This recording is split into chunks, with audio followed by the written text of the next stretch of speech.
You are unmuted.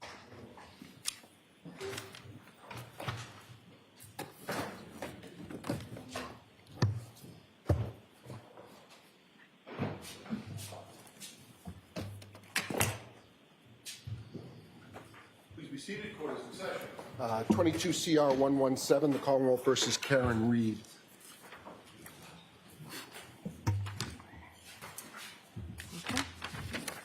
All right, so I was told counsel wanted to see me about something. Yes, good morning, Your Honor. Morning. Last night we received 19 new exhibits. One of the witnesses that the Commonwealth intends to call today, Trooper Garino. Many of these reports are Celebrate reports that are run with new software and not addressed in any corresponding report. Some of them include data that have never been discussed by Trooper Garino.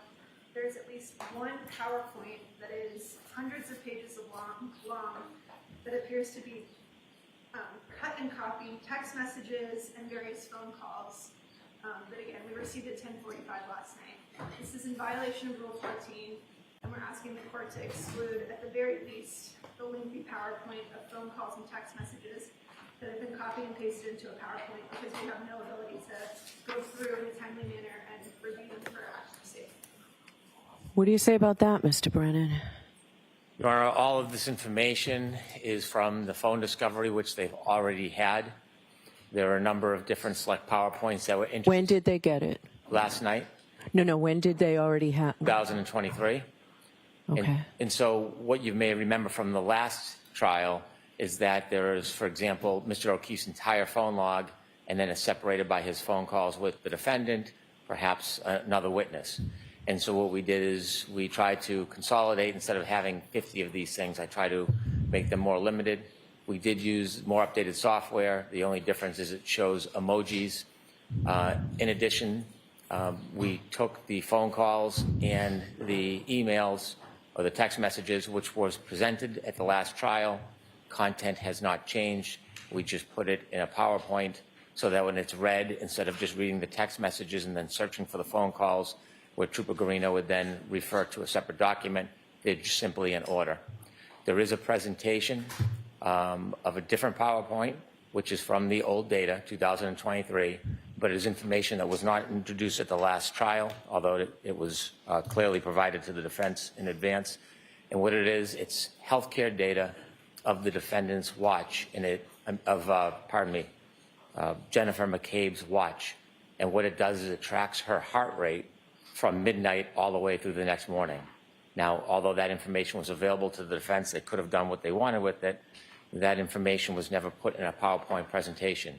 I will not and do not expect Trooper Garino to talk about it during his testimony. He's a witness I'm going to ask the court to recall. The reason I turned that over was to be transparent and to be collegial. We would not introduce it on direct, but as Your Honor ordered, there was an order not to get into third-party culprit evidence. Jennifer McCabe was never identified as a third-party culprit, yet in the opening, the defense suggested something about 227. If the defense is to cross-examine or suggest that a phone call occurred at 227, this would be to rebut that information. I could have waited until after the cross-examination and then sprung this as a surprise upon the defense because it is powerful evidence showing her heart rate is inconsistent with being in a criminal conspiracy, yet we provided it in advance so they'd have notice days before Trooper Garino would even testify about it. So the PowerPoints that were provided last night, you don't intend to use either one of those in your... The presentation I would regarding the text messages and phone calls. At the last trial, Trooper Garino read the text messages from the screen, and at the same time, he would look at the phone calls, and he would go back and forth between the papers. This is simply putting the phone calls with the text messages in the chronological order so that on the screen, rather than read text messages and then refer to the phone calls and state there was a phone call, it can simply be shown on the screen. What do you say about that, Ms. Little? It's content you had, it's messages that came in at the last trial. The problem, Your Honor, is this is not from a Celebrate report. It's been individually... I need to see it. I need to take a look at this. Do you have an extra copy for me, Mr. Brennan? I can provide a copy, Your Honor. So Trooper Garino is not going to be your next witness after Ms. Roberts, is he?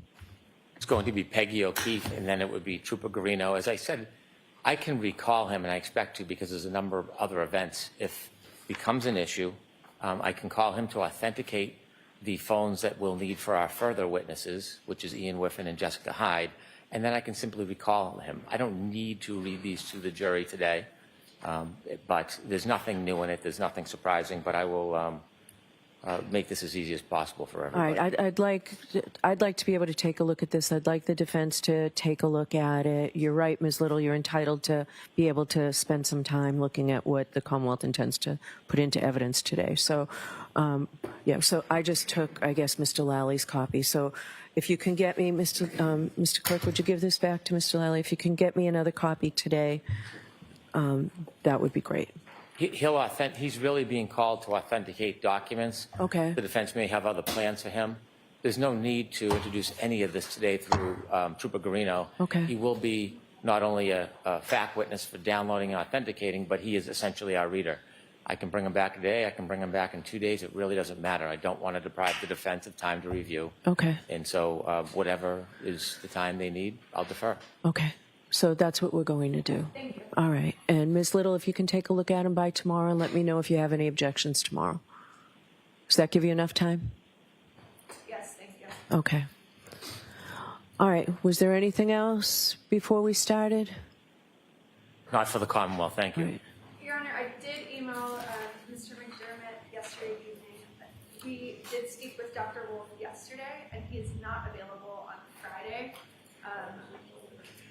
Is there another day that works for the court reasonably soon that we can have them come in? For a We could do it tomorrow afternoon, if tomorrow is a better day for him. live in the state? Yeah, they're just in Pennsylvania, right? Could we do a Zoom hearing tomorrow? No, he needs to be here in person. Mr. Alessi, I issued an order late yesterday. You were the one yesterday talking about this voir dire. I assume that you folks provided that order to the ARCA witnesses. We don't have an address to serve them. We don't have enough time. I provided a copy. All right, so we could do tomorrow afternoon? We have to make travel arrangements for them to get here. Yes. And that's, he has a conflict that begins on Thursday and goes until Friday. And so, is there a day next week that works for the court? Well, we could do Monday, but what I'm going to order is if it's continued all the way until Monday, the testing that he outlined that you were contemplating or were going to do, that has to be done by then. So we can do it Monday, but that testing has to be done by then. Okay, we will make every effort to make that happen. I don't have a status on some of the shipping components that they need for the testing. Okay. So, we'll do the best. All right. So that'll be done by Monday. We'll do this Monday. I don't want to devote a whole day where, I mean, Friday was easy to devote a whole day because the jury thought they were only going to be here a half a day. Can we do this just in the afternoon? Your Honor, I am unclear as to what the subject matter of the voir dire is going to be. So I am indifferent to this voir dire, all right? I'm trying to help you out by having the witnesses here because I found a violation of your reciprocal discovery. So I don't know how long this is going to go. I would assume I'm giving you the opportunity to put them on and the Commonwealth an opportunity to cross-examine them.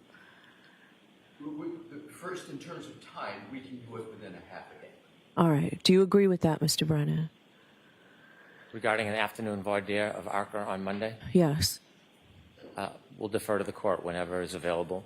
I mean, I'd like to keep the testimony going. I've already told the jurors that they have a half a day Friday, so Friday we'll be back to where we were at the half a day. Will we have a chance to be heard on rulings regarding ARCA? Because I still have the same concern about new information. Yes. What do you mean? When? Whenever it's convenient for the court, but I have concerns about these witnesses bringing in new opinions that we will not have an opportunity to consider. All right. Can we do that the day of the voir dire? Whenever it's good for the court. All right. So maybe we'll break with the jury at 12 on Monday. Now they're going to have 2 half days in a row, but we'll break. Will we still do the voir dire and I'll have witness testimony prepared for Friday? Yes. Okay. Your Honor, may I have one further follow-up question? Yes. Thank you. The reason I asked for, and I appreciate the opportunity for the voir dire, it's not lost on me. But what I'm trying to understand is I want to hit the target, whatever the target of the court So is. one of the big concerns I have is that 105 or more text messages were deleted. And you said in due course. I have no idea what you mean by in due course. It's a pending case. I need to figure out that at least. That's And there, very helpful. okay. In Your Honor, the 30-day, if you may recall, the defense had this very same issue with a matter with District Attorney Morrissey. So you said, I'm unclear what deletions are, and we're happy to have testimony. The ARCA witnesses can discuss it. They're to bring them if they still have them. Exact. That is also very helpful. But this 30-day auto-delete, a lot of attorneys do that. District Attorney Morrissey did that. I need something in writing about that. That's not my understanding on how you keep records in a pending case. And remember, you still said, out of the blue, months later, a bill came. This gives me pause about that, frankly. Okay? We're happy to So, discuss that as well, Your Honor. all right. All right. So, Get the clarification. all right. And there'll be more. I'm not limiting it to that, but those are my big concerns. Appreciate it. All right. Are we ready to start? Judge, I just have a, yeah. So let's figure that out. Do you want to, you know what, let's see counsel at sidebar about scheduling.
All right, so are we ready to bring Ms. Roberts back in? I can take 5 minutes while we line the jury up if you want. Ready, Your Honor. Okay.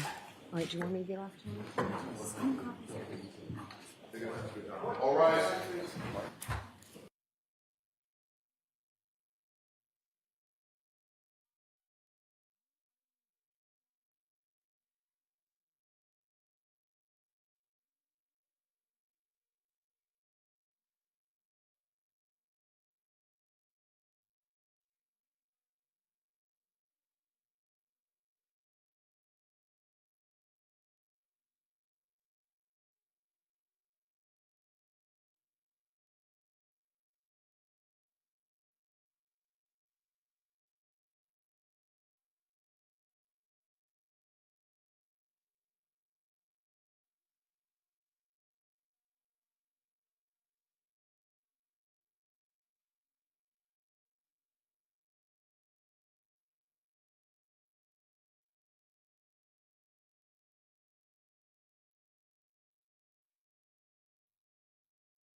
Hear ye, hear ye, hear ye.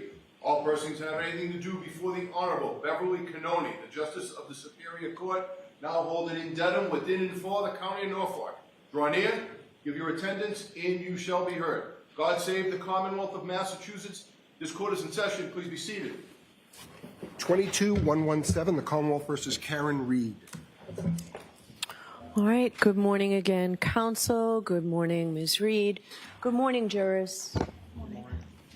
Thank you for your patience. The lawyers and I got some work done this morning while you were waiting for us, and we do appreciate it. So I do have to ask you those 3 questions. Were you able to follow my instructions and refrain from discussing this case with anyone? Yes. Everyone said yes or nodded affirmatively. Were you also able to follow the instruction and refrain from doing any independent research or investigation into this case?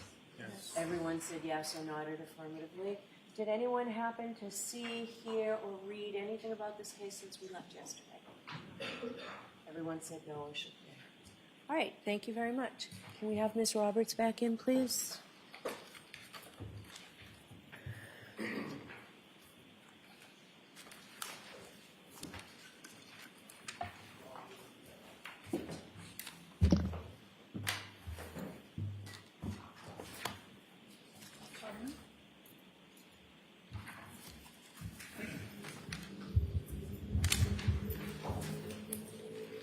Mr. Roberts, I'll remind you, you're still under oath. You can take the stand. Thank you. Good morning.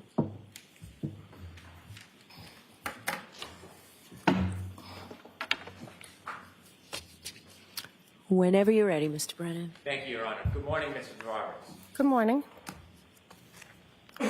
Yesterday, you told us a little bit about when you went into John's home at Meadows to look for him. Yes, And I recall you said that you did not see him there. correct. At some point you left. Correct. When you went into Meadows, who did you go into Meadows with? Karen and Jen McCabe. Have you ever seen any video from a ring camera depicting you and the defendant and Miss McCabe going into the home? Yes, I have. Your Honor, may I approach? Yes. Actually, I've moved to introduce a ring video. It has certification, and then a smaller clip of that ring video if there's no objection. Did you say if there's no objection or there is no? If there's no objection. There's no objection. May I introduce Your Honor? Sure.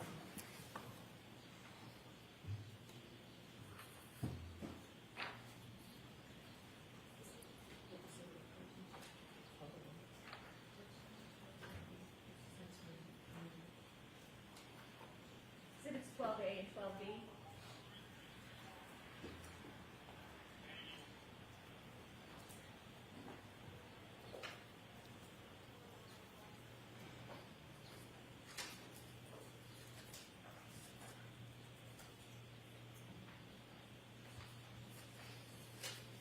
Thank you. And one final. No, Let's see. it's a clip. 12C would be just fine. Thank you.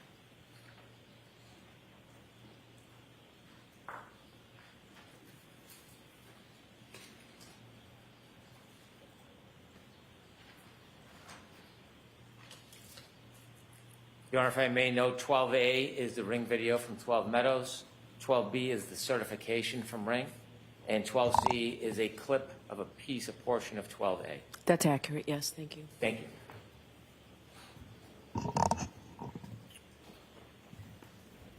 With the court's permission, I'd like to play 12C for the jury. Okay.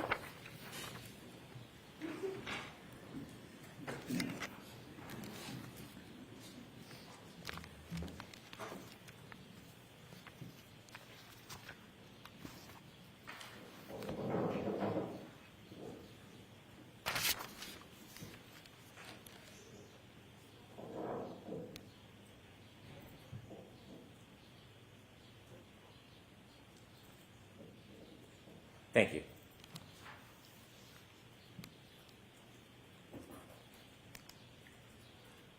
Ms. Roberts, you've seen that video before? Yes, I have. Is that you and the defendant and Ms. McCabe going into Meadows? Yes, it is. When you came out of Meadows, did you have a chance again to look at the defendant's tail light on her Lexus? Yes, when we left the house, she pointed it out to me. Did you stop and get a closer look? Yes, I did. I want you to describe to the jury your best memory of what it looked like. Karen pointed out and said, look, my taillight. And she said, do you think I hit him? And I said, no, I don't think you hit him. What are you talking about? Let's just go find him. But the taillight itself, the piece was missing. And as you got closer, there's a metal sort of square, and one of the pieces was sort of sticking out.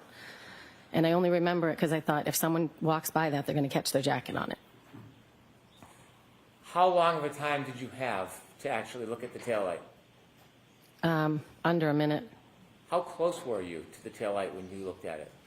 I was in front of it. I could see. And when you talked about the taillight, you said a piece was missing. Is this the left side or the right side of the Lexus that you saw the piece of the taillight missing? It was the right side, so it was the passenger taillight. May I approach? Yes.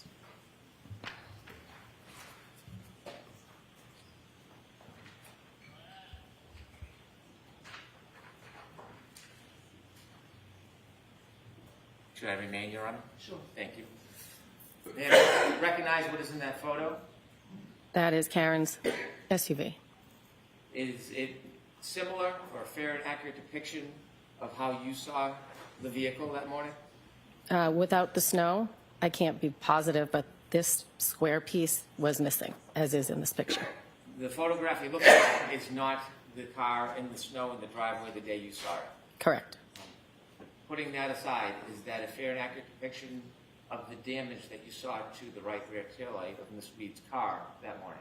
Yes. I move to introduce this as an exhibit, please. Any objection? No objection. Exhibit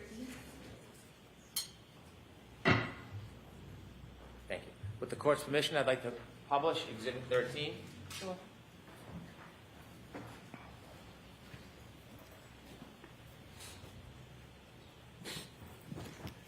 Ms. Roberts, I'm going to ask you to take a look at the photo that you just described. Do you see the white area in that photograph? Yes. Is that where the taillight had missing part? Yes. And where was the metal in relation to that white part that you see? If you look at the white part, it's the upper left. It's sort of like a rectangle, but it's vertical, sort of. And that's the metal part that you were concerned about? Yes, one of the side, it's almost like an encasement, but the right side, I think it was the right side, was sticking out a little bit, like out from the car toward me. Did you express any concern about the metal sticking out? Yes, because I thought at that height it could clip someone's coat or something if they were walking by. You mentioned the defendant asked you if you thought she hit somebody. Correct. How many times did she ask you that? She asked me that in the driveway. How many times? She said, do you think I hit him? Do you think I hit him? And my answer was, no, I don't think you hit him. I'm sure you hit something because your taillight's broken, but I don't think you hit him. Why would I think that? Did you have any reason to think at that point that she hit anybody? No. Did she ever repeat that phrase or question in the same or similar manner again that night? She did at the scene where we found John. Before or after you found John? After we found John. Okay, so we'll get to that then. Could we please take that picture down, Ms. Gilman? How far of a ride is it from Meadows to Fairview? I don't know, maybe 8 minutes? So when you left John's house at Meadows and you traveled to Fairview, you said you were driving. Yes. Was there any comments or conversation from the defendant on that ride? There was talk of Bella's mom, who lived near Jen's sister. There was talk, and I said, where is Fairview? And Jen said, it's off of Chapman, so it was near Spring Lane. And I knew of somebody previously that John had dated on Spring Lane, so I brought it up thinking, could he have gone there if he was walking home? I don't know. I didn't know where he was or why he was missing. Describe the mood in the car. Well, it was scary driving, and Karen was, frantic, and she was yelling. I don't even remember at this point what she was yelling, but she was yelling. She had an elevated voice. She would be in between us while I was driving, and she would sit back in the back seat and be in between us. Did you have any words with Miss Reed? I told her to shut up several times because I was trying to drive and I couldn't concentrate. I told her to sit back and buckle up because it was bad driving. I didn't want to get into an accident and her not have a seatbelt on. How often was the yelling on the way to Fairview? Oh, several times. It was like you couldn't control her, and I was trying to drive in a blizzard. You went down Spring Road before you get to Fairview? No, Spring Lane is before Fairview off of Chapman. And did anything remarkable happen on Spring Lane? I'm sorry? Anything remarkable happen on Spring Lane? No. More of the same? Yes. Now, you mentioned yesterday that when you got to Fairview, the defendant began kicking your door. Yes. When you looked out, you didn't see anything. I did not. And at some point, you ran over to where Miss Reed was. Yes. Tell us what your first observations are when you get close to the defendant. Well, it was a shape of a body, like the length of a body, shape of a body. She ran over, and I said, oh, my God. I jumped out of the car. I ran over, and she was lifting up his shirt to try and warm him, I guess. So I went over to his head, and I began to dig his head out of the snow. Can you take us back and describe for us what you're seeing? His body was completely covered, but his head was completely covered. So I started to dig around his face and his eyes, and his left eye was fine, but his right eye looked like it was huge, like he had something happen to it. And after that, I told Karen to get off him. We were going to start CPR. I had been certified at work through the American Red Cross, so I knew chest compressions were more important. So I started to do chest compressions, and I yelled to Jen and told her to call 911. Karen was trying to do mouth-to-mouth. I don't know if she knew what she was doing, but I knew chest compressions were more important, so I concentrated on that. I yelled for Jen. I carry blankets. I have 2 kids, so I carry blankets in the car, so I yelled to Jen to get the blankets. I don't know what I thought I was doing with blankets, but I wrapped them around his head, just thinking we're trying to warm him up. He was covered in snow. When you first ran over, you mentioned that his head was covered in snow. Was his head fully covered in snow? Yes. When you looked down, could you see who it was at first? At first, no. I had to dig him out. When is it that you realized that this was your friend John? When I cleared the snow off his face. Did you feel his skin? Did I feel what? His skin. Yes. Okay. And could you tell us how it felt? It was cold. Like he had been there in the elements for a while. You mentioned that his head was covered with snow before you brushed off the snow. Was other parts of his body still covered in snow? Yes. Can you share with us what you saw? His legs were covered. His arms were by his side. He was on his back. Karen had lifted up his shirt, so now his shirt was down, but I was doing chest compressions so you could see his clothing. He had blood coming out of his nose and his mouth. And when I put the baby blankets under the back of him, there was blood on the blanket, so I think he had a cut on the back of his head. Was the blood from his nose and mouth frozen or running? I don't think it was running. It was not gushing. You said that you brushed off the snow from John's face. Yes. Did you brush it off from both sides? Yes. Did you brush it off to the extent that you uncovered his entire face and head? Yes. So, did you have gloves on? No. Bare hands? Yes. And that's how you felt the temperature of his skin? Yes. When you brushed off both sides of his face, did you ever feel any pieces of glass sticking out of his face? No. Did you ever see any pieces of glass sticking out of his face? I did not. How long did you give chest compressions for to Mr. O'Keefe? Oh, I can't be sure. I would say 4 minutes, 5 minutes while we were waiting for the EMTs. I had Jen take over at one point, and then the EMTs came. So however long it took for them to get to us, 6 minutes. When you were trying to save your friend John, did the defendant say anything?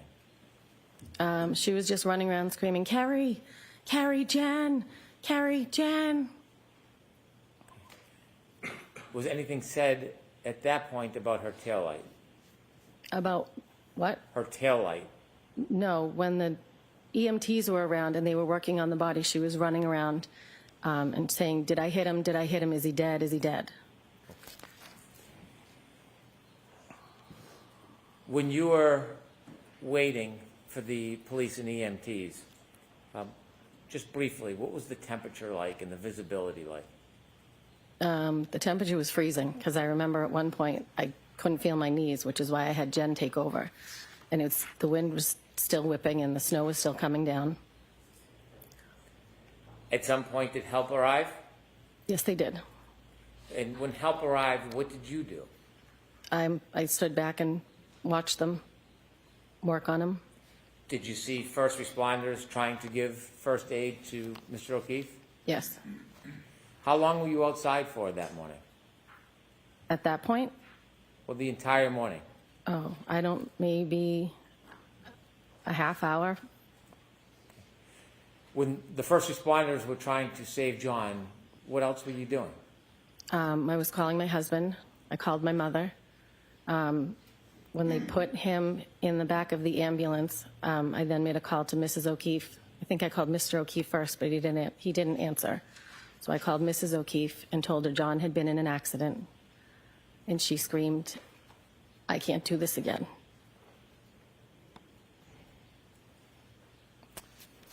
What did you do after that phone call? The police put Jen and Karen in the back of a cruiser. And I was looking in the ambulance to see what was going on with my friend. So I was standing outside of the cruiser. They were inside. I was standing outside just watching. And Karen was saying, is he dead? Is he dead? Is he dead? And I said, no, they're working on him. I can see tubes moving. I can see them moving. If he was dead, they wouldn't be working on him. She grabbed the front of my shirt and said, are they working on him? And I said, yes, they're working on him. At this point, I think I was in shock. I didn't know what was going on. I didn't think he was dead. I thought they could save him. I knew he was in the ambulance with the EMTs, and I was just hopeful that they were going to be able to do more than I could. You said that at one point, Ms. McCabe and the defendant were in a car, and then you mentioned at some point the defendant grabbed you. Did she grab you when she was in the car or out of the car? She was in the car. I was outside of the car. At some point, did the defendant and Ms. McCabe get out of the car? Yes. Did you go over to the ambulance before it left? Did I go over to the ambulance? Before it left? No. Did you watch? Yes. At some point, did you see the defendant get out of the car, the police cruiser? No, I didn't see them get out, but they were out at one point. They were what? They were out of the vehicle, but I didn't watch them get out. I was watching the ambulance. At some point, you saw them out? Yes. And did they watch, or were they near you when you were watching the ambulance? Did what? Were they near you when you were watching the ambulance? I don't know. No. I wasn't concentrating on either one of them. I was concentrating on my friend in the ambulance. When you were trying to save Mr. O'Keefe, did you ever see any signs of life? I did not. And I checked his pulse. No, I did not. After the ambulance took John to the hospital, tell us what you do next. I left. I told Mrs. O'Keefe, I said, I'm going to come get you. She said, well, I'm going to have Braintree Police take me to the hospital, which was in Brockton. And I said, they're not going to take you to Brockton. I will come get you because neither of their cars had four-wheel drive. So I asked if I could leave, and they said, give me your number and we'll follow up with you. And I took Karen with me. We drove down the street. At some point, she was on the phone with Erin O'Keefe, John's sister-in-law, and Karen was saying, I think he's dead. I think he's dead. I grabbed the phone and I said, I don't think he's dead. He's in an ambulance. He's been in an accident. At this point, I didn't know what was going to happen. At some point in the car, as we're driving, she was on the phone with her mother. And I think when we were driving, we got all the way to the elementary school. And Karen said to me, if anything happens to John, I'm going to kill myself. You're going to have to take care of the kids. And I said, nobody's dying, nobody's killing themselves. Let's not think about that. And then one of the officers called me and said, do you have Karen Reed with you? And I said, yes. And he said, could you please turn around and bring her back? Her parents are saying that she's suicidal, so we're going to take her to the hospital and section her. I said, okay. I didn't get far, so I turned around, went back. At some point, she was on the phone with her mother, and I got on the phone with her mother and said, I'm going to be heading to the hospital. Let me give you my phone number. It's the same hospital John's at. I'm assuming they're going to the same. That's where Canton takes everybody. And her mother said, please make sure that they don't let her have her bag. There are things in her bag, medicine I don't want her to have. So I said, okay, I will. So we got back to the house, and she got in the ambulance, and one of the EMTs asked me for her phone, so I handed that over, and I said, the mother wants to make sure that she does not have her purse because there's medication in there that they don't want her to have. Did you see the defendant leave with medical personnel? Yes, I did. Before we move forward, I want to step back for just a moment. Did you see when the medical personnel, the first responders, lifted John from the ground and then put him on a bed? Yes. Shortly after they moved John from the ground and brought him to the bed to bring him to the ambulance, did you go back to where John lay when you first saw him? Yes, I did. Why did you go back to the spot where John was lying when you first saw him? When they lifted him up, there was grass underneath him, and I could see his phone. So I went over and picked up the phone and the 2 baby blankets that were left on the ground. So let me ask you, when you went back to where John was lying on the ground, you said you saw grass. There was not snow under him? No, there was not. Was there many inches of snow around that area? Yes. But none where he was lying under him? You said you picked up a couple of items? Yes. Could you repeat that again, what you picked up? I picked up John's phone and 2 blankets, the blankets that I had Jen get out of the car. What did you do with John's phone when you picked it up from the ground? I put it in my pocket and gave it to a first responder when they came over, or I handed it off to a first responder. And the blankets you picked up, were they in the ground area or on snow as well? They were, I don't remember. Okay. How long after you put the phone in your pocket, do you remember when you gave it to a first responder, how long you had it for? I don't remember. Do you remember the time that you picked up the phone? I do not. Have you seen video of that event? Yes. And does that video have times when you went over and picked up that phone? Yes, but I don't remember. Somewhere around 6:12, 6:19. And you don't know how long you kept it in your pocket before, until you gave it to a first responder? I do not. At some point, did you get in your car during that morning before you left and drove from the scene? Yes. Do you know if John's phone was still in your pocket when you first got into your car? I don't know. Was your car heated that morning? Did you keep Yes. it running? Yes. And was the heat I on? think I kept it running the whole time. I don't even think I shut it off. I see. I want to now step forward to where you left us when you said that you had spoken to John's mother, Peggy. And did you decide what you were going to do next? After I dropped Karen back off at 34 Fairview to get in the ambulance, I then made my way to Braintree. Barely. I was on the highway. I was the only one on the highway. I spun out a couple times. Can you describe what you mean by spun out? Well, the driving was, no one else was on the road. The driving was horrible. So I spun out almost at the Braintree exit to get to their house. And then I got to the O'Keefe's house and I said, we are not taking the highway back to Brockton. We're going back roads, which is a much longer way, but there was no way I was putting us in the car on that treacherous. When you went to the O'Keefe's house, you mean Peggy O'Keefe and John O'Keefe Sr.'s house? Yes, John's parents. That's different than Meadows Road. Correct. When you got to the home, did you go in?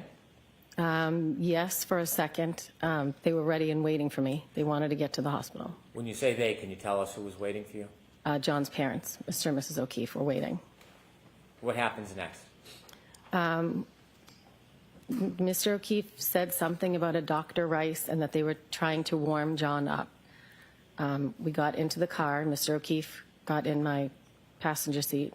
Mrs. O'Keefe got in the back seat. Mrs. O'Keefe's niece worked at Good Samaritan, so we were trying to get in touch with her to see if we were going to be allowed in because there was still COVID restrictions. John's brother was already on his way there, and Mr. O'Keefe at some point said, "He's gone, Peg," and he slammed his hands on the dashboard. But they didn't actually know if he was gone yet. At one point, Karen called me from the ambulance, and on the phone, Mrs. O'Keefe said, "Karen, what happened?" And she said, "I left him at a party." And Mrs. O'Keefe said, "And you just left him?" And Mr. O'Keefe said, "All right, that's enough. She's been through enough." Then we hung up with her. I said, "We're on our way to the hospital." Let me ask you a question. When the defendant said that she left him, did she say whether she left him outside or inside? No, Was the follow-up question never asked? no. Okay. Was there any other conversation with the defendant at that point? Not in the car, but when I got to the hospital, she called me multiple times from the hospital room. We'll get to that. Okay. How long did it take for you and the O'Keefes to get to the hospital? I would say maybe 45 minutes to an hour. Share with us the mood in that car. I think I was in shock, and I think they were in shock. There wasn't, other than talking to Mrs. O'Keefe's niece, trying to find out if we could go in for COVID reasons, there wasn't much talk. When you finally get to the hospital, take us through your first steps. What happens? We finally get to the hospital. We walked in. Paul, John's brother, was there. We went over to him, and then Susanna, Mrs. O'Keefe's niece, came out from her office and offered to take me to the bathroom to wash up because I had blood all over my hands. So I went into the bathroom, and I asked her afterwards if she could take me to the chapel so I could say a prayer. So she did. She took me to the chapel, and then when I came out, she took me into her office and explained to me that a Dr. Rice was going to come talk to the family and take them into an office and talk to the family, and then the family would be able to go see John. Did you get a chance to see John? I did. Would you be willing to tell us a little bit about what you saw? Objection. I waited in the waiting area. I spoke to my mom. Phone calls were coming in because people had heard what happened. And Mrs. O'Keefe, the family went in to see Dr. Rice. I watched them go in. I watched them walk down a hallway. And then when they came back out, Mrs. O'Keefe told me he was gone. Objection. Strike that statement, folks. It's no fun work. Without telling us what anybody said to you, please just share with us what you saw. I went into the hospital room, and John was in a neck brace. At this point, there was a trail of blood going toward the gurney or the bed that he was on. This time, both eyes were filled with blood. They looked like raccoons. That's the only way to describe it. I thought he was going to look better seeing him in the hospital because he had been worked on, but he was not. There was much more blood. Were there any other ways that John looked different in the hospital than when you first brushed the snow off his face in the front of Fairview? When I brushed the snow off his face, his left eye was fine. It had an ice cube on it that I pulled off, but the right eye was out to here, like a golf ball. When I got to the hospital, both eyes were swollen with, it looked like blood. They looked purple. Your Honor, may I approach? Yes. May I quickly approach sidebar? Okay.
court's permission, may I approach? Ms. Yes.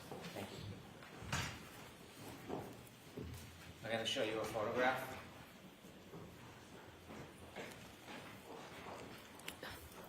Yeah. You recognize it? Yes, I do. Is that how John looked? Yes, he did. I'd ask that the camera not film that, please. I'd like to mark this as an exhibit. I will not publish it.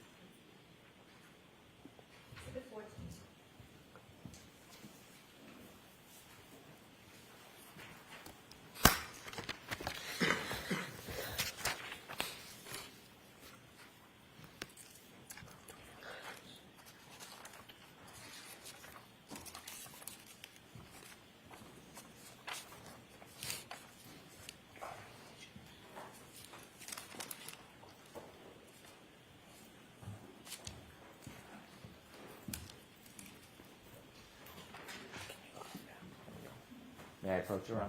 Yes.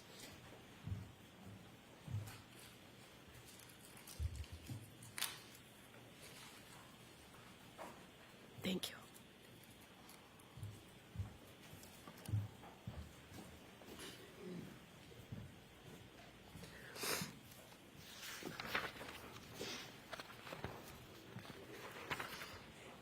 Are you ready?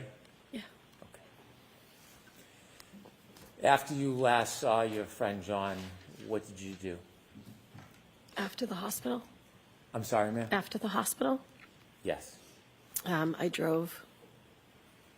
Well, we went back into the corridor with the family.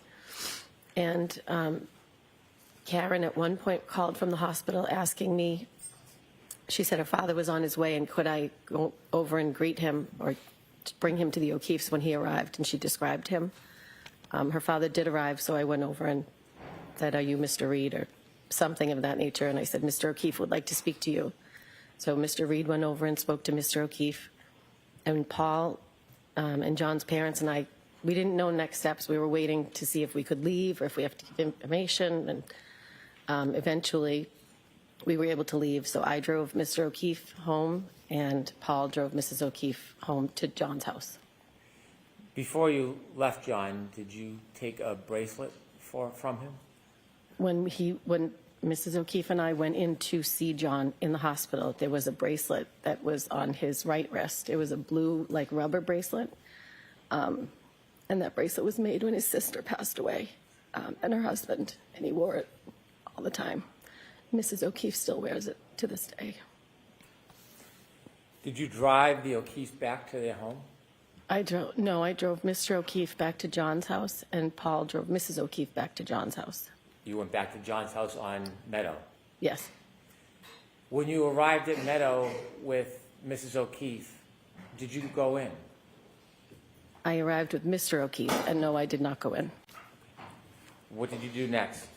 I went home.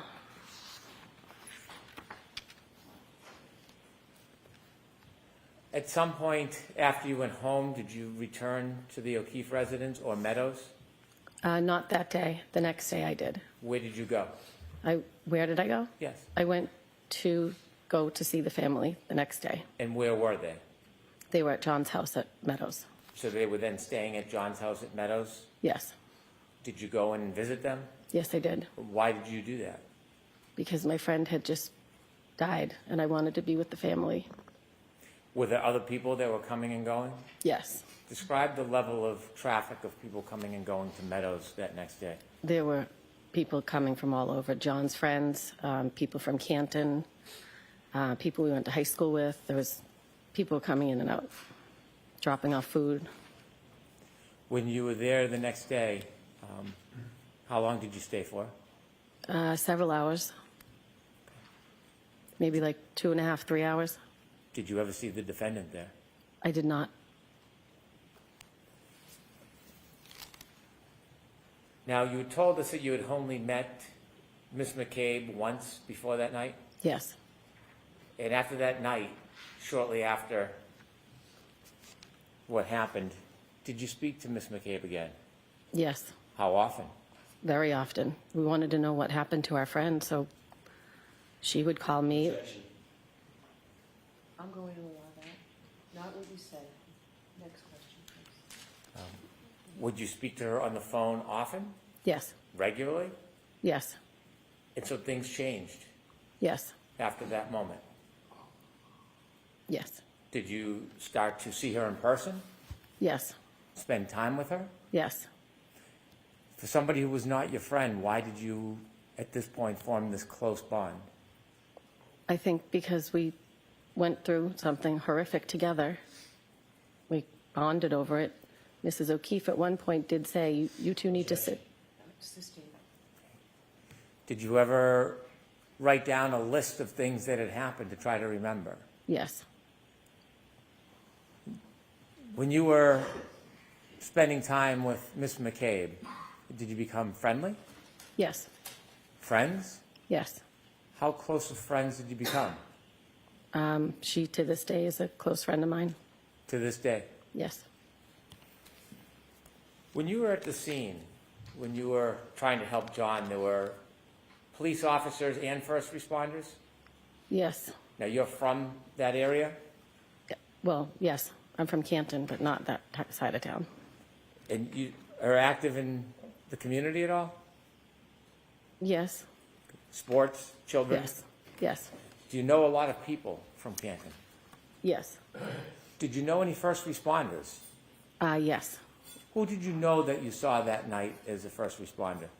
That morning, Yes, I'm sorry, that morning. Mike Lank is my friend's daughter's father. No, my daughter's friend's father. I'm sorry. It's okay. Your daughter's friend's father. And Yes. does he have children that are friends with your daughter? Yes, his daughter is friends with my daughter. How close are his daughter and your daughter? There's a group of 5 or 6 of them that are best friends. Are you on a first-name basis with Mr. Lank? Yes, When you saw him that morning, did you recognize him? I did. Did you speak to him? I said, Mike, is that you? He said yes. That was it. Are you friends with Mr. Lank's wife? I am. How often had you been to their house with the children or on your own before that day, before that morning when you found John? Well, often when the kids can't drive, so when they do sleepovers or whatever, you drop them off, pick them up. Your children would sleep over each other's house? Yes, So you had a friendly relationship with Mr. Lank before you found John? yes. And do you continue to have a friendly relationship with him? Did what? Do you continue to have a friendly relationship with him? Yes, Did you go to his house the day after you found John? I did. Who were you with?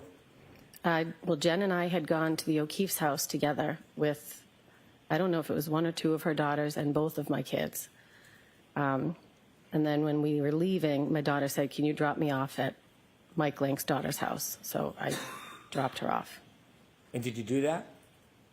You dropped her off? Yes, I did. When you dropped her off at the Lank house, did you speak to anybody? His wife came out and got into the back seat just to find out how I was and how the O'Keefes were and How were you? how were they? How were you? Oh, I was not well.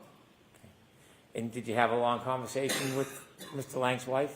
Yes, Was Miss McCabe with you? yes, After you left the Lank house, you left your daughter at the house? yes, You remained in the car? yes. At some point, did you speak to Mr. Lank's wife again? Yes, Are you friendly with her? yes. Did you ever try to get information, inside information about this case? No, After this case began, did you ever come to court? did I ever come to where? To court. Yes, And what was the reason you came to court? to support the O'Keefe family. At some point, did you stop coming to court? And I don't did. Answer just yes or no. Yes, Okay. Were you aware or watching about any type of news or publication on this? yes, As you were watching and learning information, did you begin to contact people at the district attorney's office? yes, I did. Did that include victim witness advocates? Yes, Did it include law enforcement assigned to the case? Objection. The form of the question, I'm sustaining the objection. Who did you contact? specific names? Yes. Steve Nelson, my victim advocate, Yuri Buchanan, who was a state trooper, and at one point I contacted Michael Morrissey's office.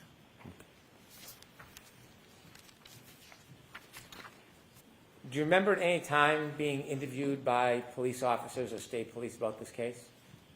At my house on January 29th. So that same day you found John, you were interviewed? Yes, Do you remember who interviewed you? I do not. Do you remember your mental state at that time? I was not well. It was in the evening at some point. Were you interviewed at a later time by any other law enforcement? Yes. Okay, and where were you at that next interview? I think I was at Jen's house. We were making a timeline together when 2 law enforcement showed up to question her. But I happened to be there, so they took us in separate rooms and questioned both of us. Were you sober at that point? Yes. And what was your mental state then? Still, we hadn't even had a funeral. So I was still, I couldn't believe what was happening. And after John's passing, did you still continue to help out with the children? Yes.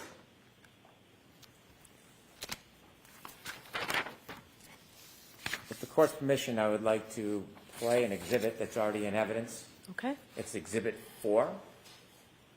Right. Before you start it, ma'am, I'm going to show you a video from the scene that night, okay?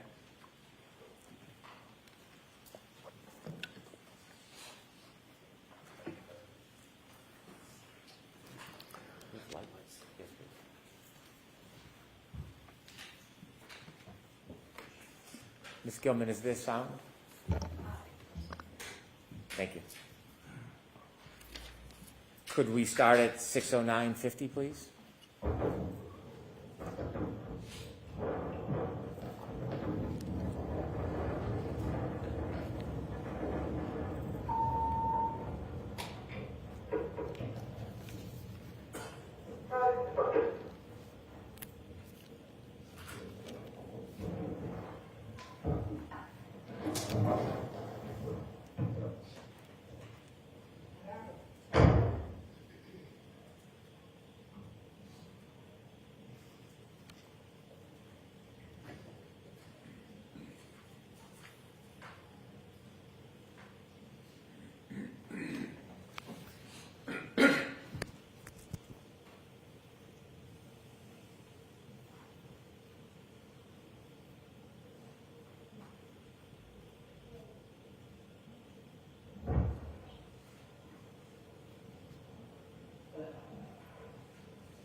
Could you stop there, please? Ms. Roberts, do you see yourself in that video? Yes. And where were you in that video? I'm over near the flagpole. What were you doing in that video before you stood up? I think I was picking up the phone and the blankets at that point. You see the first responders getting there? Yes. Okay. Continue, please.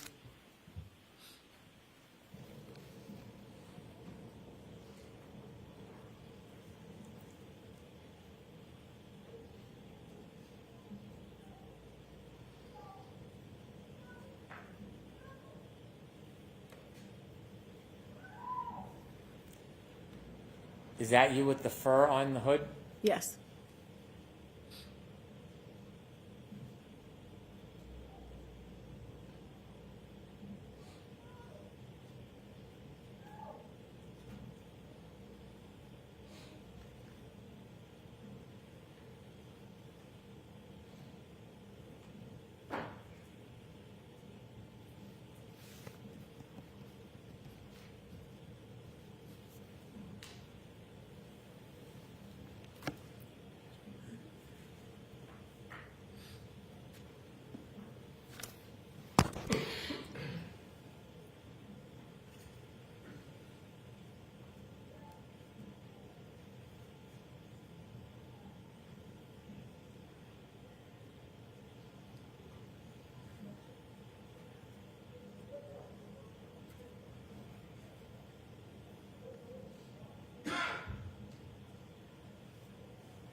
That's you in the middle of the street? Yes, I'm to the right of the car.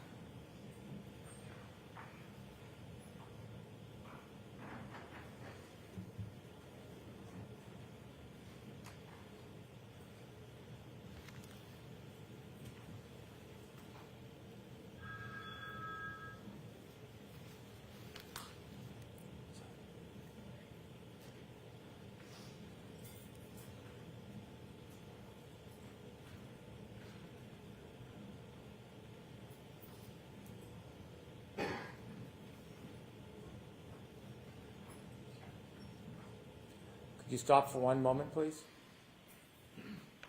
Ma'am, you see the other two people in the middle of the screen right now? Do you know who they are? That's Karen and Jen McCabe. Do you see the proximity or the closeness between them? Yes. You are not close to Jen McCabe in this video. No. Is there a reason why? I didn't really know her, and Karen was running around like you saw. I didn't want to be near her. I just found my friend. Okay. Could you continue, please, to 6:15? You can let it run, please.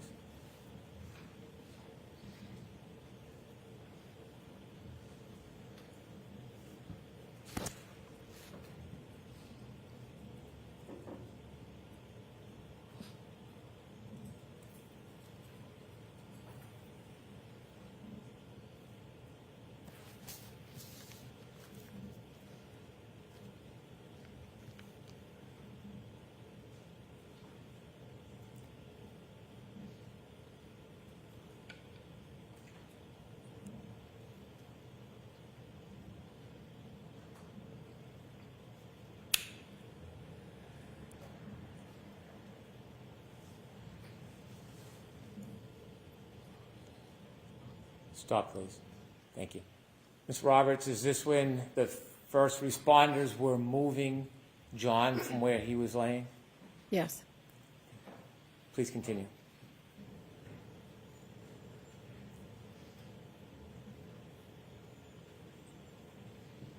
Could you continue to watch the area near the flagpole, please?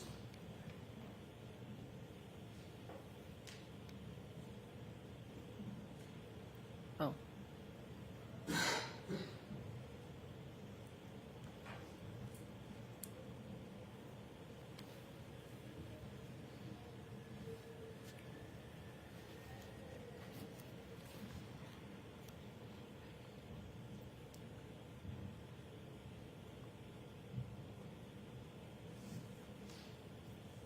Stop, please.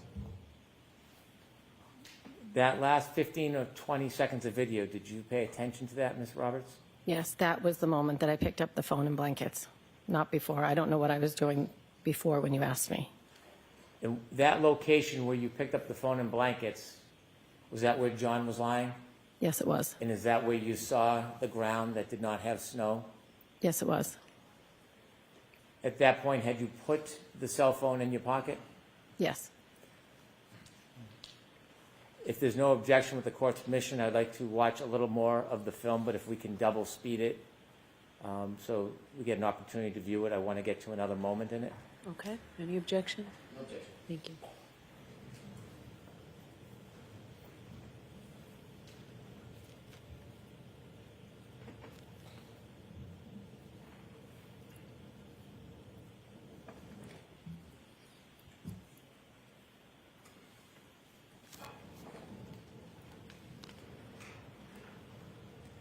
Around 16, 17 would be fine, Ms. Gilman.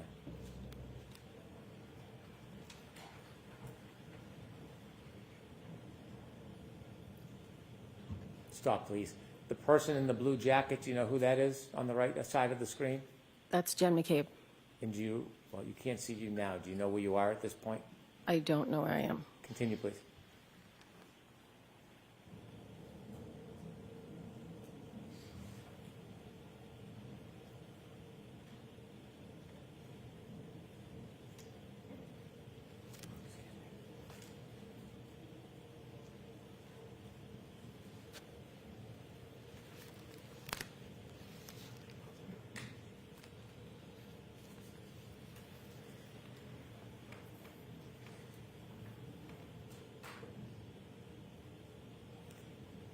What are you doing, Ms. Roberts? Cleaning off my car.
Could you please stop? Did you mention at some point you went back and the defendant, Ms. McCabe, were in a car? They were in a police car at some point. Did you do anything with them when they were in that car? At one point, Karen asked us to say a prayer, to pray, so we said a prayer. Was it before or after this moment on the video? Do you know? I don't know. Okay. If you could continue, please.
Stop, please, just for a moment. Do you know where you are at this point, Ms. Roberts? No. Okay. If you can continue, please.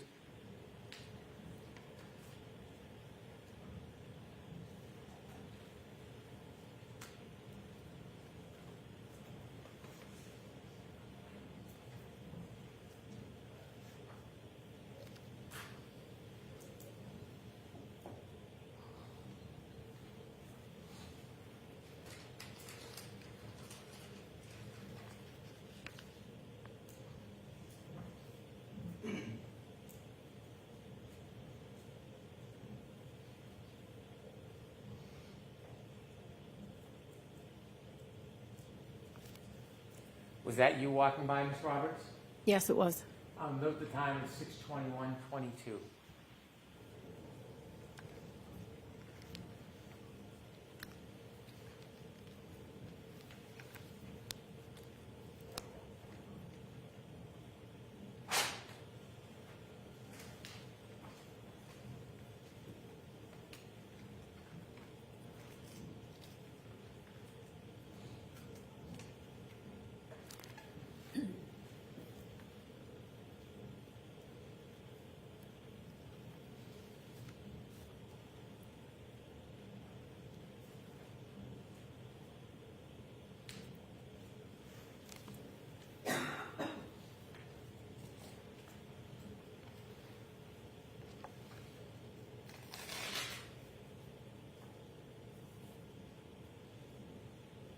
Do you know where you walked? No, I Are do you not. behind this car, this dash cam view? Say that again? Are you behind the view of the dash cam? I think it looks like I went over to the right of the vehicle. Okay.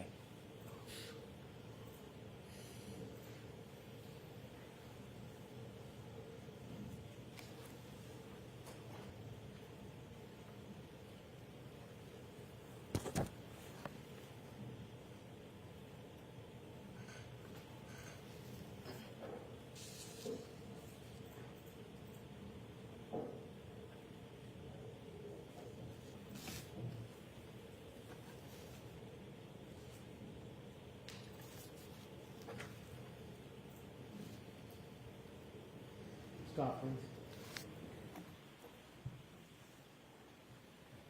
This is, for the record, 6:23:08. At 6:23:08, are you still beside or behind the view of this car? I believe so. And do you know where Ms. McCabe is at this point, No, or the defendant? no. Please continue.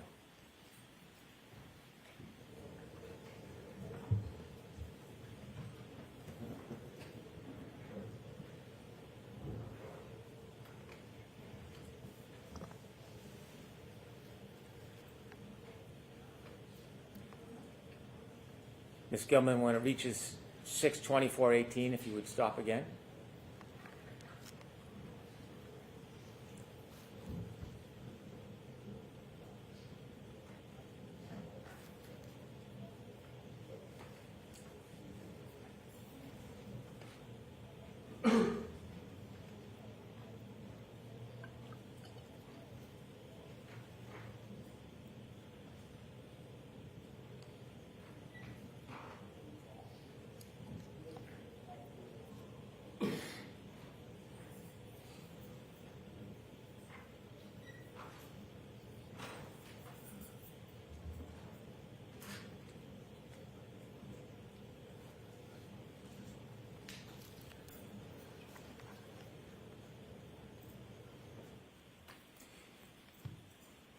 At this time, 6:24:18, are you within view of this camera angle?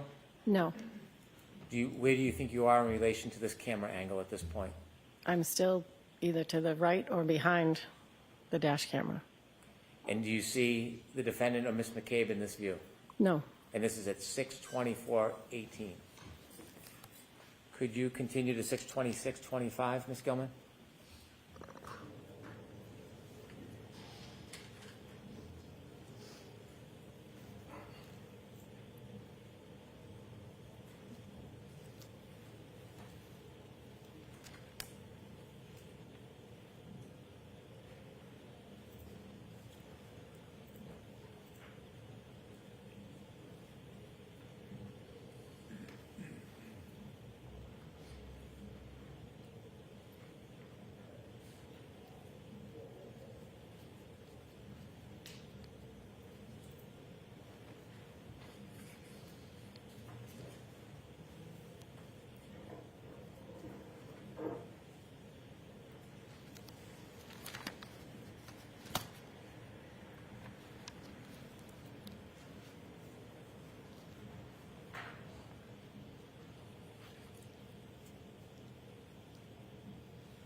Did you notice the first person that came from the right and the second person that are not law enforcement? that was myself, and I think that's Jen McCabe. 6:26:25. Continue, please.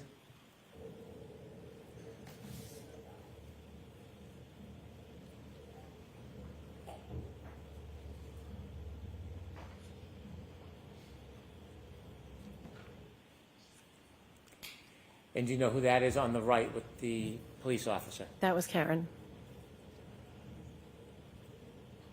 Do you know where the cell phone is at this point, Mr. O'Keefe's cell phone? I don't know, I could have handed it to a first responder at this point, or it could still be in my pocket. not sure.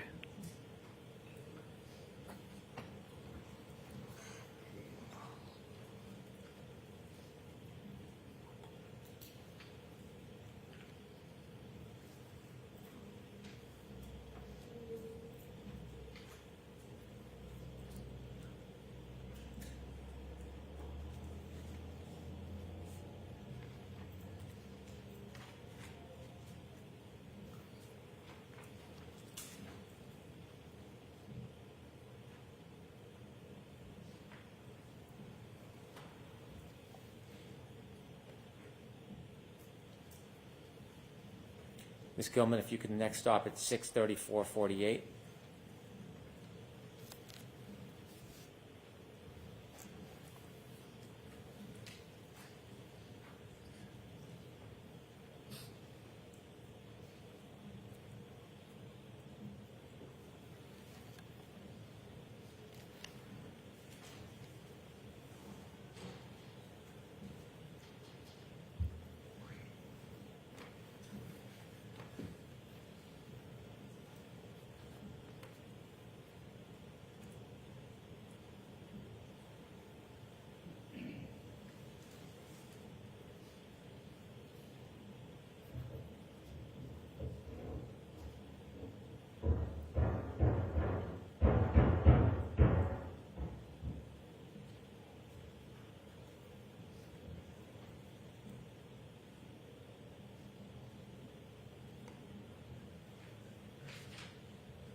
Was that you walking by in the street? Yes.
Do you know who you're speaking with?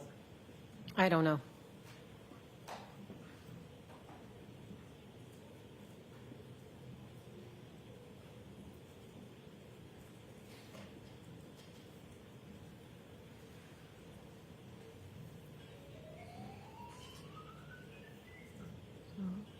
Mr. Brennan, at this point, can we pause this and take our morning recess, please? Yes, Your Honor. Pause, please. Thank you. Folks, why don't we take 15, 20 minutes? Court, all rise, please. Jurors, close your notebooks, leave them on the chairs, and follow me. You are muted.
Back in session, you may be seated.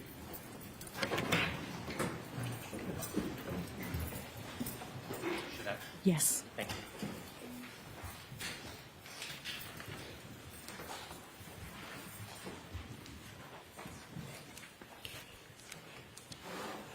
Ms. Roberts, we have about a minute and a half left. I want to watch the video until it reaches 6:35, please, Ms. Gilman.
Do you know where you are at this point, Ms. Roberts?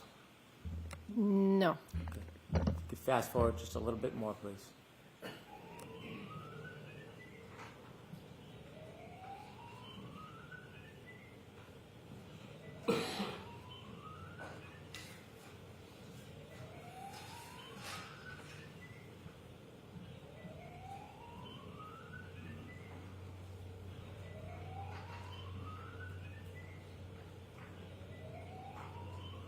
Were you in the car? I just got out of the car. And do you remember if your car was warm? Yes.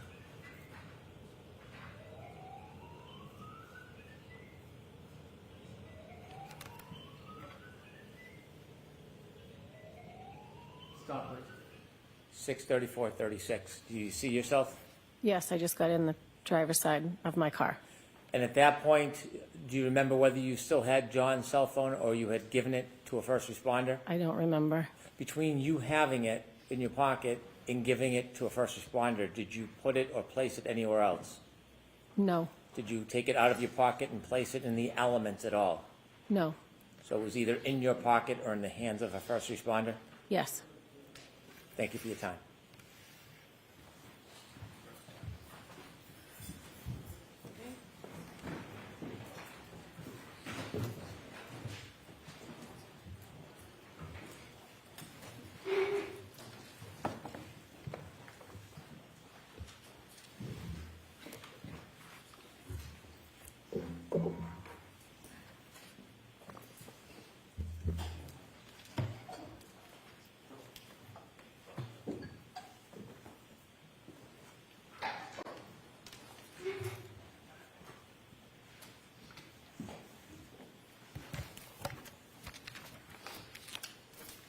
Your Honor, may Go I? ahead. Thank you. Good morning, Ms. Roberts. How are you? Good morning. Under questioning by Mr. Brennan, you talked about the number of times or a number of times that you have spoken to the DA's office or some member of the DA's office. I'd like to ask you a couple of questions about that. Sure. How many times in total do you think you've spoken to a representative of the district attorney's office? I don't have a number. Would you say it's more than a dozen? Yes. Would you say it's more than 50? Maybe around there, Okay. maybe less. And who are the folks, Ms. Roberts, that you have spoken to at the DA's office? Steve Nelson, Okay. the victim advocate, Yuri Buchanan, who's a state police officer, and the DA, Michael Morrissey.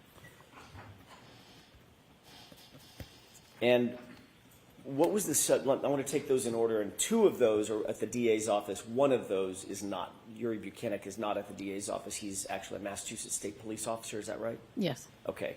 Let's take those in order. How many times would you say you've spoken to Mr. Nelson? Just if you can give me a thumbnail. I don't know, maybe 30, 40. Okay. Have you received what you would consider to be updates on the progress of the case? From Mr. I would Nelson? ask questions, and he would give me very broad answers. Okay. Were your questions ever prompted by conversations that you had with your friend, Miss McCabe, Jen McCabe? Sometimes Jen would say, could you ask Steve this? Because I had a rapport with Steve. Okay. Were those conversations by text message or phone calls or both? I would usually text him. Okay. What about the conversation with, or conversations with Mr. Morrissey, the elected district attorney? What were the circumstances under which you contacted Mr. Morrissey? Well, during the course of this trial, the witnesses have been harassed. That's not my question. Objection. But I'm answering your question. Hold on. I'm going to sustain the objection. Next question. Thank you. Were you phoning him? Were you meeting him? Were you texting him? That's my question. The circumstances of the communication itself. I phoned the office asking for a meeting, had a meeting, and then he left a voicemail at some point and texted me and said, I just left you a voicemail. Okay. Was that the extent of your conversations with Mr. Morrissey, the elected DA? I had one other meeting with other witnesses Okay. and the DA. And turning to Yuri Buchanan, what were the logistics? I'll use that word instead of circumstances. What were the logistics of you contacting Yuri Buchanan? Was it by phone? Was it in-person meetings, text messages, or all of the above? All of the above. All of the above. How many times would you say that you've spoken with Yuri Buchanan? Spoken or communicated? Sorry, good point. Communicated with. Probably 20. Okay. When was the last time? Actually, let me ask you a different question. Have you ever met with Mr. Brennan before your testimony today? Yes. What was the circumstance of that meeting? Going over my testimony from the last trial Okay. and sort of just asking questions on what might come this time. Would I be cross-examined? I wasn't last time. Just sort of, all the things went through my testimony. Okay. When was that meeting? I don't know, in the last couple of weeks. I don't know. Okay. Where was the meeting? At the DA's office. Who else was there? Different times that I would meet with him, Steve Nelson would be there. One time, Brian Tully was there. Mr. Brennan's assistant. I'm sorry. Mr. Brennan's assistant. Okay. I don't know. Adam Lally and Laura McLaughlin. Were those meetings, you said there was 2 meetings? Or did I misunderstand you? Yeah, I think there were 2. Okay. Were those close in time to one another? You mentioned 2 weeks ago. Were those both 2 I weeks said a few weeks ago, but the other meeting was just before I was going to testify. Meaning, what, yesterday, the day before? Last week. Was that also at the DA's office? Yes, it was.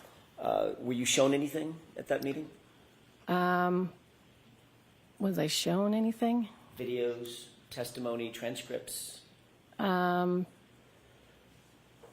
reports? No. Nothing? I don't think so. Okay. We went over my testimony on the screen, and then I just talked about my testimony from the last time. Okay. When you say you went over your testimony on screen, what do you mean? We watched my testimony from the first trial on a TV screen. Okay, so you were shown something. You were shown a video of your prior testimony. Yes. So I'd like to see counsel at sidebar for just a minute, please. You are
May I, Your Honor? Yes. Thank you. Other than watching your testimony, were you shown anything else? Transcripts, videos that you may have seen today, dash cam videos, anything like that? I don't think so. Okay. I don't think I was shown anything. Okay. Did you discuss other parts of your prior testimony? Yes. Okay. What was discussed concerning your prior testimony and how it would impact how you testify today on direct examination? Mr. Brennan had just asked me, can you just tell me what happened? So I told him the story verbally. Okay. Anything come up about specific instances of how you were going to testify today No, or yesterday? no. Okay.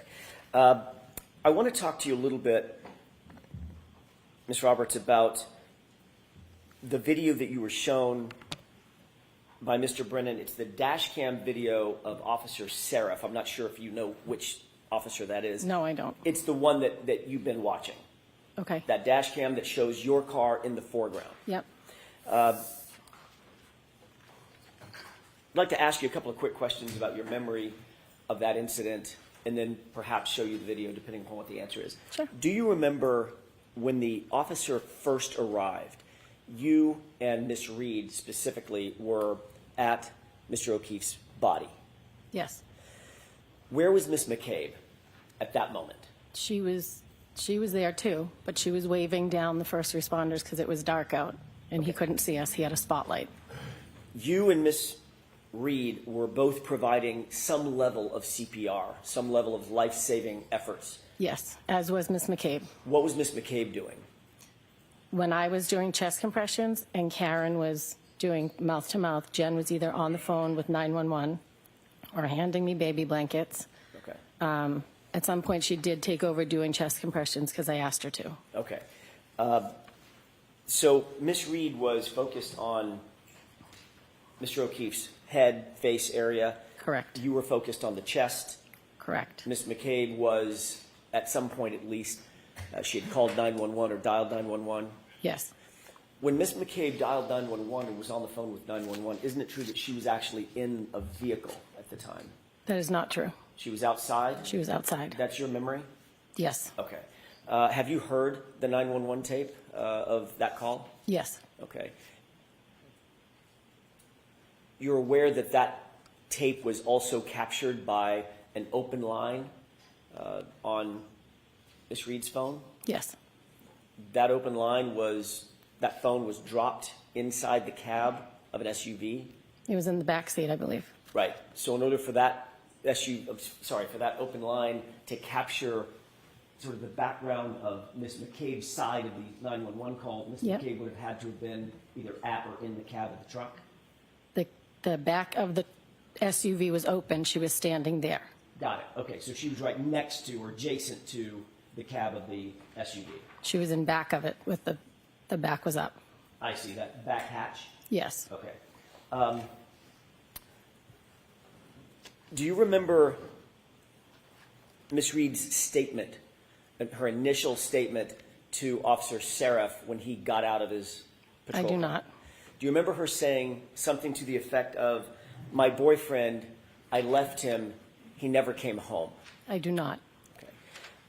Have you listened with audio to that dash cam at the moment that Officer Seraph arrives at the scene and y'all flag him down? We just watched it. Right. Have you listened to it for the audio side? I mean, in other words, instead of focusing on the no. video. No. Okay. I'd like to ask you to do that with the court's permission. This is it's been previously marked as Exhibit 4. And with the court's permission, I'd like to play that from runtime about 3:50 and ask the witness to concentrate most readily at about 4:07, maybe Okay. 10 seconds into it. I'm going to give a little run up and then ask you to listen very Okay. closely to the audio. Yep. With the court's permission? Yes. Okay, Evan.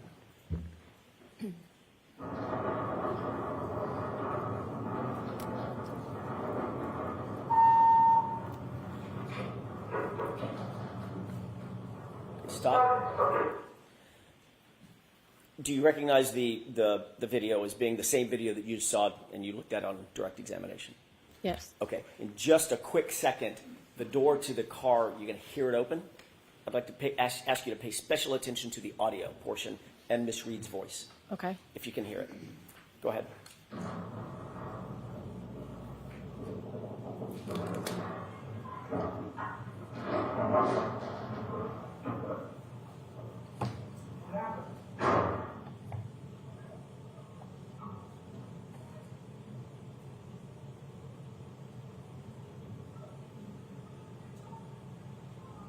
Stop.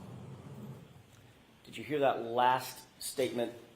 No. Did you hear a woman's voice kind of faint in the background? I heard a voice, but I didn't make out what she was saying. Okay. Did it sound like she said, my boyfriend, I dropped him off and he never came home? Objection. Could you hear that, Ms. Roberts? No. Okay. Next question. That's all I have for the video. We can take that down.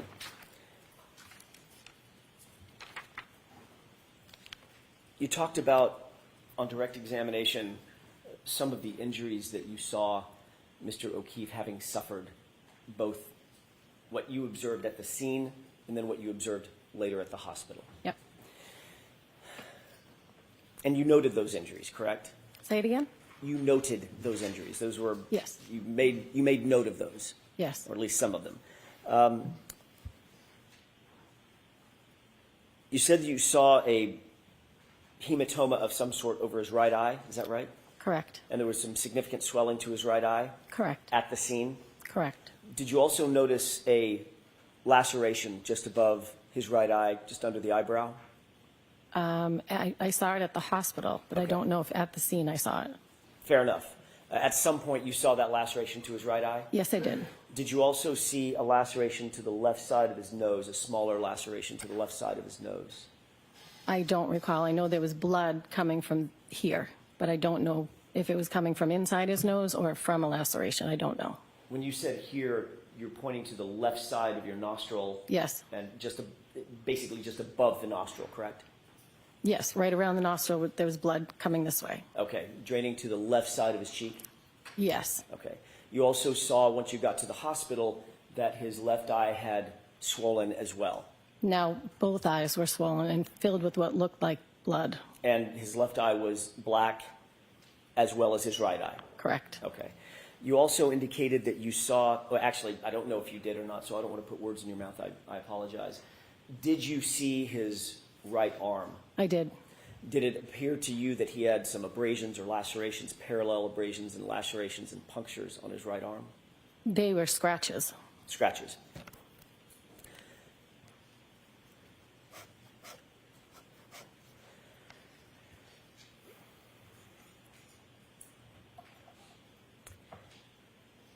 Ms. Roberts, you've previously testified that when you arrived, let me take you back instead of jumping right into it. After you met up with Ms. Reed at Jen McCabe's house that morning, so this is just after 5 o'clock or so, the three of you arrived back at One Meadows, correct? Correct. Is that right? I'm sorry. Correct. Okay. You're trailing the Lexus SUV, correct? Correct. The Lexus pulls in to the driveway and you pull in directly behind Ms. Reed and Jennifer McCabe is driving. Correct. You're driving your SUV, correct? Correct. You've previously testified that when you arrived at One Meadows at that moment, that once that SUV, the Lexus SUV, had pulled in and you pulled in behind the Lexus, you got out of the Lexus, sorry, you got out of your SUV, they got out of the Lexus, and that's a point at which Karen showed you the back of her taillight and said something to the effect of, do you think I hit him? Do you think I hit him? Oh my God, do you think I hit him? Do you recall that? I recall saying I didn't know if it was when we were coming or going, but she did point out the taillight. Okay. When you previously testified under oath, your quote was, quote, Karen pulls in and I pull in behind her. Mr. Jackson. Give page and line numbers when Yes. offering statements. Sure. It's the SGJ, the grand jury. page 58, lines 14 through 19 for court and counsel. Thank you. Did you testify, quote, Karen pulls in and I pull in behind her, period. When we get out, and Karen is now showing us the back of the car saying, my taillight, do you think I hit him? Do you think I hit him? Oh my God, do you guys think I hit him? Question mark. End quote. Is that how you testified? May I see it? Sure.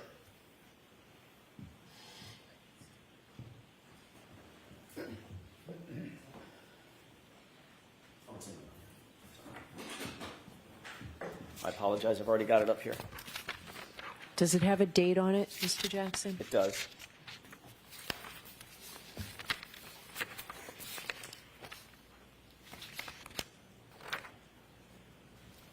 (4/26/22). May I approach? Yes. Thank you, sir. Thank you.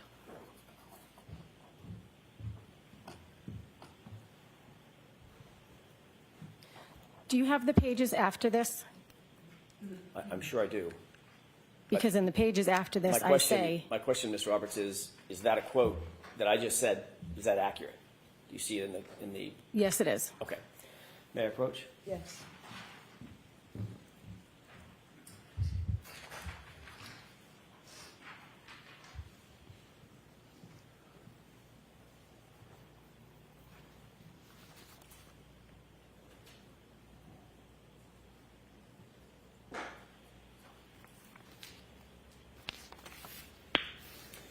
Your Honor, may I approach Yes. one more time?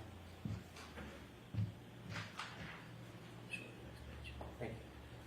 Just for reference, I'm going to show you both pages. That's the page I asked you to look at, and then the following page as well. Please take your time. Okay.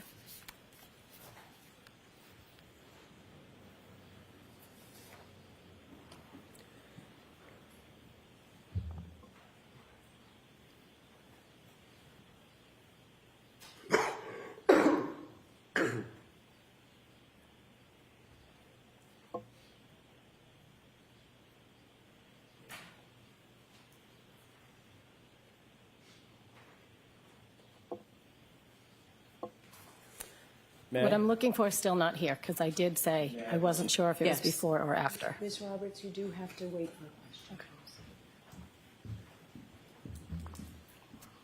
When you gave this testimony, you were in front of a grand jury, correct? I'm not sure which one that is. Do you remember testifying in front of a grand jury on April 26th, 2022? Yes, Okay, about 2 years ago. yes, 3 years ago. You were under oath at the time. Is that right? yes, Things were fresher in your mind at that time than they are now, 3.5 years later, I'm guessing, correct? yes, Okay. You were asked the question to describe the circumstance when you arrived at One Meadows. Is that right? yes, And the answer that you gave was, quote, we pulled into it's a driveway, there's 2 cars, and then 2 cars, and then a single, so John's car is there. Karen pulls in, and I pull in behind her. When we get out, and Karen is now showing us the back of the back of the car, saying, my taillight, do you think I hit him? Do you think I hit him? Oh my God, do you guys think I hit him? That was your testimony at the time, correct? yes.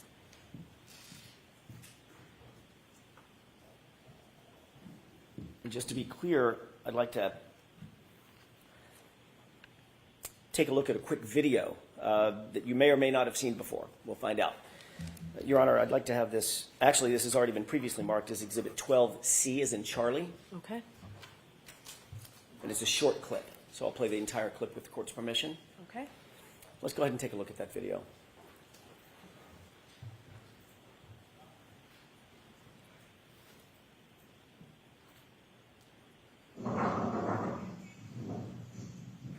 Can you pause? Do you recognize what's depicted in the video? Yeah, that's when we arrived at John's house. Okay. And who's the person with the plaid red pants? That is Jen. And who's the person that's just rounding the back of the car in front? That is Karen. What is the car in front? That's Karen's SUV. That's the Lexus SUV. Yes, it is. behind that Lexus SUV, Ms. Roberts, is there another car? That's my car. And who's getting out of that car? I am. Okay.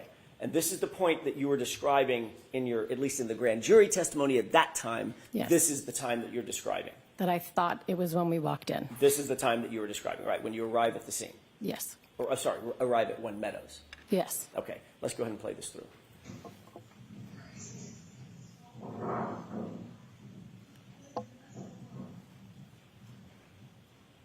Okay, you can stop it. And you can bring the lights up. You saw the interaction between all three of you and the vehicles, correct? Yep. At any point, did anybody stop and take a look at the taillight or the rear end of the car? Not when we were entering the house like I thought, but when we came out. Okay. And there's no video of that? I'm sorry? There's no video of that? No, I don't believe so. Right. So the video that does exist describes nearly exactly the time that you testified that y'all stopped at the back of the taillight and Karen said, look, my taillight's broken. Oh my God, do you think I hit him? Correct. Okay. And that obviously was incorrect. It was incorrect. So your memory was faulty about that incident, that part of that incident at least. It happened on the way out of the house. So your memory was faulty about that part of the incident that you testified to at the grand jury. Yes. Okay.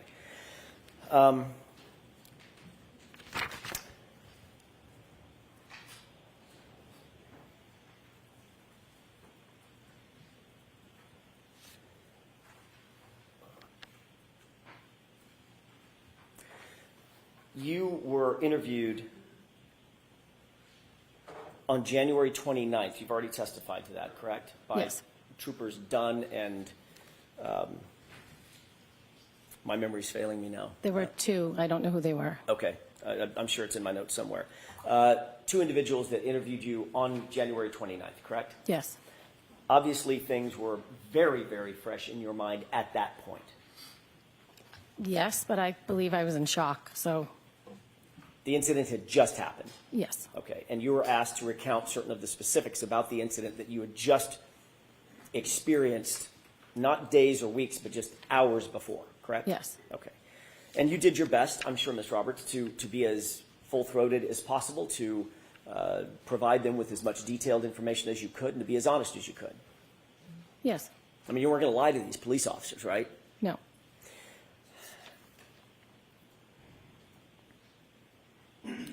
In your very first conversation with those two troopers on January 29th, you didn't mention anything about a taillight or a cracked taillight or No, even I having did not. seen a cracked taillight, did you? No, I did not. Okay. I You didn't then- want to accuse anybody of anything. You were then interviewed on February 1st, 2022, a few days later, correct? I don't know. Does that I sound don't know right? the exact date. I was interviewed again, but I don't know the exact date. Okay. During your interview, let me withdraw that and ask a different question. On February 1st, or whatever day it was, the subsequent time that you were interviewed just a few days later, you did then, for the first time, describe the taillight that you saw, correct? I don't know. Would it refresh your recollection if you looked at a report? Yes, please.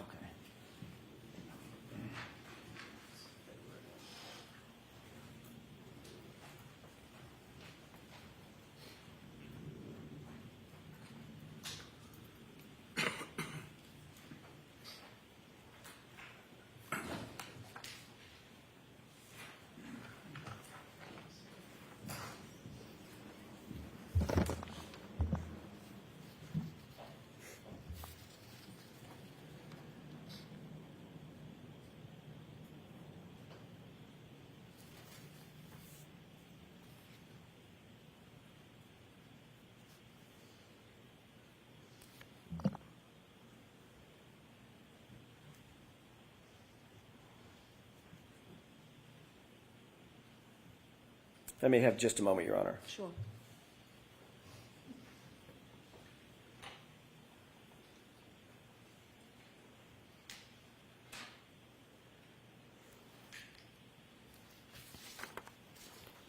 May I approach?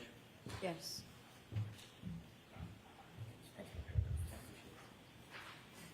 I'm handing you a 2-page report, Ms. Roberts. I put a little dot on the second page just to direct your attention to the discussion related to the taillight, if you want to take a look at that.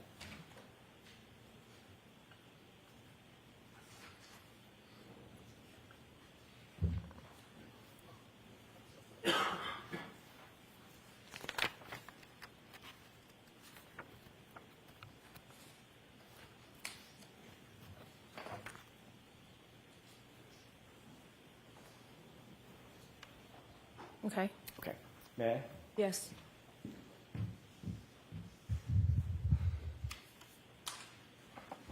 Does that refresh your recollection that you were interviewed on February 1st, 2022 by a trooper by the name of Connor Keefe and a trooper by the name of Kathleen Prince? Yes. Did Connor Keefe write that report? I'm sorry? Did Connor Keefe write that report?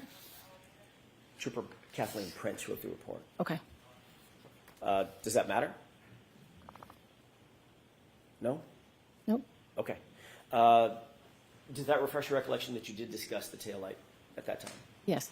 And did you tell Trooper Prince and Trooper Keefe that you noticed the back right taillight in the middle, quote, in the middle, your words, was broken and a piece of the metal encasement was pushed forward? Yes. Okay. You didn't say that the taillight was completely shattered, correct? Correct. You didn't say that the entire lens was missing, correct? Correct. You said it was broken in the middle. Is that Yes. right? And then you described today that a square piece was missing. Yes. That's the piece I was referring to in the Okay. middle. Just in the middle of the taillight, though. That was how you described it. Yes. Okay.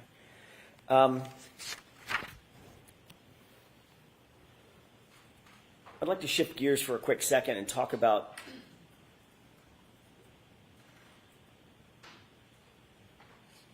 a March 7th, 2023 text message with victim witness advocate Steve Nelson. Do you remember communicating? You don't have to know the exact date, but if you do, fine. Do you remember communicating in March of 2023 with victim witness advocate Steve Nelson about the Ring camera at One Meadows? I don't know the exact date, but yes. Okay. Is it true that you contacted him to inform him that the O'Keefes needed to replace or wanted to replace the driveway Ring camera, that same Ring camera that we just literally saw through that perspective Yes. of you arriving? Yes. Did Mr. Nelson indicate that he believed that would be fine to replace that Ring camera if the O'Keefes wished to do that? I don't remember if he said it would be fine, but at some point they were told they could replace it. It had broken. It wasn't working. Did he indicate that he would check with DDA Adam Lally and then get back to you? I don't know. At some point, you were informed that the O'Keefes had the green light or the go-ahead to replace that Ring camera at One Meadows. Is that right?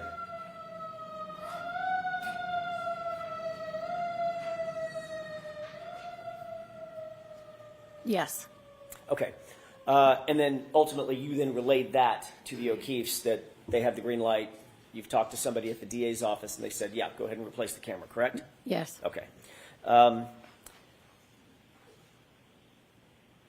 Did you ever receive any kind of response from the DA's office either before or after you relayed this information to the O'Keefes to say, wait, hold on, we need to do a reconstruction, we need to make sure that the camera is in the exact same spot that it was at the time of the incident? No. Any communication like that? No. So the communication that you got was, yep, go ahead and replace it, it's no big deal. Correct. Okay. And ultimately, you learned that the O'Keefes did, in fact, replace that Ring camera. Correct.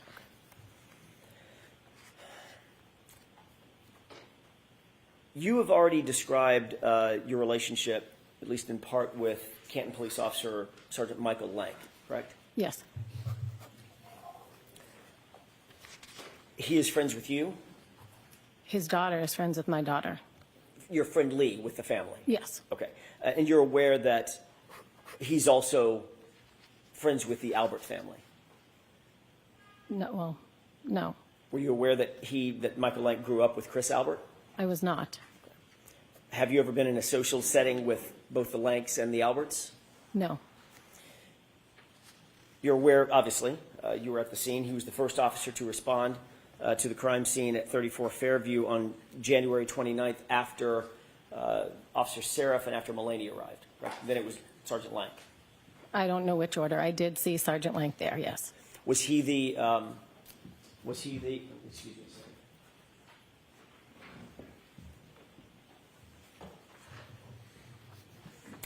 I was just reminded, you indicated that you don't remember the date of that text communication between yourself and Mr. Nelson. No, I don't remember the date. Would it refresh your recollection if you looked at a text message between the two of you about this, the subject of the Ring camera? Sure. Okay. Do I need to know the date? May I approach? I need to know the date. Oh, okay. Sorry. Thanks.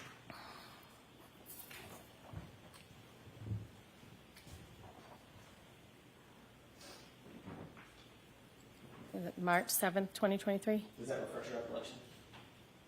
Yeah. Okay. Thank you, Rob.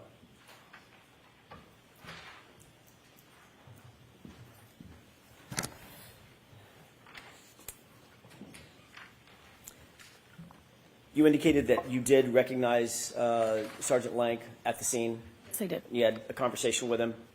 No. I said, Mike, is that you? He said yes, and that was it. All right.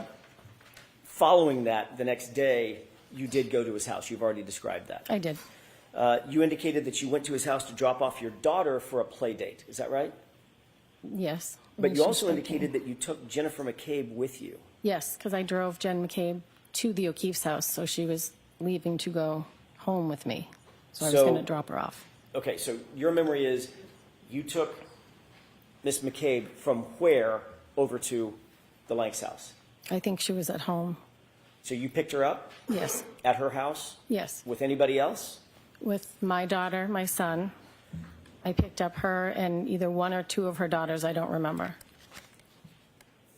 And then you drove over to the Lanks house, is that right? No, I drove to the O'Keefe's house. First. Yes. And what did you do with the O'Keefe's Then house? left a couple of kids, and my daughter wanted to go to the Lanks house, so I drove my daughter to the Lanks house before driving home. And Jen's child was with you on the way from Jen's house over to the O'Keefe's house. Yes, one or two daughters, I don't know, Dropped the one or two kids off at the O'Keefe's, is that right? as well as my son. As well as your son. Then you went to drop off your daughter for the play date. Well, she was 13, so it wasn't a play date. Whatever, I don't know what you call I know, it. I know. I don't have a 13-year-old. What a date, whatever Yeah, it is. so she went over to her friend's house, yes. Okay. But you took Jennifer McCabe with you Yes, because I was driving her home. back to her house without her kids? Yes, she was going home. Were you going to go back to the O'Keefe's and pick up her kids and then take all of them home? I didn't have a plan. I mean, Patrick, Okay. nephew, is my son's best friend. Got it. So he wanted to be with him. Okay.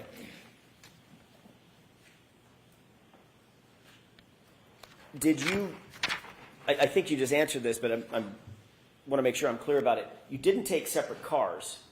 You all We went in did. the same car, is that right? Correct. Okay. Did anybody stop by or go by 34 Fairview during that roundabout? No, Nobody stopped off at 34 Fairview either on the way or on the way back? no. I don't believe so. That wouldn't be the route in which to get to my house. Right, exactly. You indicated that you stayed, even though you were dropping off your daughter, y'all stayed, you and Miss McCabe stayed at Sergeant Lank's house for some 45 minutes. Does that sound about right? Yeah. And Sergeant Lank's wife, you indicated, was in the back seat of your car? Yes. Did y'all ever go inside the house? Jen went in to go to the bathroom. Was Sergeant Lank there? I don't know. I didn't go in. You didn't have any communications with Sergeant Lank? I'm sorry? You didn't have any communications with Sergeant Lank himself, Mike Lank, on that trip? No, I did not. But you don't know whether or not Jen did? I don't know whether or not Jen did. She went in the house to go to the bathroom. Okay.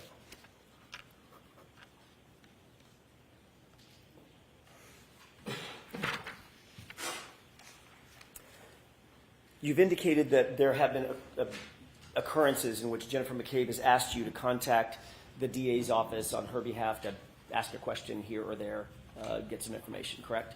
To Steve Nelson, yes. Okay. How many times, just a number of times, the volume, would you say that Ms. McCabe has asked you to reach out to the DA's office in one particular or another on her behalf? I don't think very many. What does that mean? Of the 50 times that you've had No, communications? maybe like 4, not many, to my knowledge.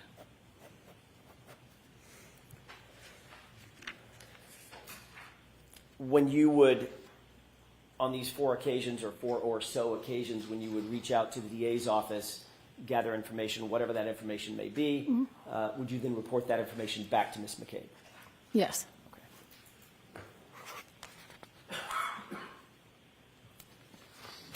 You obviously understand the importance of providing statements to law enforcement that are free of influence of other people, other witnesses. Is that right? Say it again? You understand the importance of providing information to law enforcement as a witness to law enforcement free of influence from other people.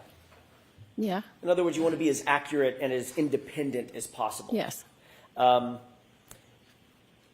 that's because if your statement is somehow, or if your communications with law enforcement are somehow influenced by others, it might call into question the credibility of the person providing the statement. Objection. Can you answer that question, Ms. Roberts? No. Okay, next question. Sure.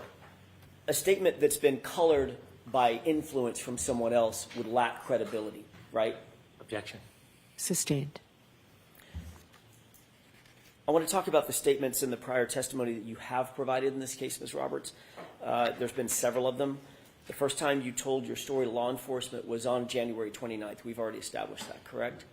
Say that again? It was on January 29th, the first time you relayed your story to law enforcement. Yes. And that was to Trooper Dunn and Trooper DeChico. That's the name I couldn't remember. I don't remember. But you do remember Trooper Dunn. I remember 2 troopers. I don't know their name. Okay. Where did that interview take place? In my dining room. And who was with you when you gave that interview, if anybody? My husband was home. I think my daughter was home at that point. My husband was home. I don't know if the kids were home. Nobody else from outside the family? No. Okay. Who contacted you about doing that interview? How did they know to come to you at your home? I don't remember. They may have just shown up. I don't remember. Okay. Do you remember what time the interview was? Maybe around dinner time, maybe around 5, 6.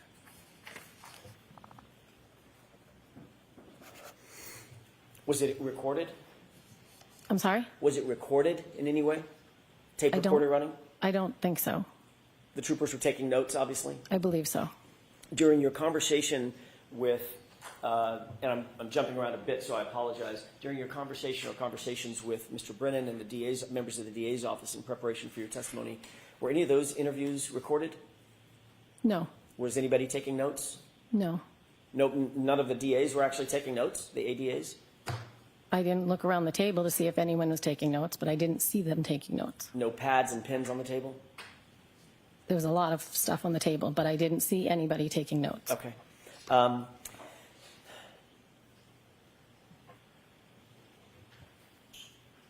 You received a phone call just before that interview started at 5:25 p.m., correct? Around 5 o'clock, 6 o'clock. Is this the night of the 29th, you mean? This is the night of, I'm jumping back to the night of the 29th. Yeah, I'm not following you very well. That's okay. On the 29th, Yeah. when you were interviewed around 5:25 p.m., maybe just a little bit before that, Yeah. you received a phone call just before that, correct? I do not know. Isn't it true that Jen McCabe called you and spoke to you just before that? I spoke to Jen McCabe the entire day. Okay. Including just before that interview. I don't know. Did you tell Jen McCabe that you were about to be interviewed? No. Did you tell her at some point did you text her and tell her that the officers had arrived? I don't think so. Did she text you back and say, call me right after? I don't know. Okay. During the course of that interview, when the incident was still pretty fresh in your mind, you indicated that at about 5 a.m. you got a call from Karen Reed indicating that John never came home. and that she was worried, correct? Correct. You also indicated that she was worried that John may be walking and may have gotten hit by a plow. You relayed that to the officers. Yes. You indicated that you met up with Karen Reed and Jennifer McCabe at Jennifer McCabe's house, and Karen was hysterical and worried that something had happened to John. Yes. You also indicated that once you were at 34 Fairview, once you all had made your way over to 34 Fairview, Karen saw John and ran to him, although you and Jennifer didn't see him initially, correct? That's correct. You said that Karen was repeating the phrase, "Is he dead? Is he dead?" over and over. Is that right? That is correct. You also indicated that she said that if anything happened to John, she'd kill herself, correct? That's what she said to me. Object. So the objection sustained. Did you indicate at any time, I'm sorry, let me ask it a different way. Did either of the troopers indicate to you after your initial interview that if there was anything further that you could recall that would be useful, please provide it? Please give it to at that time. I don't know. Okay. Would it refresh your recollection to look at that January 29th report? Sure.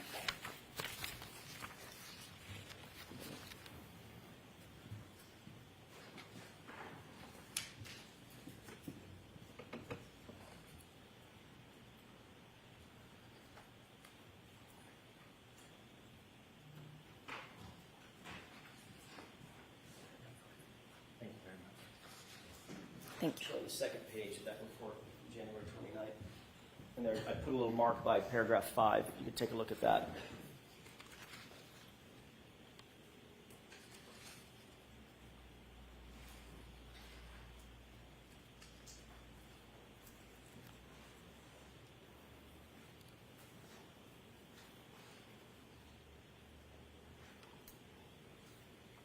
Okay. May I? Yes. During this interview with Trooper Dunn and Trooper DeChico, they indicated after you gave your statement that if you wish to provide anything additional, now is the time to do it. Objection. Sustained. Were you informed that you were limited on time in that interview? Meaning, we got to get this done, we're leaving, we're out of time. No. They didn't cut you off, correct? No. They didn't tell you that they had a limited amount of information that they wanted and then they were just going to leave, correct? I don't remember. I don't recall. As a matter of fact, they told you that anything you wanted to provide to them, provide it. Give them as much detail as you could, correct? I don't recall. You just read the last statement that these troopers indicated, correct? If there was anything further she could recall that would be useful, please provide that information. Object. Sustained. Your Honor, may we approach? Yes.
May I? Yes. Thank you. Having looked at the report, No. Bring it to her and show it to her again. she's just, it's the same thing that I just showed her. Having looked at the report, does that refresh your recollection about what Trooper Dunn and DeChico told you at the end of the interview? I don't recall. It's not refreshing. I'm not remembering it. Even reading it, I'm not remembering it. I see. Okay, fair enough. So as you sit here, the details about what you told or what those two officers told you are not fresh in your mind, and nothing's refreshing your recollection about that. Right. Okay, but you do remember the basics of what I just described in that conversation with those two troopers. I mean, they asked me what happened. I told them, but I was also in shock. You never said during the course of that interview that my client called you at 5 o'clock in the morning just hours earlier and said he's dead and then hung up, correct? No, I don't believe I said it at that point. I did not remember that until a couple of days later. I see. And in fact, when you were asked about that particular statement, when you asked about that particular series of events, that never came to your mind. No. That literally the first words out of Karen Reed's mouth, according to you now, is he's dead and then hung up. Correct. When you heard that, you didn't take that to mean that she killed him. No. Of course not. She was panicked, correct? Yes.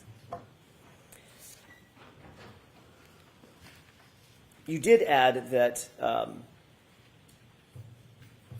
one other thing that you didn't add in your initial statement to Trooper Dunn and Trooper DeChico is anything about the taillight either, correct? Not. Okay. And you also didn't say anything about any sort of a Google search or the praying that you talked about in the back of the patrol car, anything like that? No. Okay. I don't know. I don't remember.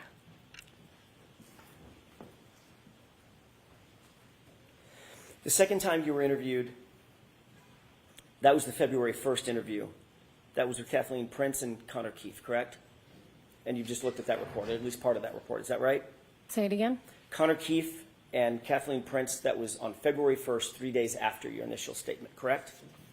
I don't remember the date, but I remember meeting with them. Okay. I want to make sure I get the dates down, so I'm sorry to belabor this, but. May I approach? Yes. Would it refresh your recollection if you would look at the report of that interview? It might. Okay. First paragraph. Thanks.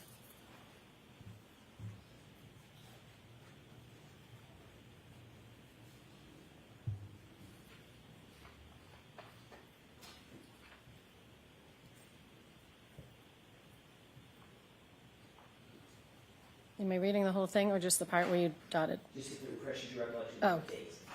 Oh, for the date, yes. May I approach? Yes. What date was it that you met with them? February 1st.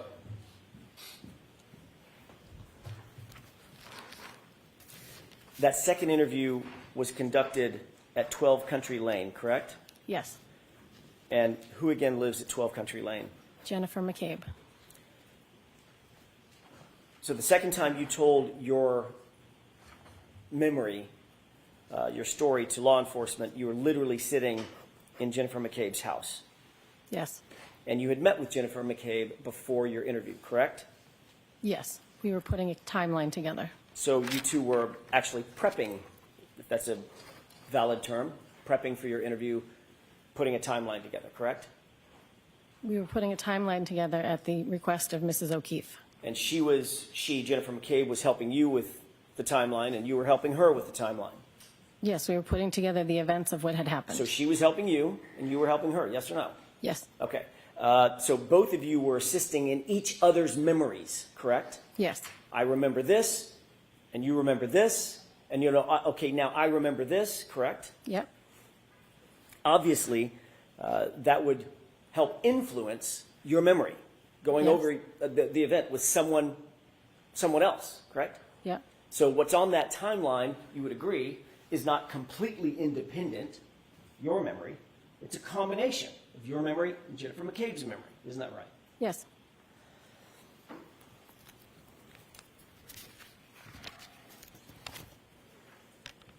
May I have just a moment, Your Honor? Yes.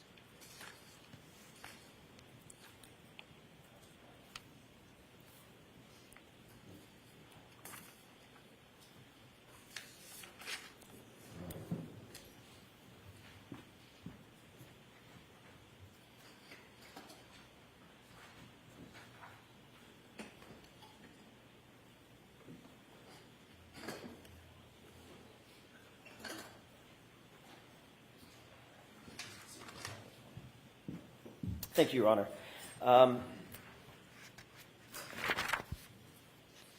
So the two of you drew out some sort of a timeline for you to follow during the course of that interview. Is that right?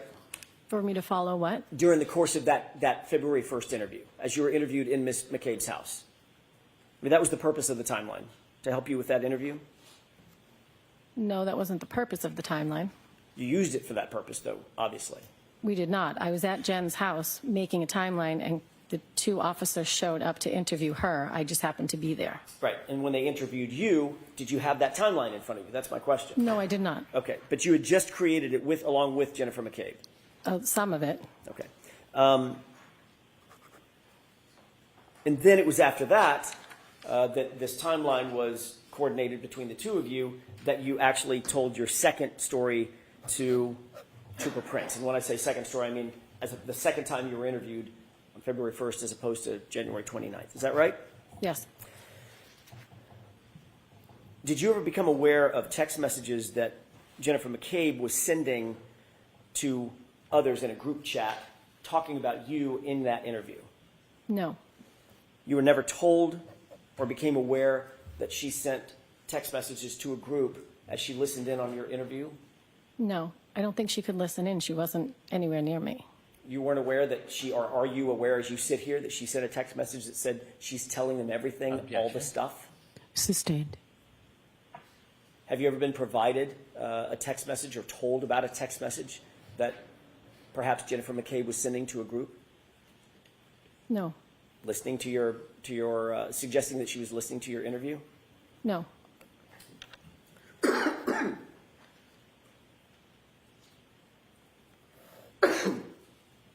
The third time you told your story was later that night in a telephonic interview. Is that right? With Trooper Proctor? I requested to speak to Trooper Proctor because I had remembered the very first time I spoke with Karen that morning, and I wanted to make sure it was recorded. Okay, that wasn't my question. My question was, did you have another telephonic conversation with Trooper Proctor, yes or no? You said that night, but it wasn't that night. When was it? I think it was earlier that day. Okay. But it was after the interview with Trooper Prince. I don't think so. Think it was beforehand? I think it was beforehand. You were still with Jennifer McCabe when that call took place, correct? I was in her house. I was not with her. I stepped away to speak to him by myself. In her home at 12 Country Lane. Correct. Who else was with you other than Jennifer McCabe in the house? Her sister was there writing down the timeline for Who's us. that? Her sister, Denise. Denise? So she was scribing the timeline as you and Jennifer McCabe were creating it? She was writing it down as we were remembering things. Right. And the three of you were doing this together, sort of communally. Yes. She would say something, then you would say something, then it would spark something that she would say, and back and forth, correct? Yes. How is it that Trooper Proctor got a hold of you? Did you call him or did he call you? I think he was on the phone with Jen, and I asked to speak to him. So Trooper Proctor got a hold of you through talking to Jen McCabe. Well, I asked to speak to him, but yes. Right. Was that interview recorded, to your knowledge? I don't know. The fourth time you met with police was February 2nd, the very next day, at about 12:08 p.m. Is that right? I don't remember. Do you remember signing a consent form for your phone? Yes. Was that the next day after this interview with Trooper Prince and Trooper I don't know Keith? what day it was. It was right after Karen was arraigned for the first time. Jen and I met with them and both handed our phones over willingly. So you've just answered my question. So when you met with police, whatever the date was, it was a few days later, you met with police. You had a fourth time, you were still in the presence of Jennifer McCabe when you met with police. Yes. And handed your phone over, is that right? Yes. She handed her phone over, is that right? Yes. And the two of you were together when you signed your consent forms, is that right? Yes.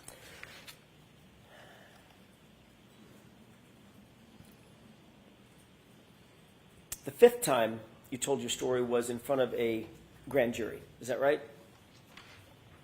I don't know. Do you remember testifying in front of a grand jury? I do. Okay, let's talk about that for a second. Before you testified at that grand jury, just physically, you were brought into an anteroom where you waited to be called by ADA Adam Lally, correct? Yes. Who was in that anteroom with you just before you gave your testimony? My husband and Jen and Matt McCabe. So Jennifer McCabe was with you yet again just before you gave Yep. official testimony under oath concerning this case and concerning the incident. Correct. Ms. Roberts, when was the last time you've spoken to Jennifer McCabe before you testified in this trial? In this morning. Did you discuss your testimony? No. So you and Ms. McCabe, who became friends Correct. because of this incident, Correct. talked as recently as this morning before your testimony, Correct. and your testimony now is that you did not discuss anything about what you're doing here No, or what you're going I to did testify not. She to. called to wish me good luck today. When did you talk to her the last time before this morning? I don't know, maybe a couple days ago. I don't remember. Within days of you taking the stand yesterday, correct? Yes.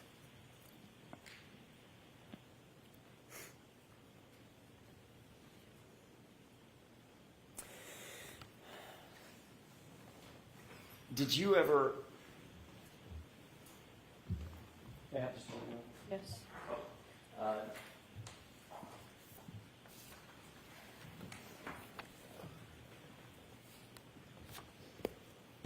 Ms. Roberts, I'm going to ask you,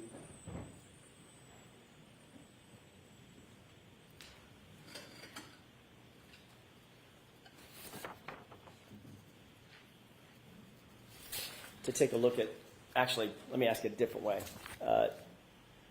Did you say that you did or did not recall texting with Jen McCabe during the course of that January 29th interview with state police?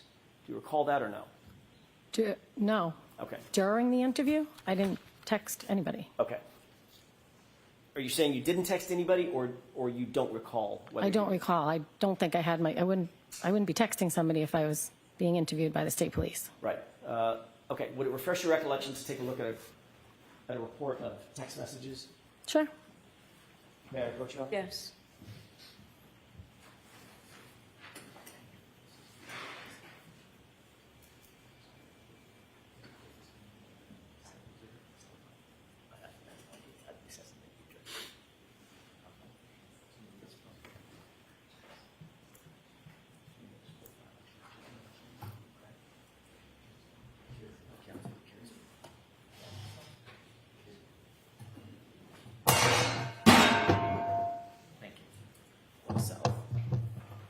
May I, Your Honor?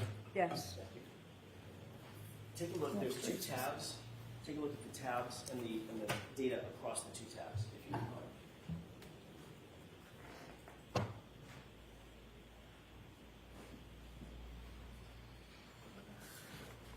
Okay.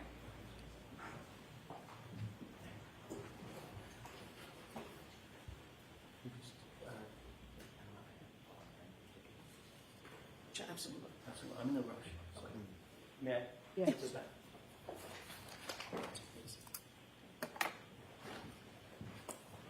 Well, for information, Mr. Brennan, Okay. Jurors, feel free to stand up and stretch if you'd like. And I forgot to tell you, anytime we're at sidebar, please feel free to stand up and stretch, okay?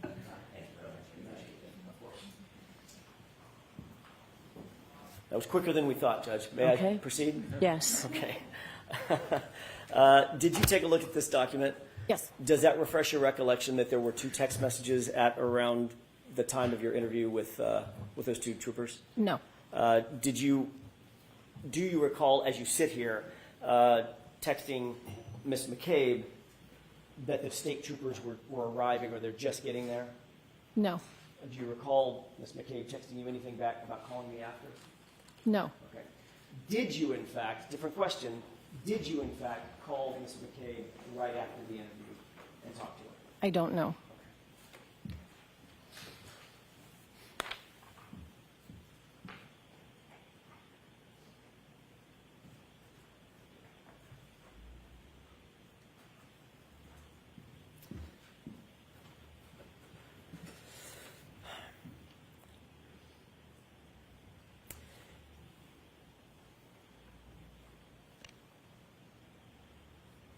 have you ever testified that at the scene, Miss Reed was seated in the back of a patrol car along with Jennifer McCabe, and you were standing just outside the car, and there was an interaction among the three of you? Yes. Have you ever testified, or have you ever stated in any particular, that during that interaction, Karen asked the three of you to pray? Yes. Have you ever said or testified that during that interaction where you're seated, where they are seated in the back of the patrol car and Ms. Reed asked you to pray, that Ms. Reed said to Jennifer McCabe, Google hypothermia? No. You've never said that. I've never said that.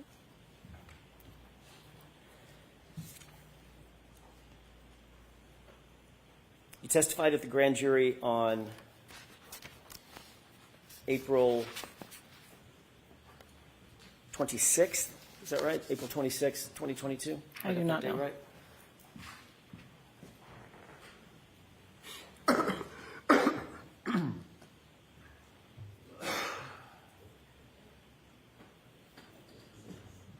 Does that sound right? April 26th, 2022? I have no idea.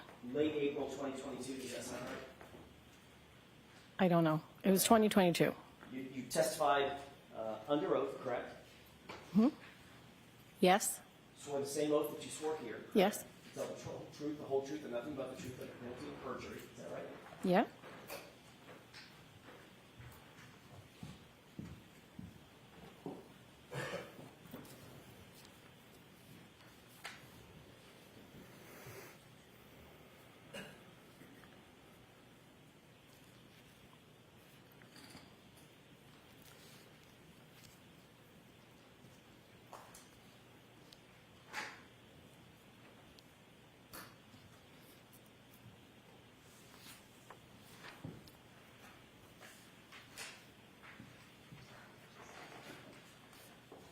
Yeah, that's what I needed.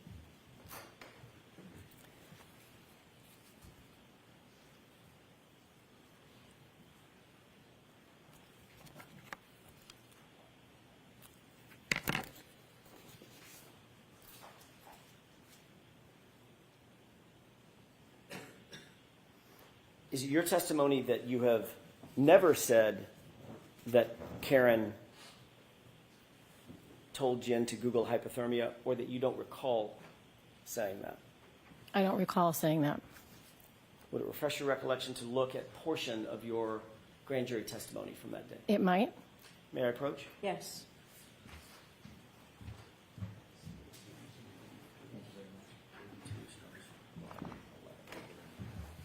Thank you. Sure.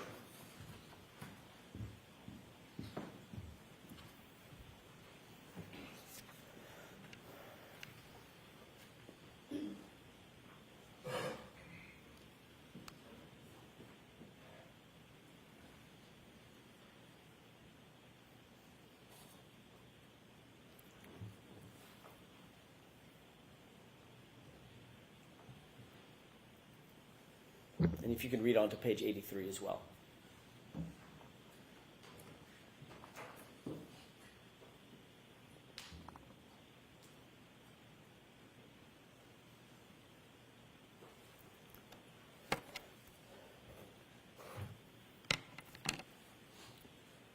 Yep. I testified. I didn't hear it, but I was told that she was asked to Google it.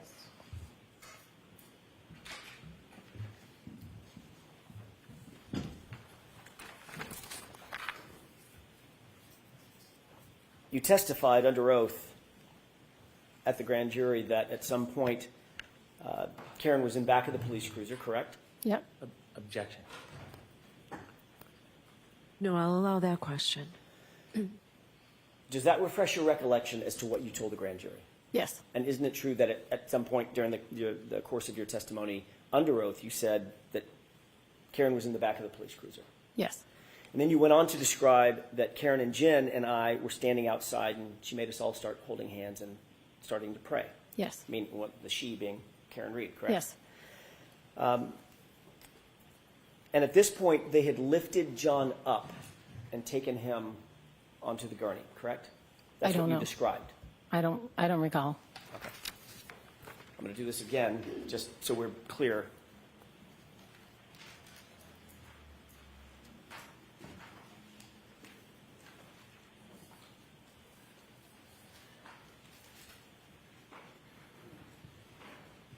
May I approach? Yes. Sure. Thank you. Just a portion of the bottom of the page. At the bottom? At the bottom, last couple of paragraphs. Okay.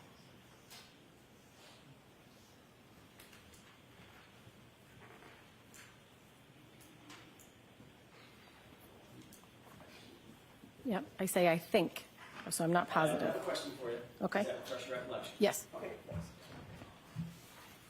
Thank you. And you testified basically that you think, at least that's what you were telling the grand jurors, that you Yep. think that was the point at which they lifted John up Yes. and moved him into the ambulance, correct? Is that right? Yes. And then you were asked a question, what, if anything, did she, Miss Reed, ask Miss McCabe while they were sitting in the back of the cruiser that you heard, correct? Objection. Do you recall that? I did not hear the question about Google being asked. That's not my question. May I ask? May I inquire? Just repeat that question. Sure. Isn't it true that you were next asked by Mr. Lally in front of the grand jury, quote, what, if anything, did she, Miss Reed, ask Miss McCabe while they were sitting in the back of the cruiser that you heard, end quote. Do you remember being asked that question? No.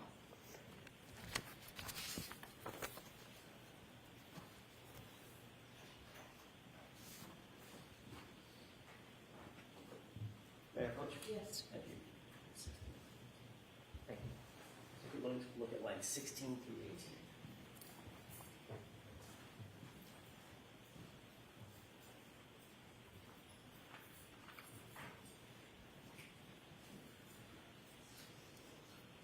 Okay. May I? Yes. Does that refresh your recollection? That was the question that you were asked? Yes. Okay. And in response to that question,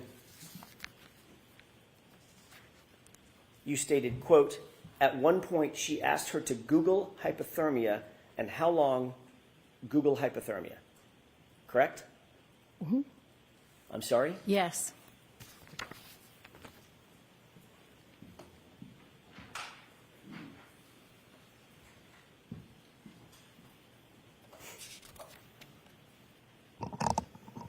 That was very detailed. You'll agree that that's a very detailed and specific recount of an event. You recounted where you were, back of a cruiser, or they were in the back of a cruiser, correct? Yep. You recorded or reported the time. It was right around the time that you thought they were lifting John up and scooped him up onto the gurney, correct? Yep. I thought it was about that time. I wasn't sure. Location, I'm sorry, I didn't get that answer. You were talking over each other. That's my mistake. What was your answer, Ms. Roberts? I thought it was about the time they lifted him up, but I wasn't sure. You were very detailed about who was there. It was you. It was Jen. It was my client, Kerry Yes. Reed, correct? Is that right? Yes. You were so detailed that you talked about where you were standing next to the cruiser open door, correct? Yes. What the others were doing, holding hands and praying, is that right? Yes. And the actual words used. You were as detailed about all of that as the actual words used. She asked her to Google hypothermia and how long, and then you stopped, Google hypothermia, end quote, correct? Correct. You will agree, at least for that purpose, you painted a very, very detailed picture in front of the grand jury, didn't you? Yeah. Except it's not true, is it? I did not hear her ask that. I was told she was asked that.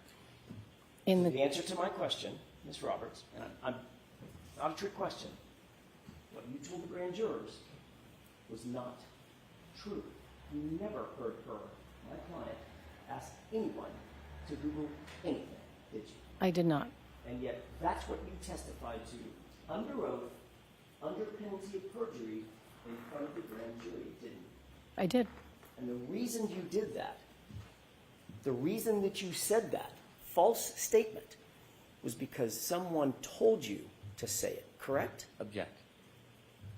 Is that, I'm going to let her answer that. Nobody told me to say it. I knew it happened at that time, How did you which know is it why I happened? said it. How did you know it happened, Ms. Roberts, if no one told you it happened? Because we wrote a timeline. We already spoke about that. So the timeline that Jennifer McCabe helped you with, that influenced your testimony in front of the grand jury, correct? Obviously. I was telling what happened in the back of the Ms. cruiser. Roberts, the timeline can answer. you wrote, So when you ask a question, let her answer, okay? the timeline you wrote with Jennifer McCabe's help influenced your testimony to testify in front of the grand jurors to a statement that you never heard, correct? Yes.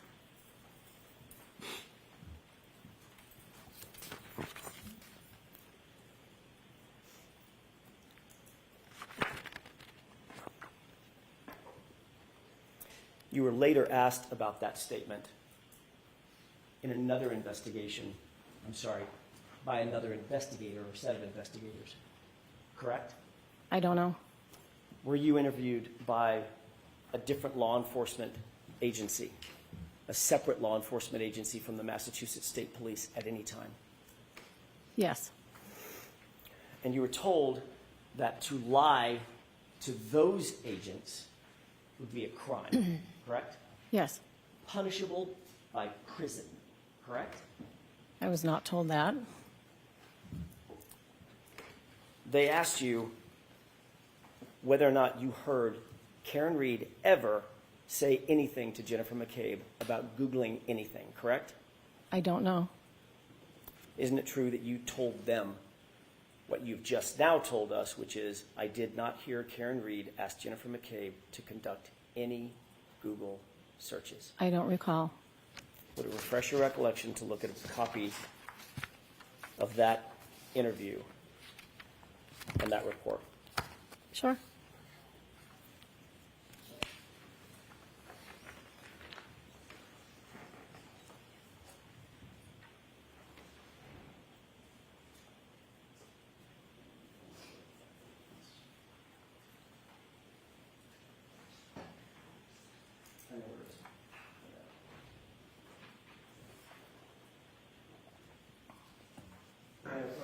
Yes.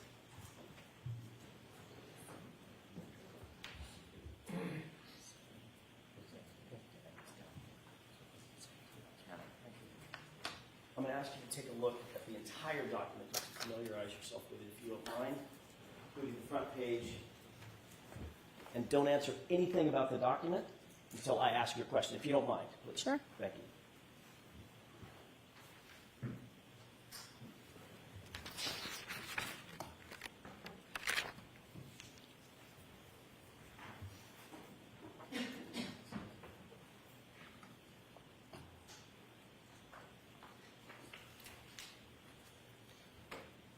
Ms. Roberts, do you recognize that as being a report of an interview that you conducted? I've never seen this before, but Understood. You may never have seen it, but does it remind you that that's Yes. a report of a conversation you had with another law enforcement Yes. agency? I'm going to ask you to turn to page 7 of that report.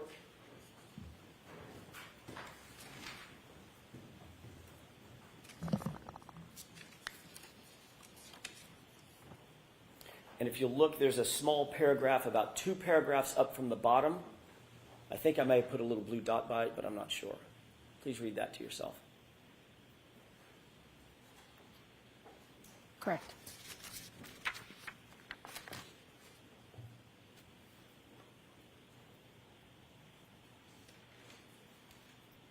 Done? Yep. Thank you.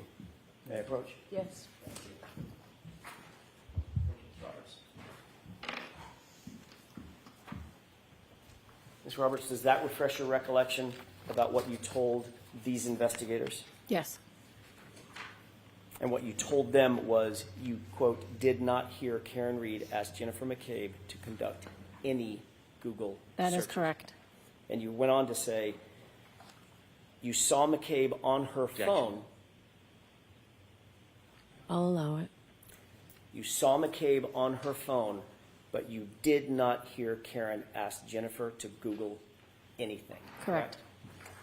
So what you told the grand jurors was in fact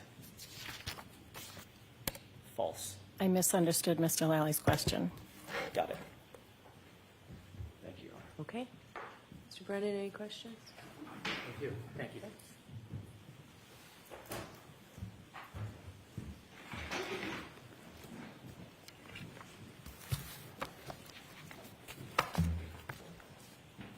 When you spoke to the grand jury about your memory, were you trying to fool them in any way? No. Were you trying to Watch the form of your questions. mislead them in any way? Sustain. Watch the form of your questions. When you spoke to the grand jury, were you honest? Yes. When you were asked the question, what, if anything, did the defendant ask Ms. McCabe, did you begin your response by saying, at one point? You can show her her response. May I approach? Yes. Page 83, line 19 of the grand jury. Can I ask you to look at page 83, line 19? Just read it to yourself and the lines that follow. You done?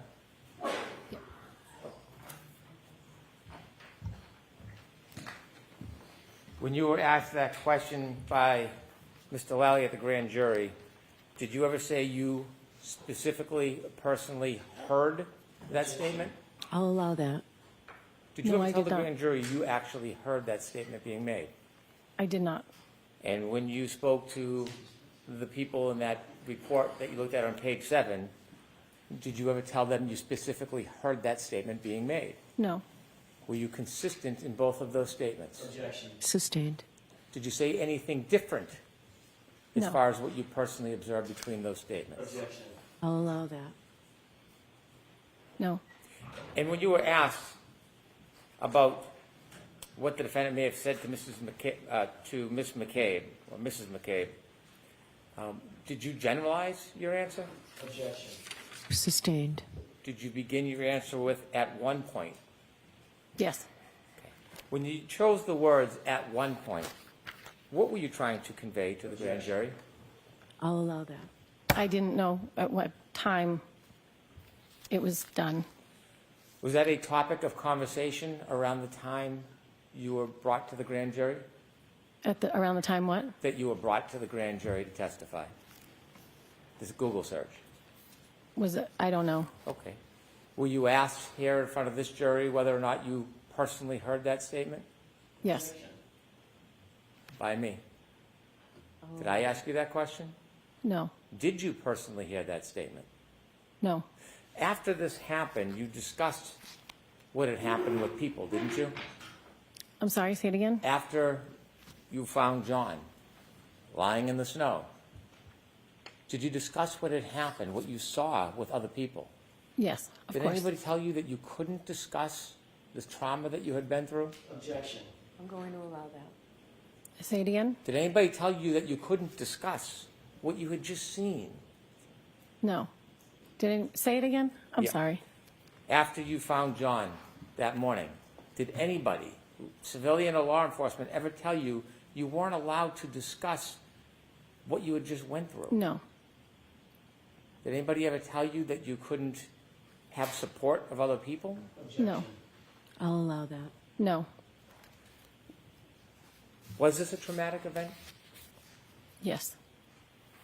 Have you spoken to it to a number of people about it? Yes. Tell us why you would want to speak to somebody about what happened that morning. I'm going to allow that. I've spoken to many people, obviously, that we all grew up with. But Jen in particular, I do speak to her. I am friends with her. We went through a really traumatic experience together. Did you ever confide in other people other than Jen McCabe about what you endured that morning? Yes, many people. Why? Because it helps me get through, and it's whether John's family, friends, whoever, I've talked to a number of people about it. You're friends with John's parents? Parents? John's parents, the O'Keefes? Yes. You still friends with them? Yes. Do you ever discuss what happened? Yes.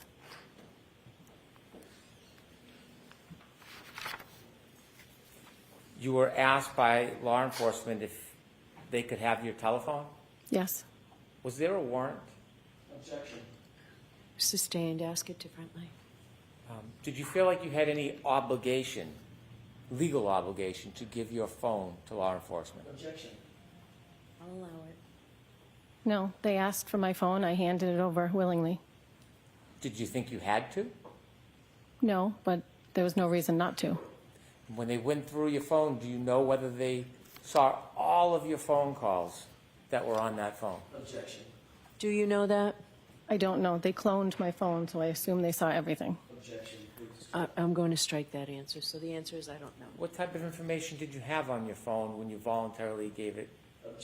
I'll allow that. Text messages, phone calls, call logs, pictures.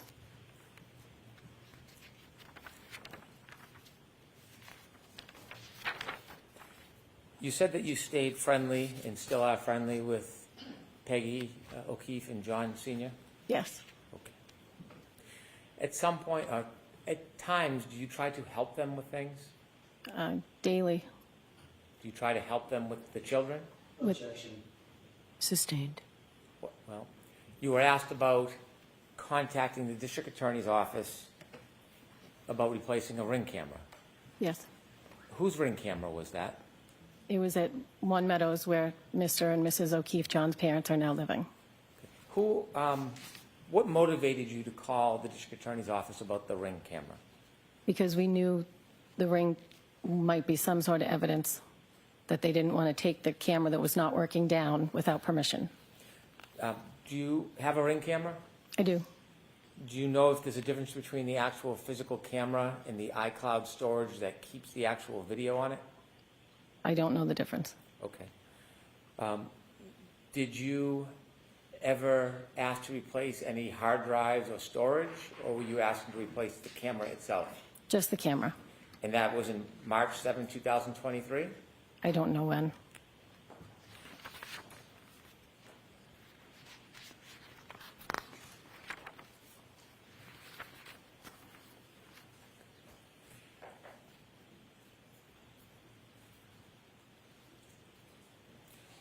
You were asked questions about what the defendant said that morning when you were trying to help Mr. O'Keefe.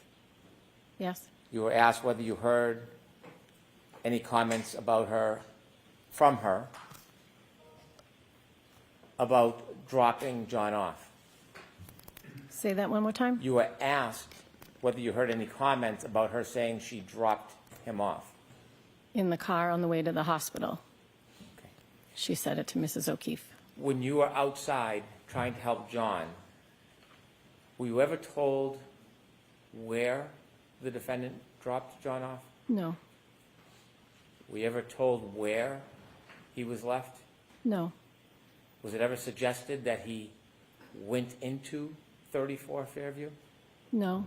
Was it ever suggested that he went into any house whatsoever that morning? No. Were you ever asked to go into the house to look for him? No.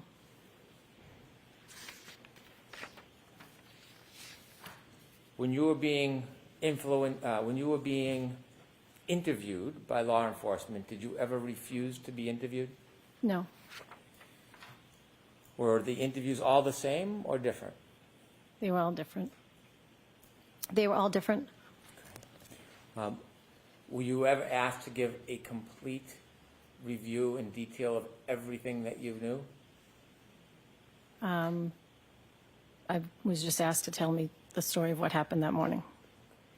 And at some point when you were interviewed, you were asked about the phone calls that the defendant made to you that morning at 5 o'clock. Yes. When you received those phone calls, Jennifer McCabe was not on the line, was she? No. Was she a party to the calls? No. Did she influence your memory in any way about the words that the defendant spoke to you that morning? I'll allow that. No. Do you have a clear memory of what the defendant said to you on the morning of January 29th, 2022, at around 5 in the morning when she first called you? Yes. Is it your independent memory? I'm saying. Is it sorry. your independent memory? Yes. How well do you remember it? Sustained. Tell us what you remember her saying to you. I'll allow it. When she first called, she said, "John's dead, Kerry," and hung up. And she called you back. She called back. When she called back, was there any other party on the line other than you and her? No. What do you remember the second time that she called you? Yes. She said, "John, I think he got hit by a plow. He did not come home last night. He would never not have come home. I wasn't supposed to stay in Canton, and Kaylee was here. He would never leave Kaylee by herself."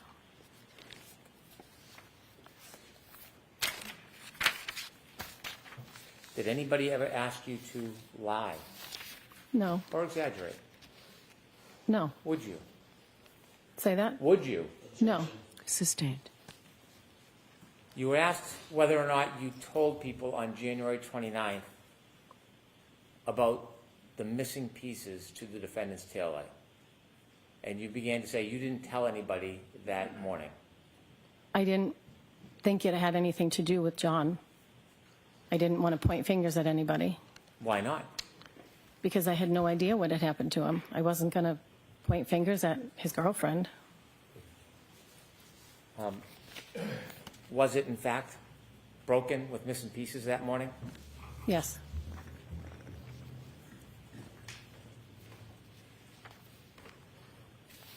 You saw the ring video of you and Miss McCabe and the defendant going into John's house? Yes. Had you seen that video before today? Yes. Had you been shown it before in Yes. other proceedings? Yes. When you went into the house with Miss McCabe and the defendant, did you do anything before you went into the house, actually in the house? When You I take took any- off, we took off our shoes and You took off your shoes? Jen and I both took off our boots Why did you take off your boots? because you had to take off your shoes to go into John's house. Well, you say you had to. Explain to us a little bit of the background on that. John was a neat freak. You were not allowed to wear shoes in the house. Had you ever worn shoes in his house? Oh, Had you ever seen anybody wear shoes in his house? no. You and They Miss do McCabe? now. They do now. I see. You and Miss McCabe took your shoes off? Yes. Did the defendant take her shoes off? She did not How do you remember that? because Jen and I were standing there for about a good 2 minutes trying to get our boots off, and she had already gone in the house.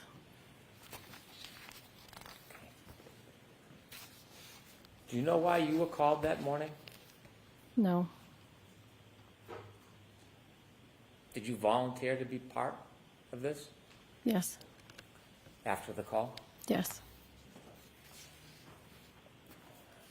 You had said you thought that you looked at the taillight before you went into John's house. Yes. Do you remember actually seeing the tail light that morning? I do. Was it simply cracked?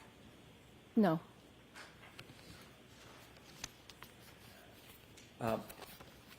Do you know that the portion of the ring video from when you came out of the house with the defendant, Miss McCabe, do you know that that portion is missing? Sustained. Have you ever seen any ring video depicting when the defendant was showing you her missing pieces of taillight that morning? No. Despite no video, are you certain that you saw it? Say it again. Are you certain that you looked at it with the defendant that morning in that driveway? Sustained. I'd like to play clip 3, please. Okay.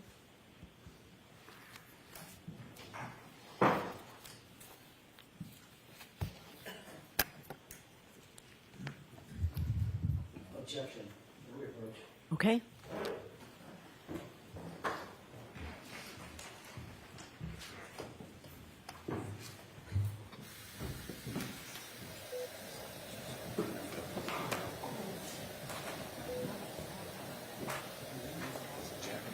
Quiet, folks, still on the record.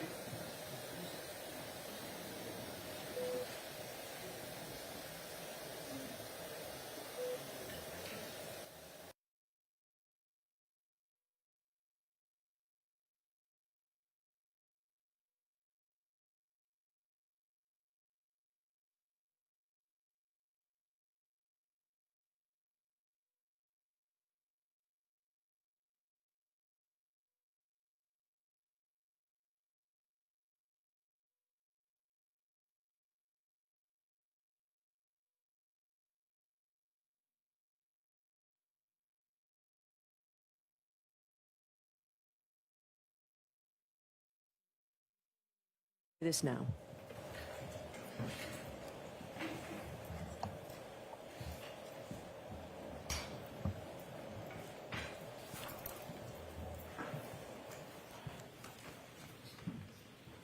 All right, go ahead, Mr. Brennan. When you first got to John and you were trying to save him that morning, do you have a distinct memory of it? Yes. Counsel had asked you if it was your story. Was this a story? Say it again. Was it a story that you told? A story? Yes. It's what happened. Do you wish it was just a story? Sustained. There's no further questions. Okay, so recross.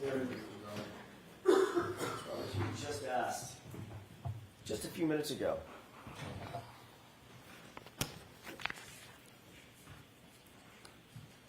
Did you ever say that you actually heard that statement about that Google search? And you said no. Correct. The question that was posed to you by Mr. Lally was, what, if anything, did she, Miss Reed, ask Miss McCabe while they were sitting in the back of the cruiser that you heard? Correct? I misunderstood the And question. you misunderstood that question? Yes. What I did you did. misunderstand about that question? I didn't know it was that you heard, so I was explaining what happened in the back of the car. I see. So you just ignored the part, literally, the part of the question where he said, what did you hear her say? That's what I your think the word testimony was is now? heard, and I didn't hear it. I obviously got the question wrong because I did not hear anybody ask about a Google search. Well, I know that's what you're saying now. I get that. But when you were asked, what, if anything, did she ask Miss McCabe while they were sitting in the back of the cruiser that you heard, your immediate answer was, at one point, she asked her to Google hypothermia and how long dash Google hypothermia, end quote. Correct? Correct. That was your answer, Yes. correct? To a question I misunderstood. And that was a false statement, wasn't it? Technically. Technically? Yes. It's like being a Technically. little bit pregnant, Ms. Roberts. Okay, so remember, jurors, I said earlier, comments of counsel are not evidence and you're to disregard them. Ask a question. Thank you, Your Honor. What do you mean technically? Technically, I was under oath, and I did not hear Karen asked Jen to Google it. And yet under oath, But I knew it happened at that and time. yet under oath you said you did. Correct. And that was a lie, correct? Objection. Was that a lie? Did you lie? I did not intentionally. But you did. And Not intentionally. okay, that's the end of Understood this. the question, Mr. Jackson. All right, is there any other question or is that it? I didn't hear what she just said. I said I misunderstood the question, Mr. Jackson. That's what you're saying now, correct? That's what happened. All right, Can I ask one more question? okay. In that quote, you said, at one point she asked her to Google hypothermia and how long. Then you corrected yourself and finished with Google hypothermia. What did you mean by how long? What were you about to say? I don't recall. Had someone told you something about a phrase that started with how long? I don't Related to recall. hypothermia? I don't recall. Like, for instance, how long to die in cold? I don't recall. Thank you. Okay. All right, Ms. McKay, I'm sorry, Ms. Roberts, you are all set. Thank you.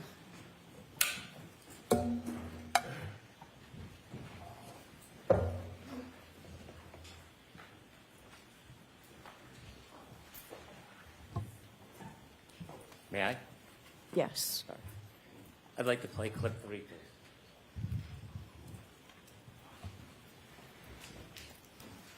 Your Honor, before this is played, is it possible to take a quick break so we can review this? There's a lot of clips. I'm not sure what this is. I'd like to see it before it's played. All right, how long a clip is this? Probably about 10 seconds, 15 seconds. All right. Jurors, we're going to ask you to take a break, and we'll bring you back in, and we'll see a 10-second clip. All right, we'll give you a 5-minute break. That's fine. Thank you, Your Honor. Court, all rise, please. Jurors, close your books. Follow me.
You are unmuted.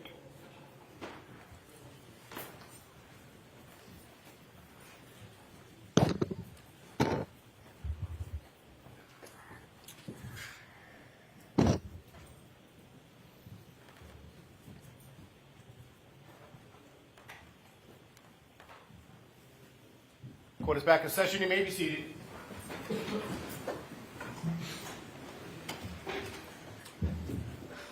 All right, Mr. Brennan, whenever you're ready. I'd like to play clip 3, please.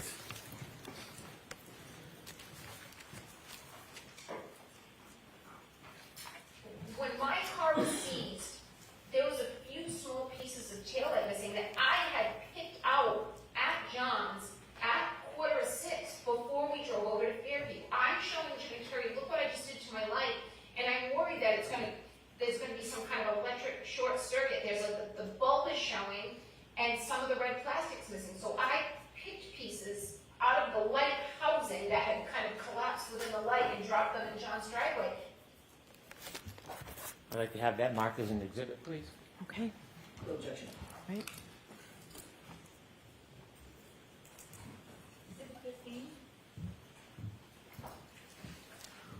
All right.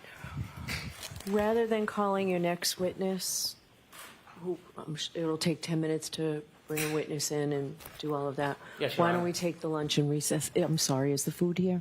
Okay. Folks, we'll take a 40-minute lunch and recess, okay? All rise for the court, please. Jurors, close your books, put them on your chairs, and follow me.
Counsel sidebar.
All right. Thank you, jurors.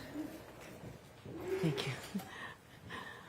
All right. Your next witness, please, Mr. Thank you, Your Brennan. Honor. The Commonwealth calls Peggy O'Keefe.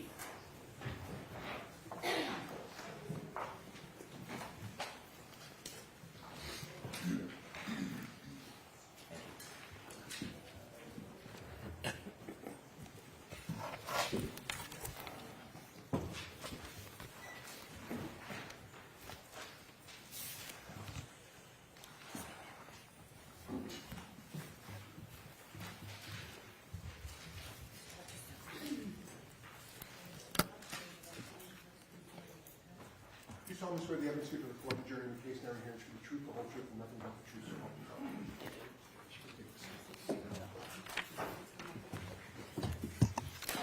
God. So, good afternoon, Mrs. O'Keefe. Yeah. All right, Mr. Brennan, whenever you're ready. Thank you, Your Honor. Good afternoon, Mrs. O'Keefe. Good afternoon, Mr. Brennan. Could you kindly introduce yourself to the jury? My name is Margaret O'Keefe. I am John O'Keefe's mother. Are you married? Yes, Who are you married to? John O'Keefe Jr. How long have you been married for? Too long. 53 years. I'm sorry, ma'am, I didn't hear you. 53. Long enough? How long have you lived in the area? We moved to Canton 3 years ago. Before you moved to Canton 3 years ago, where did you live? Braintree. How long had you lived in Braintree for? 50 years? Did you begin your family in Braintree? No, we lived in Mattapan first, and that's where my daughter was born. And then we moved to Braintree. Your daughter was born when you were in Mattapan? Mm-hmm. Your daughter's name? Kristen. How many children did you have? 3. Did you Kristen and John? And Paul, Is Paul the youngest, the baby? the baby. Did you raise your children, how long were you in Mattapan before you moved closer to here? I'm sorry, repeat that? How long did you live in Mattapan before you moved closer? 2 years And then the rest of the time you were in the area? in Braintree. And tell me a little bit about your immediate family. My daughter.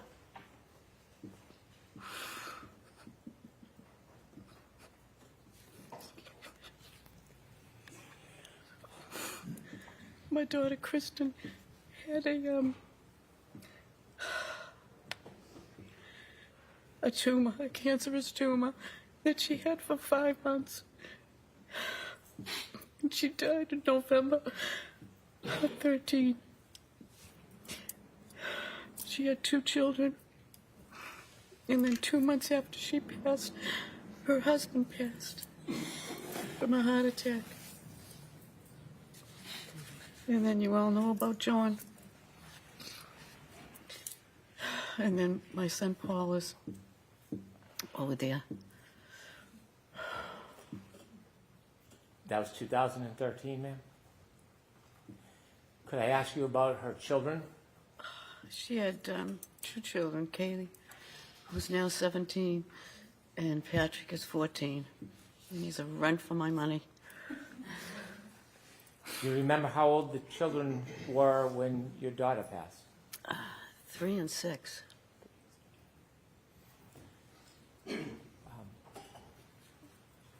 When that happened, was there any plan for the children? As far as Or what was going to happen with the children?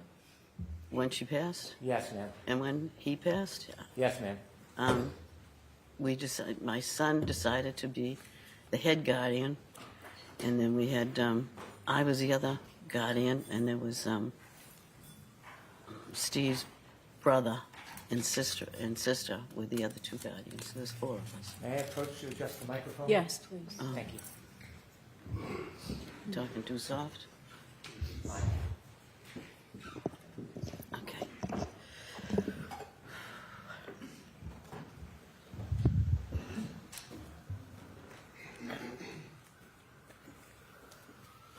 Did I understand that there was a decision that John would be the primary guardian?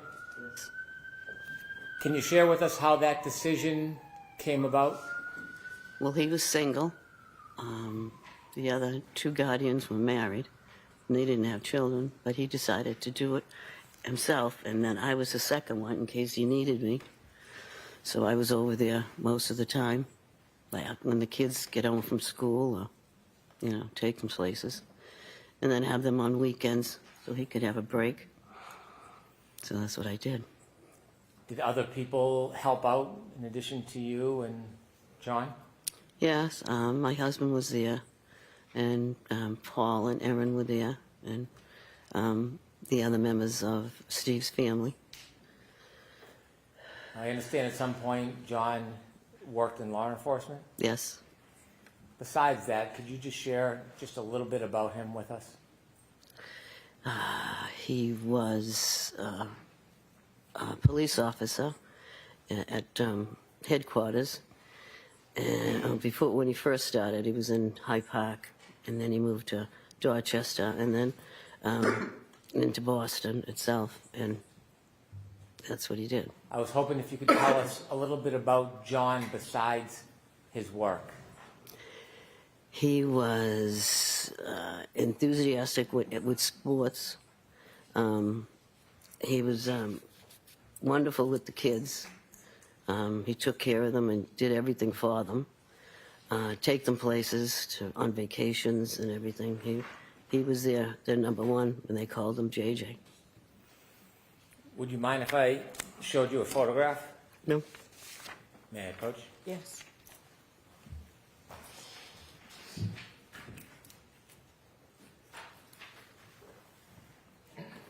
I'm showing you a photograph, Okay. and could you tell us what you see? That's my son? Thank you. May I introduce this as an exhibit? Yes. Exhibit 16.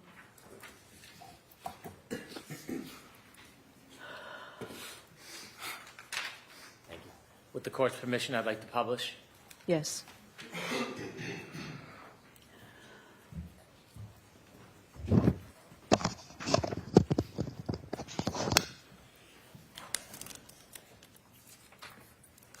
Ms. O'Keefe, do you know when this picture was taken? I really don't know. It was in the summer of I don't know what year. I really don't know the year. But is that one he probably took him to a fair or an amusement park, and he had his picture taken there with it. And then the kids were with him too. So. Do you know how old he was in that picture? 43, maybe. Okay. What year was John born? 75. Ms. Gilman, could you take the photo down, please?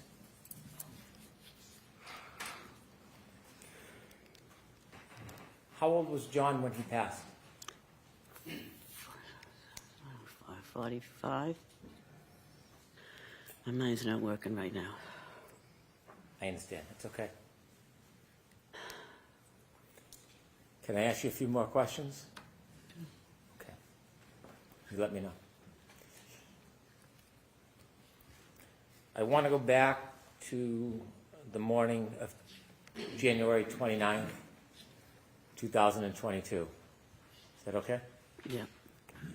Were you home I was home in Braintree. in Braintree? Who were you with? My husband? Did you receive a phone call? Yes, from Kerry Roberts. It was about 6:15, between 6:15 and 6:30 in the morning. Did you know Kerry Roberts? Yes. How did you know her? She lived in Braintree for a while. John and her were friends. They went to the junior prom together. And then we found out that she moved. She lived in Canton, and she was around the corner from us, and she helped us out with the kids.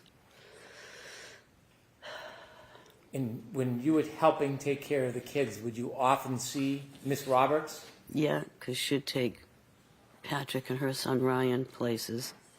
And, yeah, so I saw her all the time. Often? Yeah. When she called you that morning, do you remember the conversation?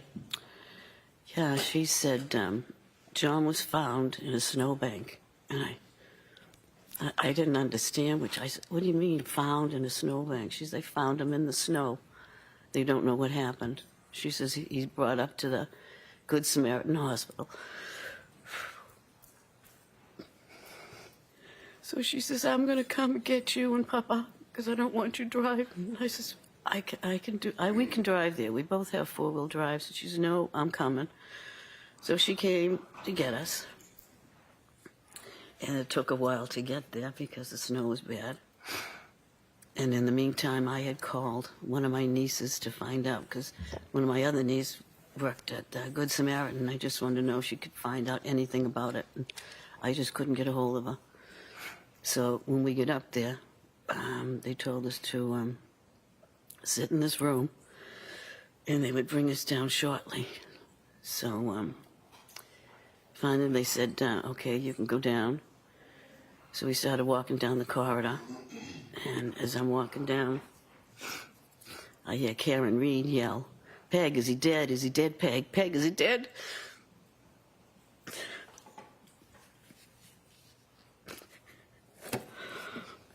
And I just kept walking, and then I asked, I don't know who it was, a nurse or a worker at the hospital, and I said, what is she doing here? And she says, oh, she's being psych evaluated. So then they brought us down to the room where my son was.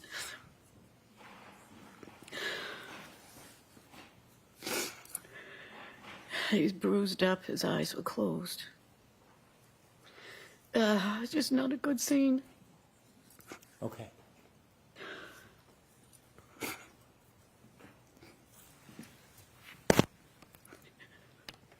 I'd like to go back, if I may.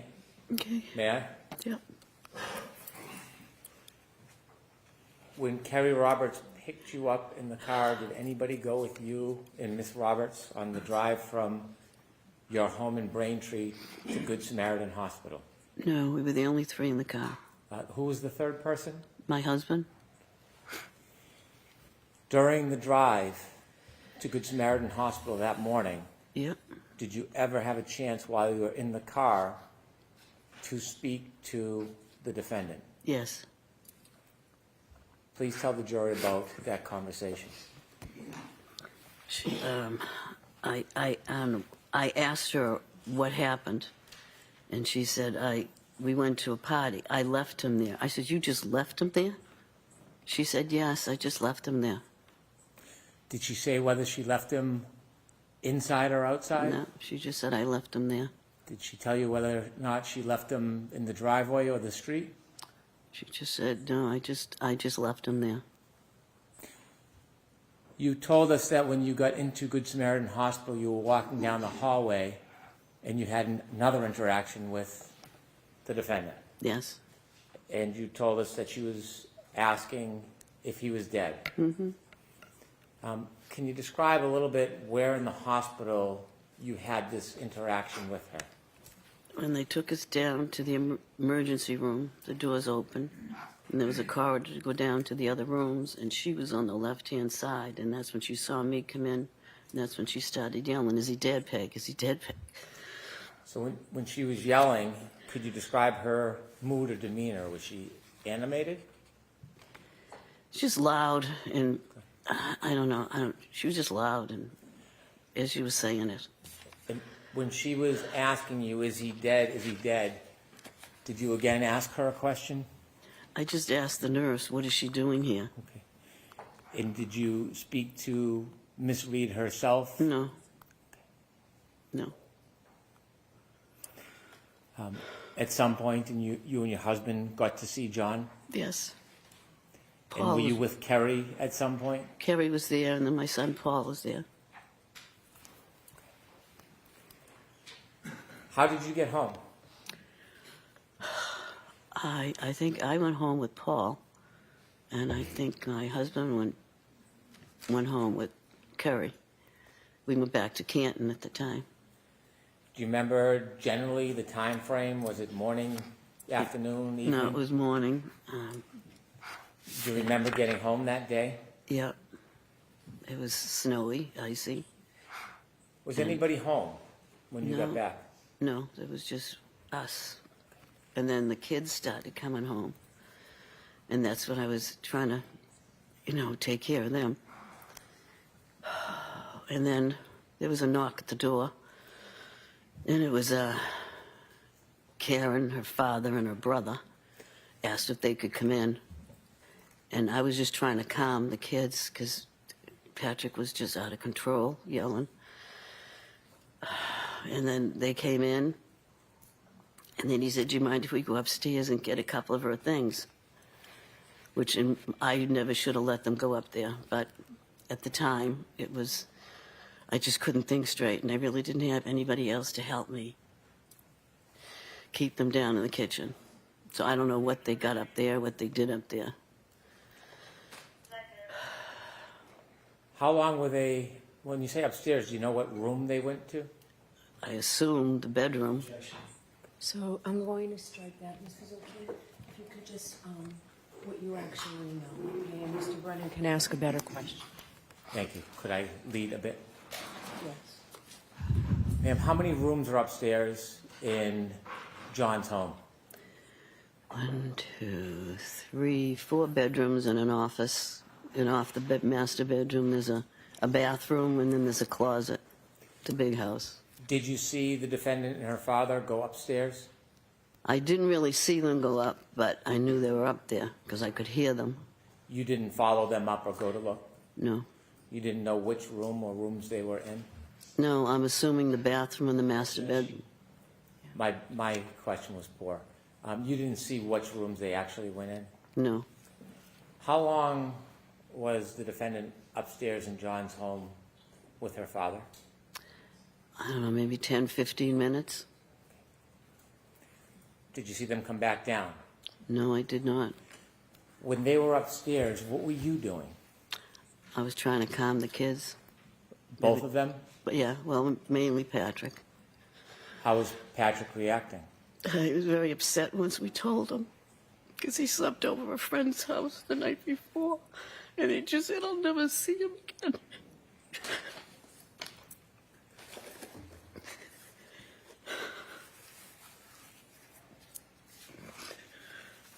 Sorry. Would you like a moment?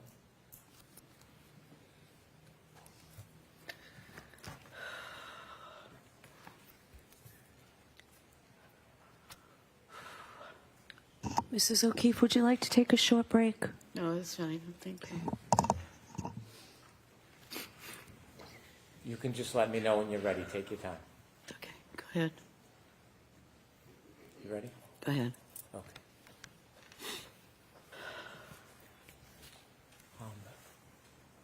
That morning, when the defendant and her father came into your home, did you personally interact with the defendant? Nope. Was there any hugs, condolences? Nope.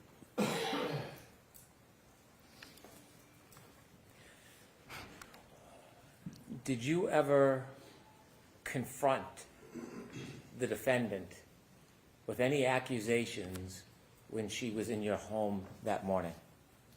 I don't even remember her being in the house. When she went upstairs, that's the last I saw of her. Did you ever lean over a kitchen island? Do you have a kitchen island in your house? No. Did you ever lean over the kitchen island and say, I think he looks like he got hit by a car? No. I don't remember talking to her that morning. Did you see when she left? Nope. Did you ever see her Lexus in the driveway? Nope. The children, who's their guardian and custodian now? Well, there's still 4 of us. 4 of us. Where do they live? One in Boston, one in Stoughton, and Paul's in Bridgewater, and me, Where do the children live? with me, in Canton. They live with you full time? Yes, You're their primary caretaker? yes. Thank you. Yeah, just a moment.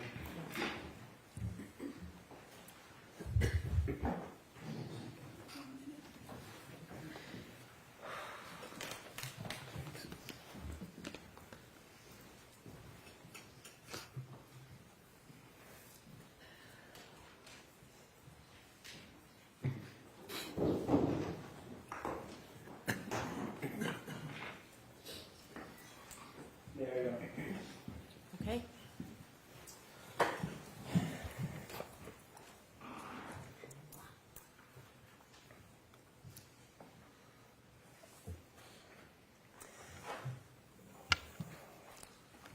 Mrs. O'Keefe, I'm very, very sorry for your loss. I have no questions for you. All right, Mrs. O'Keefe, you're all set. Thank you. Ready to court officer on you.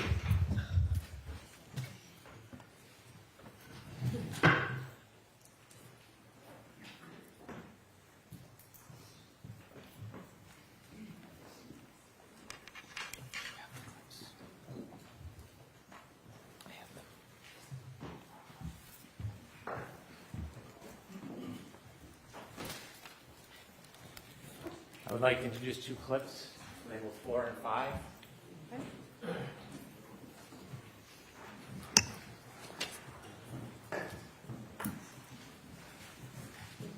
They're both on.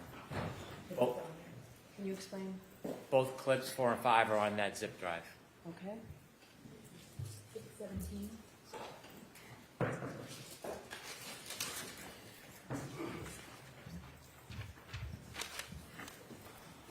There's no objection to these?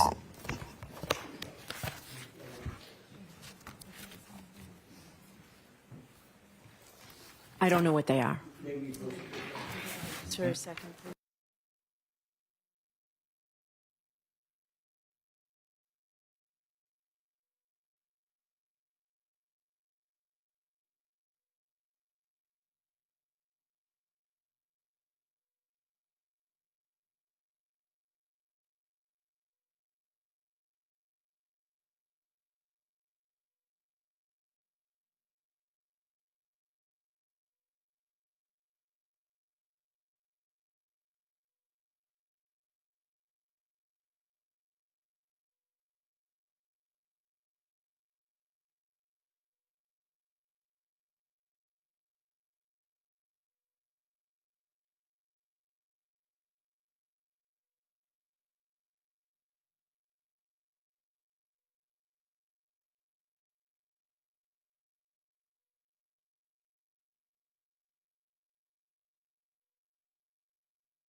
another short recess.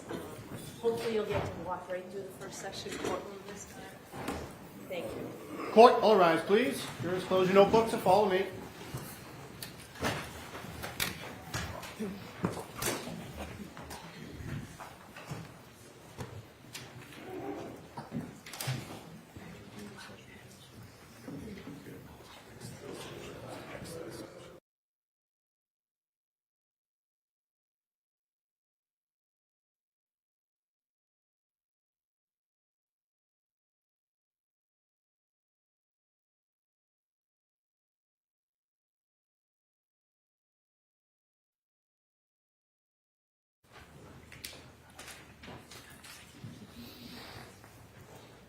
Jury is excellent.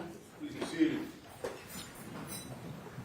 All right, so I'll watch the first one, then I'll hear your argument, Mr. Brennan and Mr. Jackson. Thank you. So, Ms. Gilman, if you play that first one, please.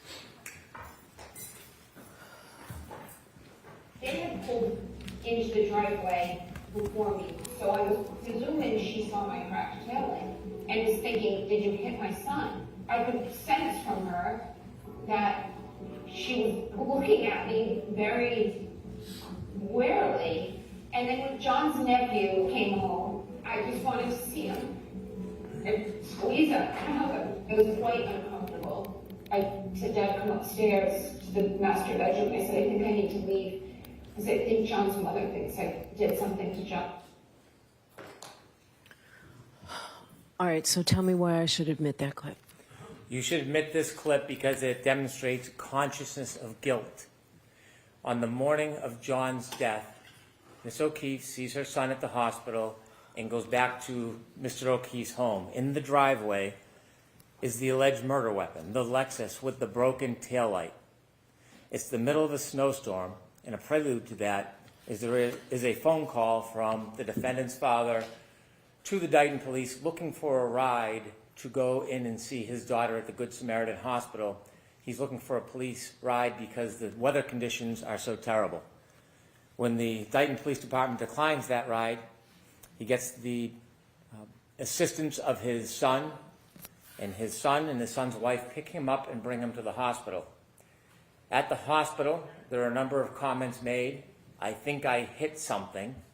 There is evidence we have where the defendant, her mother, and her father admittedly discuss in different ways the broken taillight. It is an issue that is primary on their mind. In this tumultuous, grieving moment, the taillight is central between these parties. Uninvited, the defendant and her father go to the O'Keefe house without invitation. They knock on the door and they ask to come in. They go into the house. There does not seem to be any interaction, at least with Peggy O'Keefe. And curiously, they go upstairs for 15 minutes. They stay at the house for less than an hour. This is a family that's grieving the loss of their son. Less than an hour, they go back outside. Instead of leaving in the one car, they take the alleged murder weapon, they get into two cars, and they drive away and remove the Lexus with the broken taillight from the scene. That is clear consciousness of guilt evidence, removing the murder weapon from an area where witnesses can see, photograph, identify the damage. In fact, despite the other evidence about the cracked taillight in the testimony, it is a centrally contested issue in this case.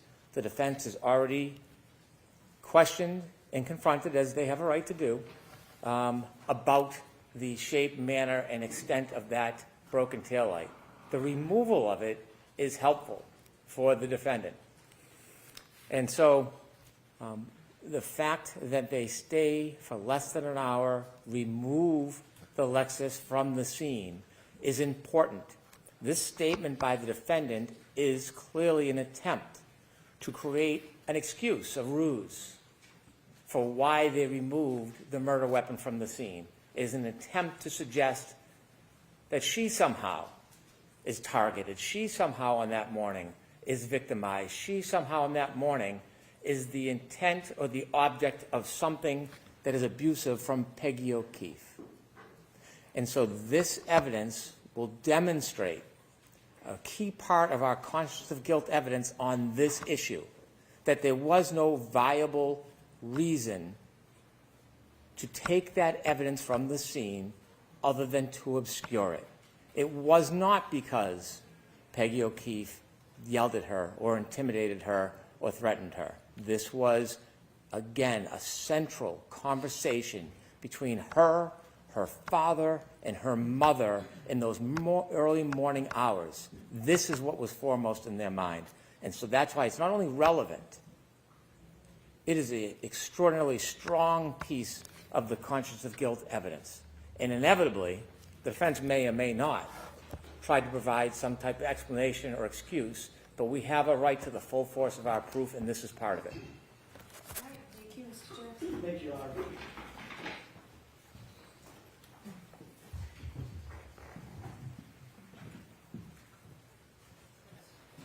With regard to the first clip, which is clip 4, That's the only one we're discussing right now. then in that case, now that I look at it and I see the transcript, I'll withdraw an objection. I don't care. It's not. I don't agree with anything Mr. Brennan just said. It doesn't go to consciousness of guilt. As a matter of fact, I think it very clearly shows the opposite. But Okay, so there's no objection. So there wasn't an objection until I said, is there any objection to this? And then you all came to sidebar. I mean, they were just going to play. So there's no objection to the first clip, right? yes, correct. Okay, so let's hear. I made an objection to sidebar. I'm withdrawing it. Okay, so Mr. Brennan, play the second one, please. Yes.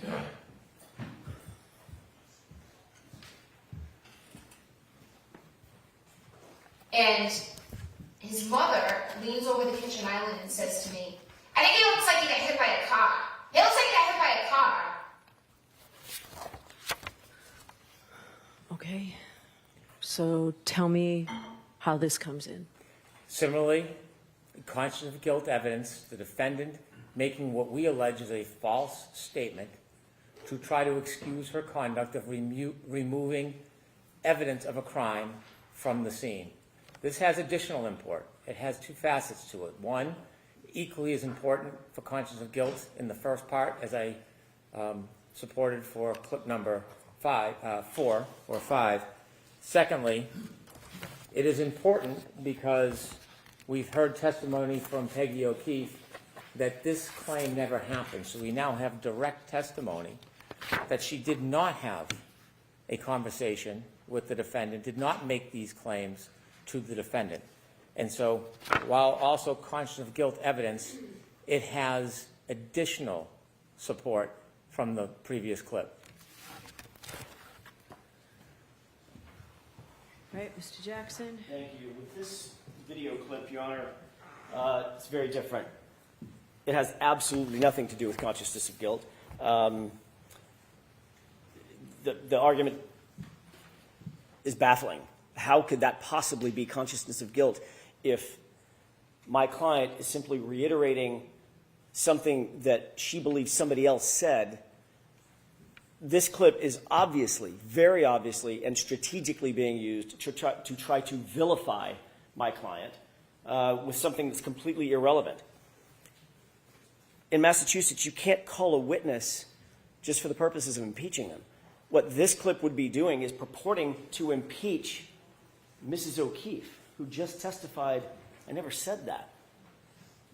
I never said it. I never leaned over the island counter. Never happened. So bringing this in would be used to impeach their own witness. And that's what can't be done in Massachusetts. With regard to consciousness of guilt, how does my client reiterating or stating that something that the victim's mother may or may not have said, how does that relate to consciousness of guilt? It doesn't. This is simply a wolf in sheep's clothing. They're trying to get it in because it makes my client look bad. They've just put on a very, very sympathetic and empathetic witness, John O'Keefe's mother, and they're trying to make my client, Ms. Reed, look bad by saying something what they perceive to be pejorative, in a tone that's pejorative about that very same witness. He's trying to, at this point, there is no issue about whether or not Peggy O'Keefe leaned over and said something about the car, being hit by the car. He's trying to create the issue so that he can put this video clip in. Has nothing to do with consciousness of guilt. It's not for impeachment of Peggy O'Keefe. We don't take the position that Peggy O'Keefe is lying. This is a statement of the defendant. It's in the form of an admission or a statement, which qualifies for admission substantively, not for impeachment purposes. The defendant should not be able to pick and choose which of her statements do not look good for her and do not look bad for her. She made the statements that are relevant to this case. It's not unfairly prejudicial. It's a statement that they embraced and they chose and they publicized, and it goes directly to the issue of consciousness of guilt. Just because it hurts, just because it's incriminating, just because it's difficult for the defense is not a basis to preclude it. It is an admission, a statement of the defendant. It's admitted substantively.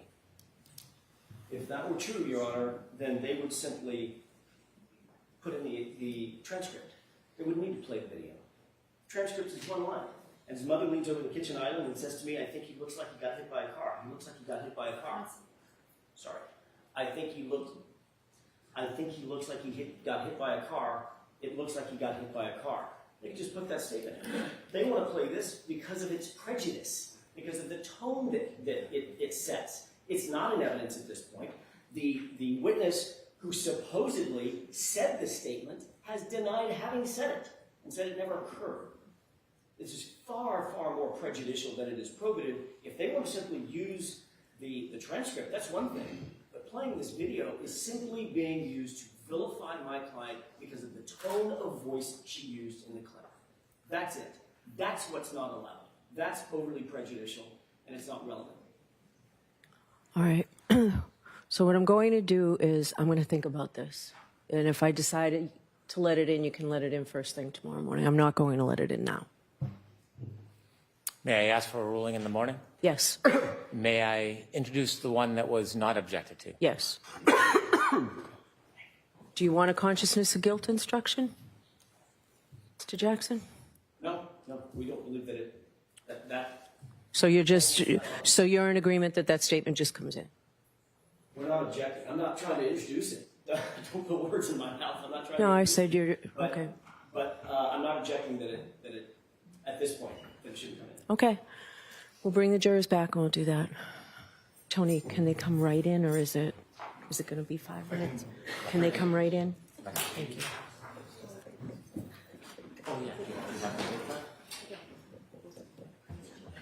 May I clip that's under consideration and just admit the other one? Yes, and give it to me so I can look at it, please.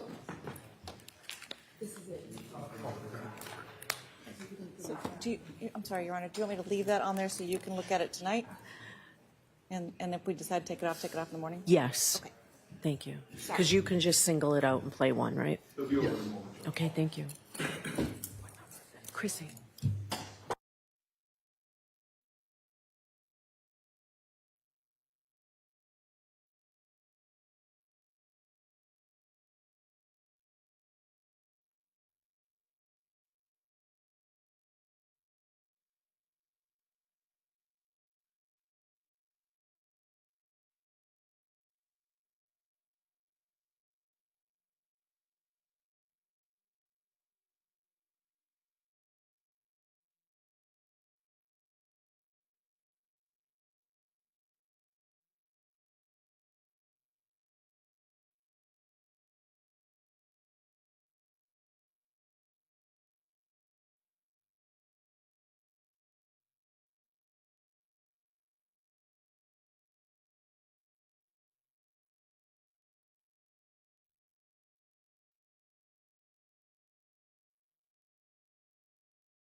All rise for the court, please. Jurors entering.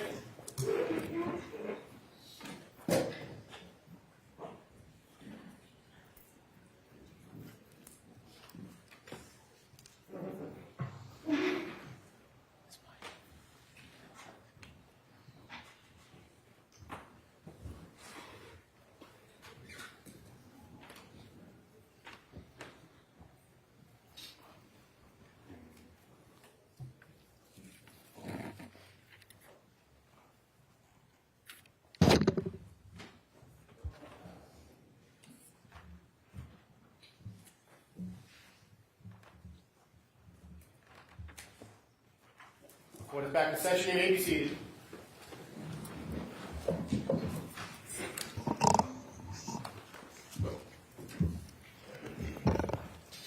Hey, Yes, please. Your Honor, I'd like to introduce clip number 4.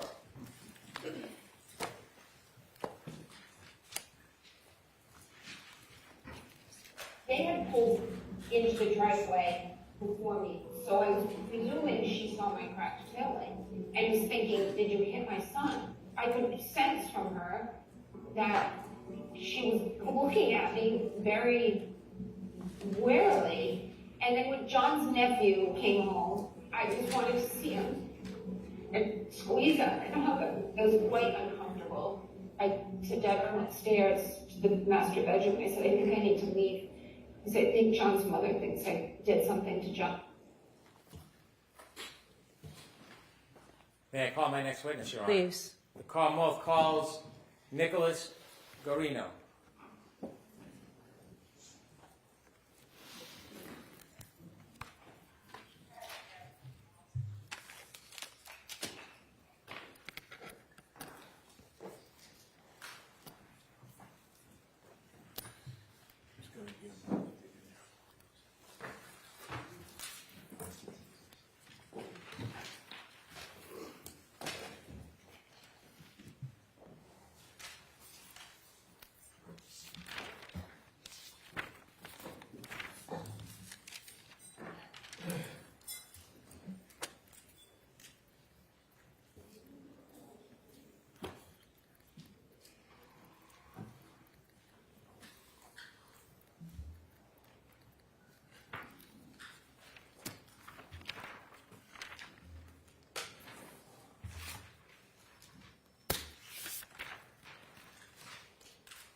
Do you solemnly swear the evidence you give to the court and jury in the case now and here and should be the truth, the whole truth, and nothing but the truth, so help you God? I do. Thanks. You can take it. Hi. Stand or sit, however you're most comfortable, okay? Thank you, Your Honor.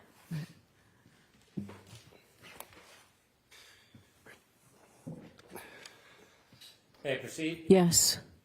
Good afternoon. Good afternoon, sir. Could you please introduce yourself to the jury? Yes. My name is Nicholas Garino. Mr. Garino, where do you work? I work at the Massachusetts State Police at the Norfolk District Attorney's Office. How long have you worked for the Massachusetts State Police for? This is year 10 now. How long have you been assigned to the District Attorney's Office for? Since November of 2019, so a little 5-ish years, 6 years. I want to go backwards a little bit. Can you tell me a little bit about what you did before you began working for the Massachusetts State Police? Yes, sir. I was a Norwood police officer for almost 11 years. So how long have you been in law enforcement between being a Norwood police officer and a Massachusetts State Police officer? February of this year started my 20th year in law enforcement. Did you go to school before you became a law enforcement officer? Yes, I went to Westfield State College, Westfield State University now. Did you graduate? Yes, I did. Can you remember what year you graduated in? Yes, it was 2003. Did you have a particular degree from Westfield State? Yes, I double majored. I've got a major in criminal justice and mass communications. When you began as a police officer with the Norwood Police Department, did you have to go into any type of specific training? Yes, I went to the police academy. And how long is the police academy? 6 months. Generally and briefly, what was taught at the academy? How to conduct investigations, respond to calls. They did a standard field sobriety testing week, physical training, Massachusetts law and criminal procedure. When you began as a Norwood police officer, were you a patrol officer? Yes, I was. And did you remain a patrol officer for the 10 or 11 years you were there? Yes, I was also part-time in the detail office. But What does that mean? handling jobs when we're off, so filling details like road construction, I'm sorry. When you left Norwood and began working with the Massachusetts State Police, based on your prior training, did you have to go through further training, or were you ready to just begin? No, I had to go to the State Police Academy for 6 months. After you got out of the State Police Academy, were you assigned to a barracks? Yes, I was assigned to the South Boston Barracks for my training, and then once my break-in training was done, I was assigned to the Holden Barracks near Worcester. At some point during your time in your career with the Massachusetts State Police, did you start to receive any type of training in the specific field? I'm sorry. Did you receive any specialized training at the Massachusetts State Police after the academy? Once I got into the district attorney's office, yes. And can you tell us a little bit about what type of specialized training you received when you were assigned to the Norfolk County District Attorney's Office? Yes, so I was hired by the district attorney's office. I do cell phone and computer forensics, as well as I'm a sexual assault investigator. I had prior sexual assault investigator school done, and I went for digital forensics classes as part of my now daily duties. In order to work with cell phone forensics, did you have any particular background in it at that point? I had taken some classes when I was at Norwood PD, but I didn't have any of the Cellbrite or Axiom classes that I do now. We'll talk about those in a minute so you can give a little more explanation. Did you ever receive a specific advanced degree in data forensics? No, I didn't. Did you ever receive any specialized further degree, a master's in data forensics? No. So your training came while you were a Massachusetts State Police officer through the Massachusetts State Police? Yes, that's correct. What type of courses did you take to learn about forensics? The first one I took was Cellbrite Certified CCO CCPA is their intro course that teaches you how to use the program and how to extract cell phones using Cellbrite program. There's a couple words I want you to help us understand. Yes. The first is an extraction. What is, as simple as you can, a cell phone extraction? Yes. Quite literally is plugging the phone into specialized hardware or software, and it pulls the data from that device to make a digital copy of it, so that way we can load it up later to look at it. So when you extract a phone through a download, it basically mimics the content of the phone, but it's in a different shell, it's in a different form than inside the actual phone itself? Yes, exactly. That way we're not manipulating or changing any data while looking, because if we were to open the device, it would change data by going through the phone itself or computer. When you plug it in, can you explain a little bit about what you're plugging it into? Yes. So the main program and hardware that we use is GrayKey. It is, again, specialized software and hardware that once the phone's plugged into it, the software is able to extract the information if we have the passcode. If we don't have the passcode and the phone is supported, it's able to guess that passcode depending on how long. Like for an iPhone, if you have a 4-digit, it could take months. If you have a 6-digit, it could take up to 35 years. So does the phone have to be accessible to actually do that download through GrayKey? Do you have to be able to open the phone with the passcode? No. So if we don't have the passcode and it's supported, it can guess the passcode without making the phone useless after, say, for an iPhone, I believe it's 10 passcodes. Is it a quicker process if you do have the passcode? Much. would take hours to download the device, depending on how much information's on it. How do you ensure that the information that you extract from the actual device is accurate and the same when you're making a copy? How do you ensure the integrity of it?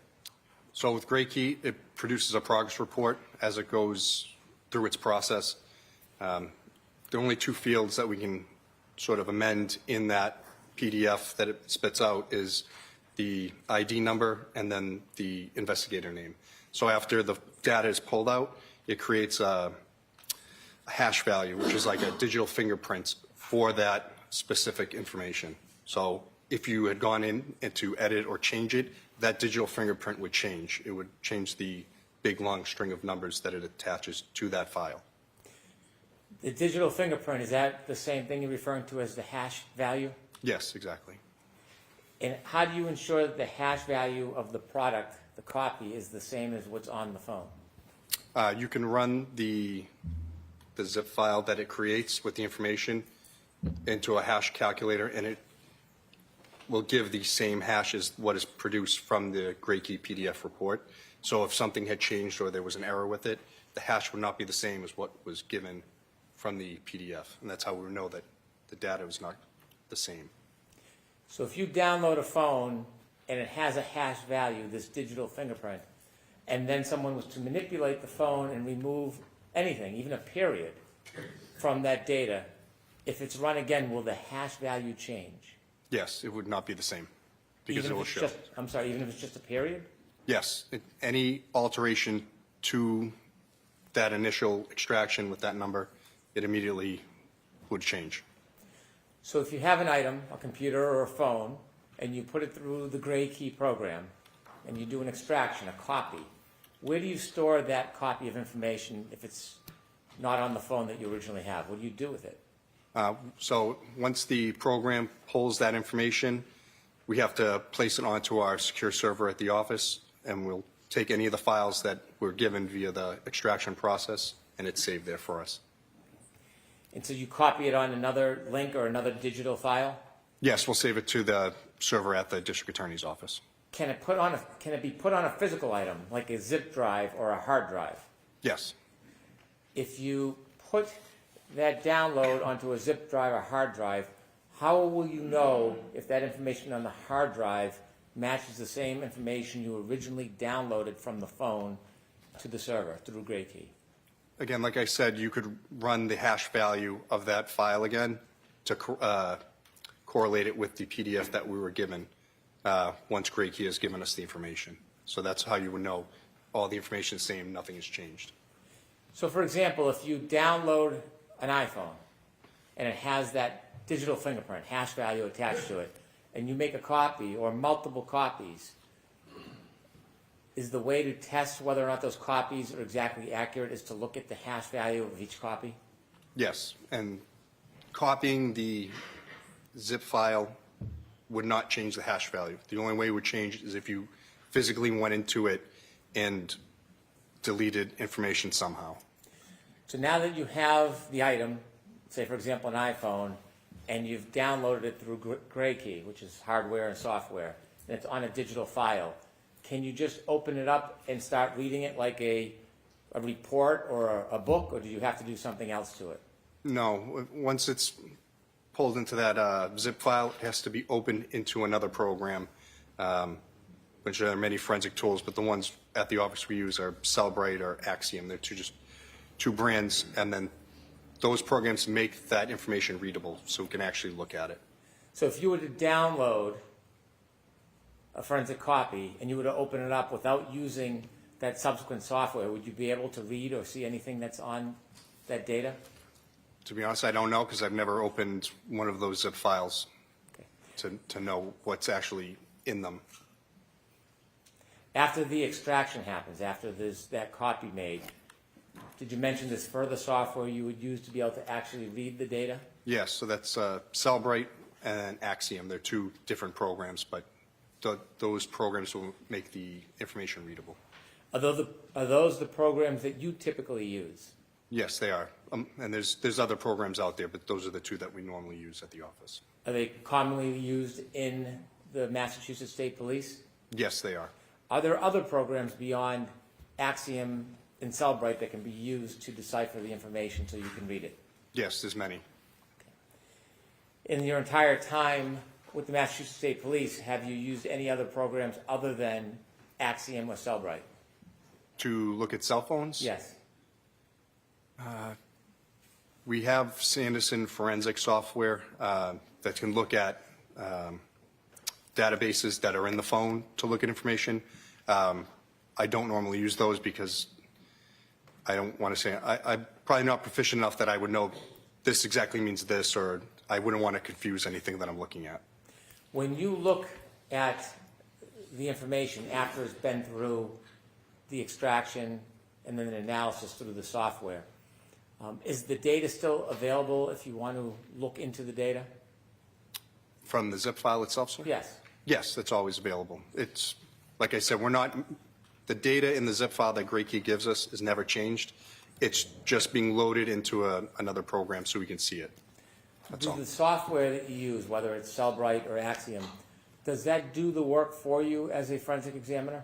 Yes, so it runs, as the program runs, I should say, it will bring up different tabs, so it'll say phone calls, chats, photos, the databases, all different things that Cellbrite, their software, has run to pull this information out to make it easier for investigators to find what they're looking for.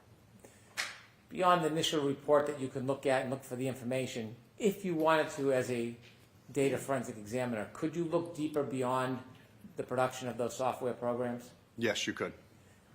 Forensic data analysis, when you look at these tools that provide these initial reports, is that the beginning, or does it dig deeper when you're a digital forensic analyst? No, these reports are finding the low-hanging fruit in the proverbial tree. So it's showing you the stuff that the program is set that most people are looking for. As I said, the phone calls, the chats. If you need to go deeper into it, as I said, there's other software out there where you can pull these databases and try to go through the code to find what you're looking for. Once you find something, you would have to corroborate it with other evidence or data to make sure what you're looking at is exactly what you're looking for. Have you been involved in the download, extraction, and analyzing data on phones as your role with the Massachusetts State Police? Yes, that's my primary role in the DA's office currently. And how many years have you been in that role? Since November of 2019, so 5 years now. Have you worked on a number of different cases that involve forensic data? Yes, I have. Is there a routine or a practice in your present role when you make a copy about what process you use and how you produce it in a case? I wouldn't say there's a normal process. It's all case dependent. A lot of cases we get, people want PDFs of the information, portable cases that we can create, so it's basically the portable program that I'm using. That way someone could find the information they're looking for, or I give the raw information if requested. What's the difference between PDF form and raw information? So Cellbrite can create a PDF form of every bit of information in the phone. It could be like a 10,000 page PDF. It literally just lists everything that's in there. If I create a portable case, as I said, that is basically like me giving you the thumb drive, and it's showing you exactly what I'm seeing, and you can click on the tabs yourself from your own computer. And then if I give the raw file, that means someone has to go in and load it themselves to look for it. Typically, when you are producing evidence of discovery in a case, do you produce PDF or the raw file? As I said, it's all case dependent.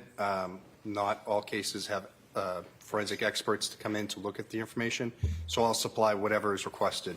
Normally the PDF or the portable case is what I give, but if more is requested, that's readily available. And so the raw data, if requested, do you provide that as well? Yes, if requested. In this case, were you involved in any type of forensic data extraction? Yes, I did the extractions of multiple phones and analyzed multiple phones in this case. You mentioned that there's a software and hardware, the Gray Key unit. Where's that located? That's located in the Digital Forensics Laboratory, which is keycard access and alarmed. Excuse me, at the Norfolk DA's office. Are there other cases or the multiple cases that are occurring at the same time? Yes, we constantly have phones coming in and out and being worked on. What if you have a phone and the Gray Key unit's being used? What do you need to do? We need to wait for that phone to finish, because if we say we unplugged it, it would interrupt that data transfer and we could lose it. So we wait until the phone's done and then the next phone goes up. Did you become involved in some way in this case? Downloading devices, sir? Well, I'm asking generally first. Oh, yes, sorry, yes. Were you involved in investigating this case as far as speaking to witnesses or going to the scene? No. Can you describe the best you can what your role was relative to this case? Yes, so I was brought, as I said, phones from this case to have the data extracted and then have it ready in our Cellbrite program for the investigators to look at.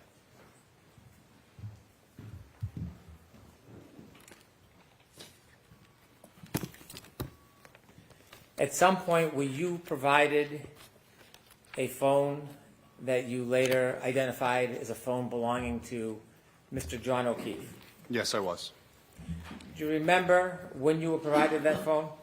Yes, it would be January 29th, 2022, about 7:30 p.m. that night. Do you remember where you received that phone from? Yes, I was at the DA's office. I got it from Sergeant Buchanan and Michael Proctor. Do you remember about what time of night that was? As I said, about 7 to 7:30 p.m. Thank you. When you received that phone, did you have the passcode? No, we didn't. Without the passcode, what were your next steps? So the phone was placed in our digital forensics lab until we could get the passcode. I was told that a family member was going to be bringing it in so we could download the device. Did you ultimately get that passcode? Yes, we did. And do you remember when you received it? January 31st, 2022. After you received the passcode for Mr. O'Keefe's phone, can you walk us through the process of what you did? Yep. So once the passcode's obtained, we'll unlock the phone and then plug it into Gray Key, and then it's able to pull the full information from it without having to guess the passcode. How long does that take? Again, depending on the size of the phone, a few hours. After the information was downloaded, then what happened? We'd place on our digital evidence server at the DA's office, and then if the phone is evidence, it would go into evidence. If it was a consent, we'd give it back to the person who gave it to us immediately. Did this phone go into evidence? Yes, it did. When you downloaded the information through Gray Key, which you said was the hardware and software, does it produce a report with that digital imprint? Yes, it does. It produces a report from the time you plug it in to the process it completes, and then the amount of data, and then, like I said, that digital fingerprint hash value at the end. And did you do that with this phone, Mr. O'Keefe's Yes, phone? May I I did. approach, Your Honor? Yes.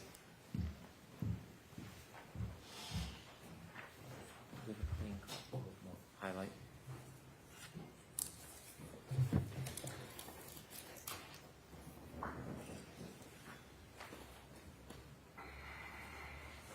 I'm going to show you a document, sir. Okay, sorry. Yes, thank you. I'm sorry. Did you show it to Mr. Alessi? I'm sorry. My apologies. Sorry.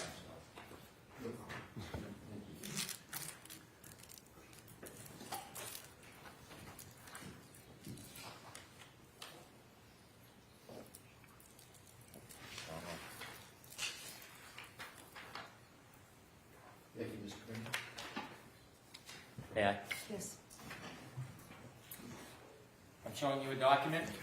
Can you look at both pages, please? Okay. Do you recognize that document? Yes, this is the, I'll just ask you a couple more Oh, sorry. questions if you don't mind. What is it? it's the Gray Key progress report that they give once the phone extractions are completed. Do you recognize that as the report that is attributed to John O'Keefe's phone?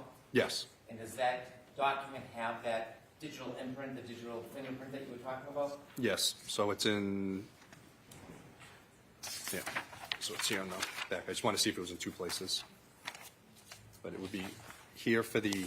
Sorry, it's got cut off, but. Why don't I put it up for an exhibit so that you can show it? Okay. I'll ask you some questions. Okay. I'd like to introduce this as an exhibit, please. No objection, Your Honor. Okay, thank you. Is it 18th of March?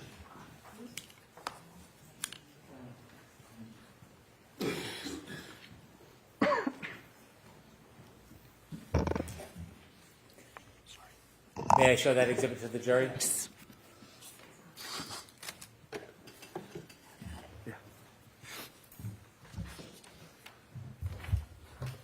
May I approach the witness to show him the pointer? Yes.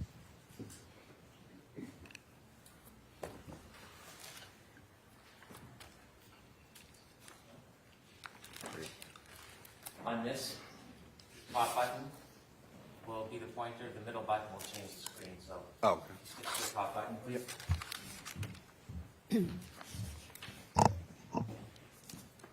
Can you walk us through what this report means?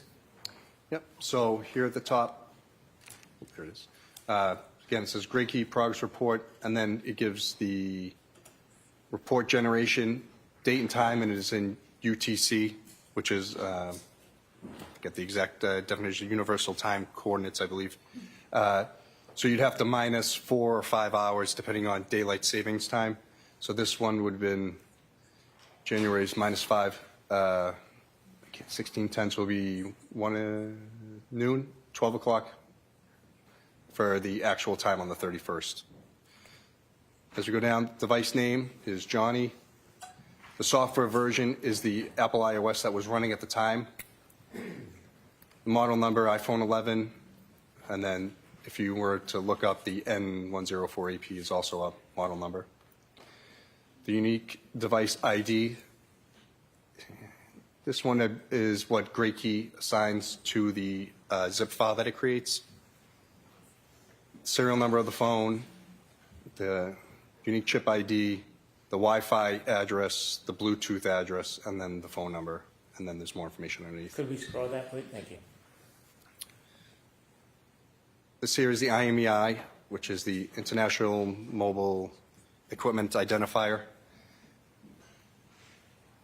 It's not uncommon now to have multiple of those identifying numbers.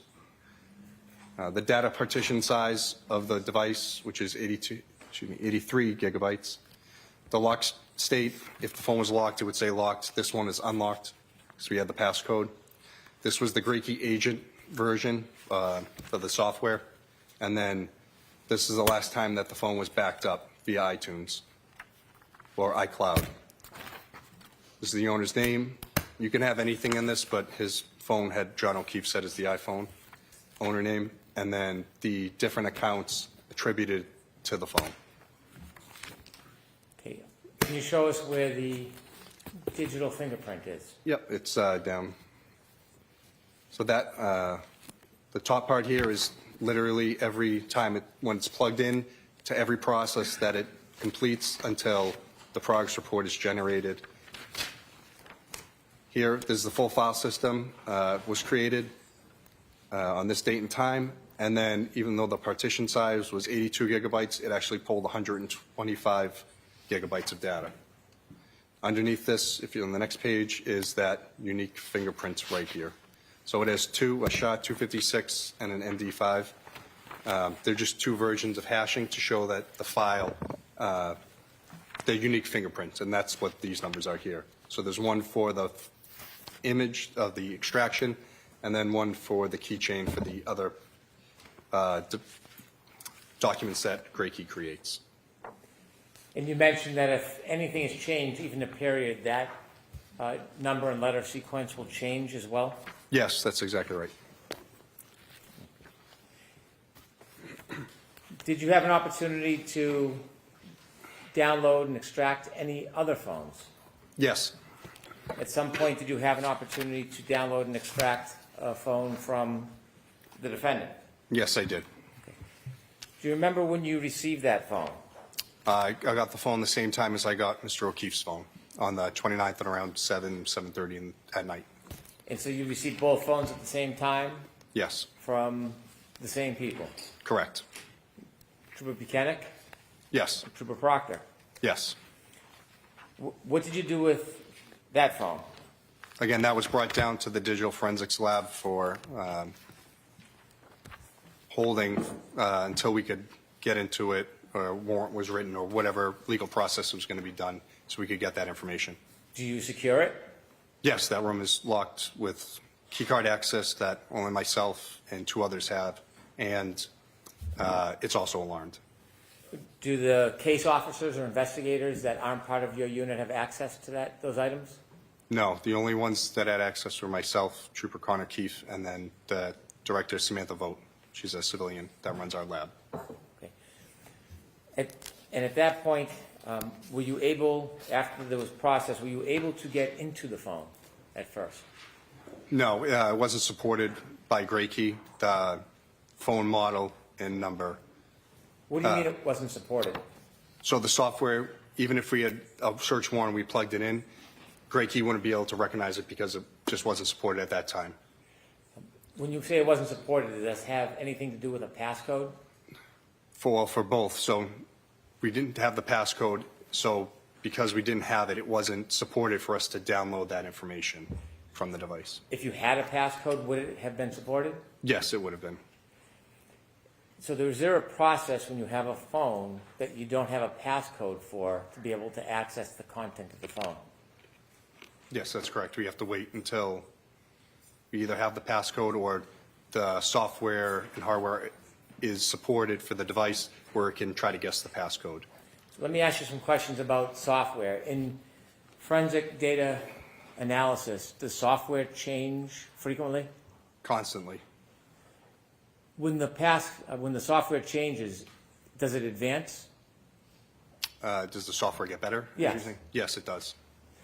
At the time you first had the defendant's phone, the software you had was unable to access the contents? That is correct. What do? Do you look for other software or do you wait for updates? What's the process? If there is another software out there, we will use it to try to get the information. If not, we are at the mercy of waiting for the developers to come up with the information for us. Did you wait in this case? Yes, we did. We had to wait. Ultimately, did software advance so that without a passcode you were able to access? Yes. How long did you have to wait before you were able to access? I believe it was July of 2022 that the software had been upgraded enough that it was able to brute force or guess her passcode for the device. And where does the device remain until you're ready to try again? In that locked digital forensics lab. So when the software updates and advances, do you know that it will be successful or you plug it in and you try? No, so on Gray Key they have like a link where you can click and it brings up a whole matrix, so it shows every make, model of phone and then the software associated with it, and it says it can do a partial download, a full download, a password guess. And it tells us, so when there's a new update, we'll check that to make sure that the devices we have can be accessed. Did you make an attempt to have the software access the phone without a passcode? Objection, Your Honor. Would me approach, please?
Thank you. Did you use software inevitably to open the defendant's phone? Yes. And how many times did you download?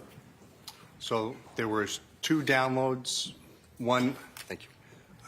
One of the partial part of the phone, and then in the same time that we had it plugged in, we had the password brute force guess software installed onto the phone, so we would try to guess the passcode. So there were 2 downloads, one with very limited data, and then one with the full file system extraction, which is everything on the phone that it can get. May I approach? Yes.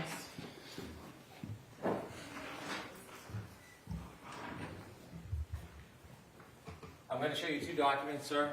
It's Ms. Felicio. Need a copy? Do you have an extra copy of both?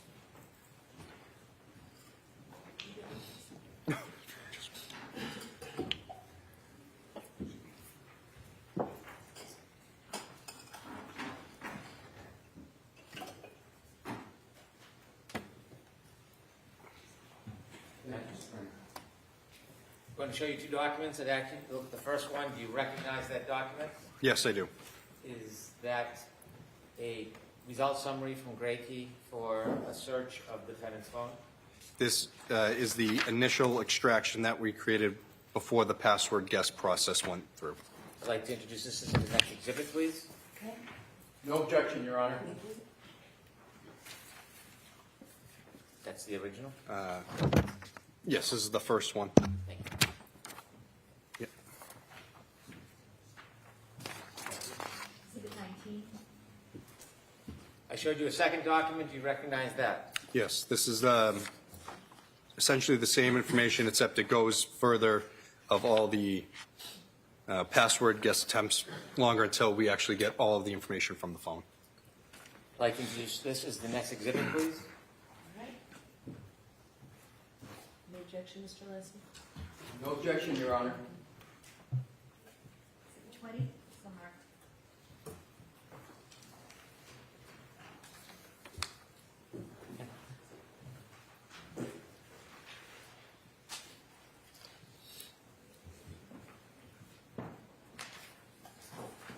Could I have the previous exhibit as well, please?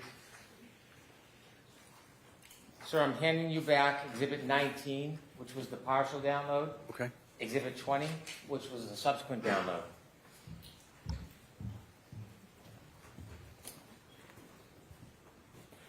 You mentioned hash value changes with the content of each download. Yes.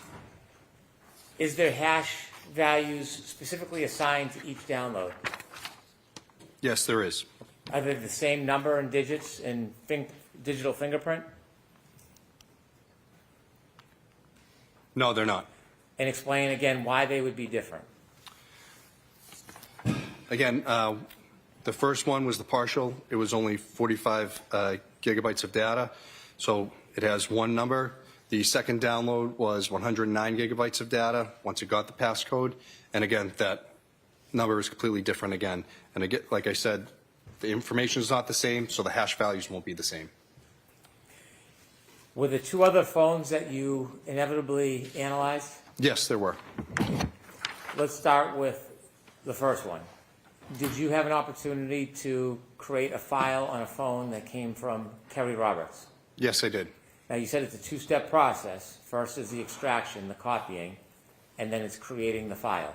That's exactly right. With Kerry Roberts' phone, did you make the extraction? Did you plug it into the Gray Key? No, I didn't. Who did? Trooper Connor Keefe. How do you know Trooper Connor Keefe?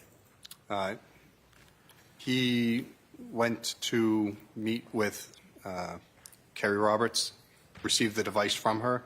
He brought it back to the office and did the extraction. His name is also on the extraction Gray Key progress reports as well. And he wrote 2 state police reports regarding it. Do you work with Connor Keefe? Yes. He works with, I'm sorry? Yeah, I would say we do the same, essentially the same job working together.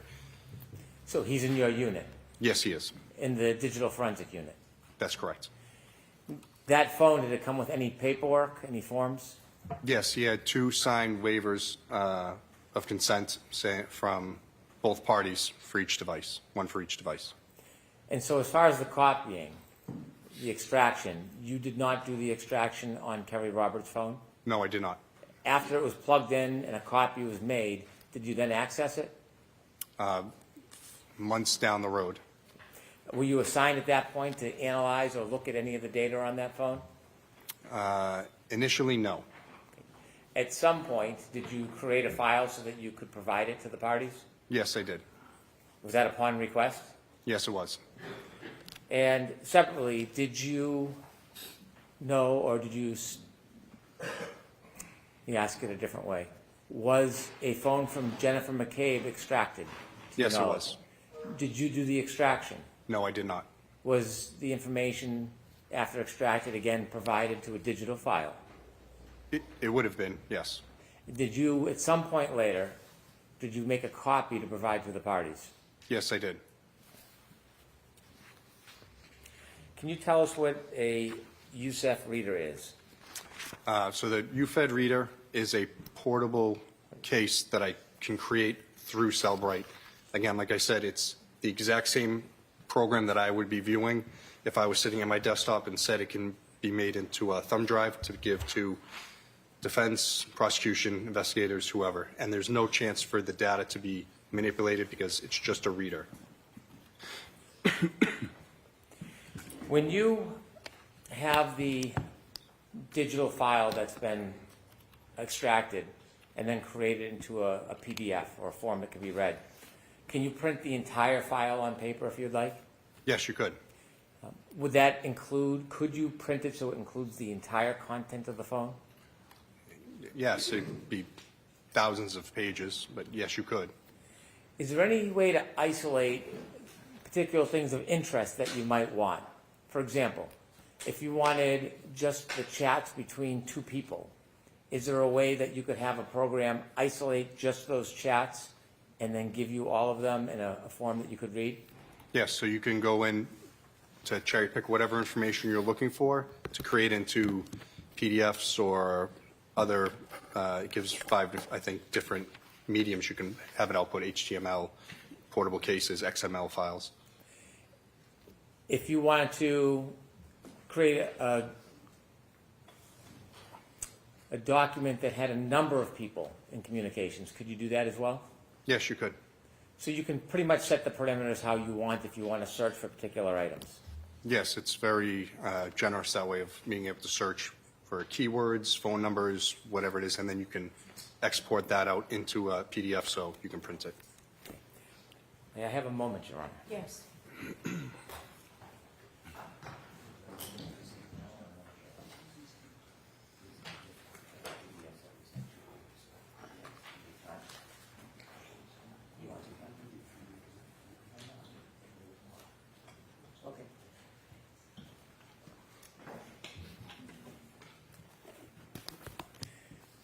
Did you go through the program and create a number of documents that isolated specific information that you wanted? Yes. For example, did you go through and create a report for all of John O'Keefe's calls for a period of time? Yes, I did. Did you go through the program and create a report for all of the calls between John O'Keefe and the defendant for a period of time? Yes, I did. Did you go through the program and create a specific document that would show just the text messages between John O'Keefe and the defendant? Yes, I did. Did you go through the phone and create specific separate documents for communications, phone calls, and text messages between Mr. O'Keefe and other people, not the defendant? Yes. For example, Ms. Roberts, Yes, that's correct. Ms. McCabe. Yep. Did you go through any of the phones and create documents to show any text or conversation between parties not involving John O'Keefe? If directed, I could, but I don't believe I did. When you took on the task of creating these documents, was it something you did on your own or something that you would wait for a request from a prosecutor or another officer? I would wait for a request. Again, my knowledge of most of the cases is very, very limited. So if they're looking for something specific, I can assist them. If they need some type of help, I can assist them. But normally, I will open it up for them, and they have a better knowledge of the case, so they know what they're going to be looking for. Everyone in our office is Cellbrite trained, or if someone new comes in, that's the first thing they'll go to is to a Cellbrite training, so they know how to use this program. And it doesn't put the burden on myself and Trooper Keefe to try to find everything for every case. Thank you. Your Honor, at this time, I'd like to conclude this witness's testimony to be recalled again. You're in agreement with that, Mr. Lessie? We are, Your Honor, subject to the recall. Okay. All right, Trooper, you're all set. Thank you, Your Honor. We'll see you again. Should I? You could just leave them right. Thank you.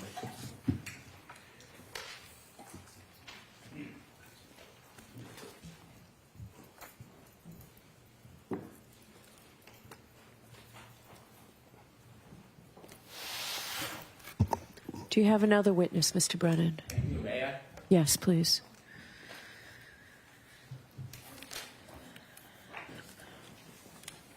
Commonwealth calls Mr. Whitley.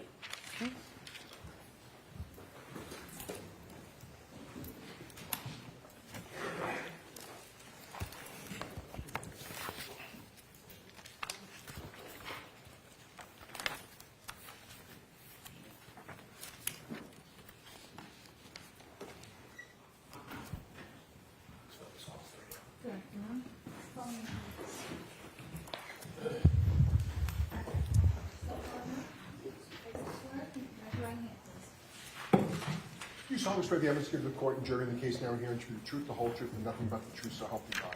I do. Thanks, you.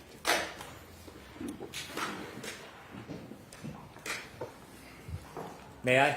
Yes, please. Thank you, Your Honor. Sir, could you please introduce yourself to the jury? Hello, my name is Daniel Whitley, W-H-I-T-L-E-Y. I'm a paramedic with the Canton Fire Department. I've been a paramedic and firefighter there since March of 2006. Before you became a paramedic firefighter with the Canton Fire Department, did you work anywhere else related to that field? Yes, I had 4 years full-time as a EMT intermediate, and also a paramedic at American Medical Response in Brockton. I'd like to take us right to January 29, 2022. Yes. Do you remember that day? Yes. Were you working? Yes. What was your role that day? I was a field training officer working on the ambulance with my partner, Jason Becker. Mr. Becker? Correct. That morning, did you know whether there was a call where a group of your colleagues went to and addressed 34 Fairview? Yes. Were you accompanying your colleagues on that initial call? No. Where were you at the time your colleagues left to go to that location? I was at the Station 2, Ponkapog Station, on the north side of town. Different station? Correct. At some point after that call came in and was responded to you, did you receive a call? Sometime after, I'm not quite sure exactly how soon or later it was, but we received another call to respond to that scene. And as a result of receiving that call, did you make your way towards that location? Yes. Who did you go there with? Just me and my partner at that time was Jason Becker. What type of vehicle did you use to get there? It was an ambulance. What was the weather like? It was snowing pretty heavily at that point. Do you know about how long it took you to get to 34 Fairview? Not exactly, but definitely longer than usual. It should have been an 8-minute drive. I'm guessing 10 to 12 minutes. You could refer to my partner's report for exacts. When you got there, what did you see? We arrived on scene. Our engine was there before we run on a response with an engine and an ambulance to medical calls. And then at least 2 police cruisers and another car parked on the street, a gray SUV. When you got there, did you meet with anybody? Yeah, usually we get out, we say hi to my lieutenant and the other gentleman, Sam Parker, was on the engine before we got there. They were up front of where we parked, and then we walked down further or at least I did, to the gray SUV. When you reached the gray SUV, did you see anybody inside it?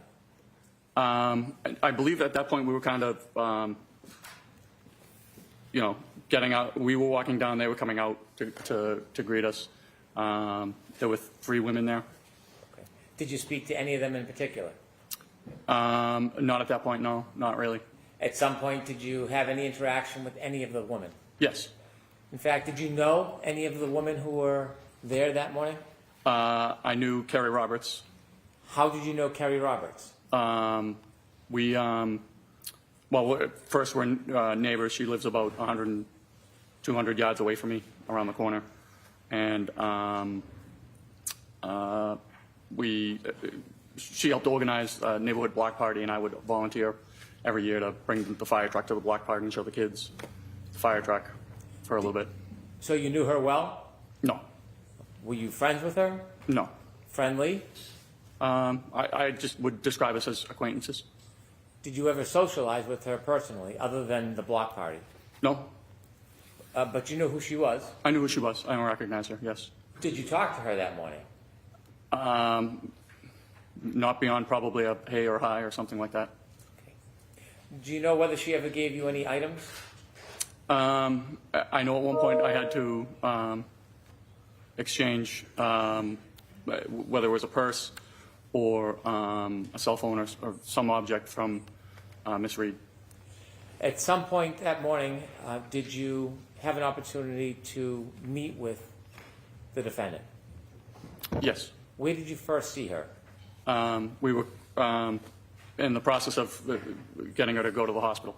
When you say we, who was helping you? That would be, my partner, obviously, Jason Becker, and then my lieutenant, Greg Woodbury. Where was she when you first saw her? Somewhere outside in the street. Do you recognize her in the courtroom today? I do. And could you identify her, please? Yes. Please. You're pointing to a person. Can you give just a very limited... The woman sitting in between these 2 gentlemen here.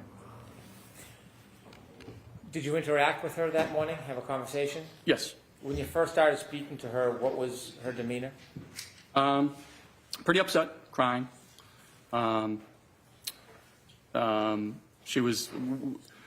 We had a Section 12 in hand, which is a medical order or a police order to be taken to the hospital for a psychological evaluation.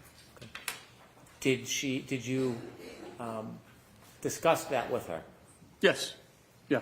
Did you ask her to follow you or to come with you? Yeah, she did. And did that happen? To the ambulance, correct. So you went to the ambulance with the defendant? Yeah. And was Mr. Becker with you? Yes. What happens when you get to the ambulance? So it was snowing, and it was more to kind of just get everybody into a nice, warmer location where it wasn't snowing or windy or anything like that. And we would discussing that we have a Section 12 that states regardless of if you want to go, we have to take you to the hospital. She was arguing that she really didn't need to go to the hospital, and we were trying to convince her to go to the hospital because once the Section 12 is written, it doesn't matter what the patient says, we have to get them there one way or the other, whether it's cooperatively restrained or chemically restrained with sedatives or anything. It's not a voluntary order? It is not a voluntary order. Inevitably, did the defendant agree to go with you to the hospital? Yes. When you were going to return to the hospital, was the defendant placed in the back of the ambulance where a patient would be? Correct. So how we operate for anybody that's a Section 12 or anybody that is under the influence of anything, we always operate with 2 people in the back of the ambulance. So myself and my partner, Jason Becker, were back there. And then we had to take somebody from the engine company and have them drive to the hospital, and that was Sam Park. Sam Bach? Park, P-O-C-H. Thank you. Before you left, before you started to drive away from Fairview, were you having any conversations with the defendant? Yes. Can you share with the jury what those conversations were about? So we were talking. She was upset. She kept asking if there was any chance her husband could be alive, and even sitting outside in the snow with no coat on for many hours. Did she indicate what many hours meant? How many? No. How often did she raise the issue of whether or not, or how long he could be out for? I'd say at least 3 to 4, maybe more. Part of your job is to care for patients? Correct, yes. Was part of your job to try to get them to the location safely? Yes. And sometimes you treat patients with physical injuries, don't you? Oftentimes it is physical injuries, yes. Are you trained when you're trying to transport somebody on how to interact with them? Yes. Well, sometimes if they're upset, in this instance, she kept asking if there was any chance that he could be alive, and that we really didn't know what was the patient that ambulance 1 took. We really didn't know what his condition was, and but figuring that it was a hypothermia type case, being the conditions outside, we were trying to give her hope that there is a saying in the medical field: you're not dead until you're warm and dead. And I was basically, there's stories of children falling through ice and falling into rivers and being underwater for multiple hours and coming out, being resuscitated and having no neurological deficits. So I was telling her those stories just kind of to say, look, let's be sure we'll get to the hospital, we'll find out more there. Just trying to give her any sort of hope that her husband would be alive. Can you describe her demeanor when she was in the back of the ambulance with you during your interactions with her? She would go from pretty upset, crying. One instance where she kept saying, I can't take care of these kids, I can't take care of these kids, they're not my kids, and they're not his kids. And at that point I understood who ambulance 1 had taken, because John was pretty well known in the town for taking on the care of his niece and nephew. So I said, listen, it's okay. It looks like you have a very strong support system.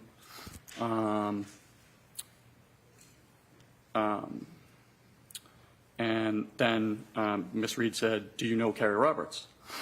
And she had been crying, and she picked her head up and said, do you know Kerry Roberts? And I said, a matter of fact, I do. And she said, anybody who knows Kerry Roberts wouldn't say that about her.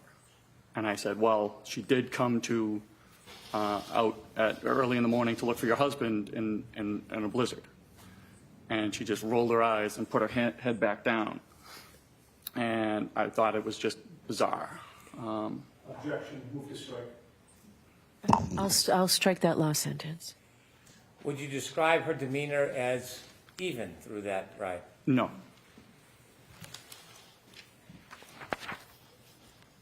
How long did it take to get to the hospital?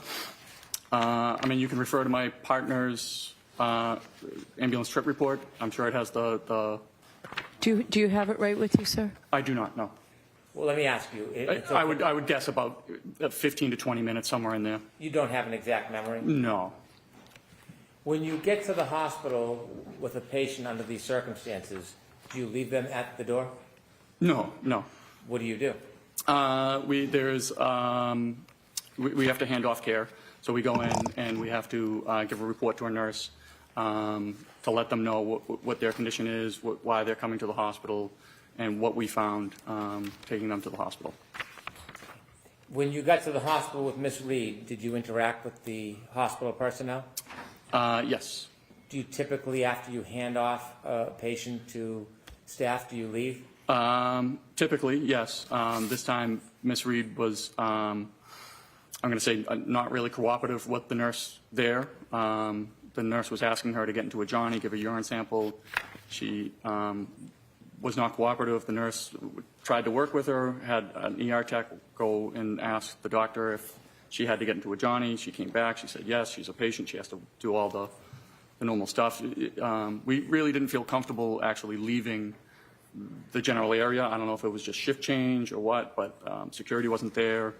And with her demeanor, we just didn't feel comfortable leaving the nurse by herself with Miss Reed.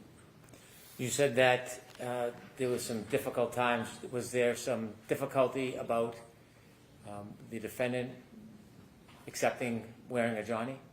Yes, she was refusing to get into the Johnny, and the nurse kept saying, well, you got to get into this Johnny. The nurse did try to work with her and, you know, asked the doc if...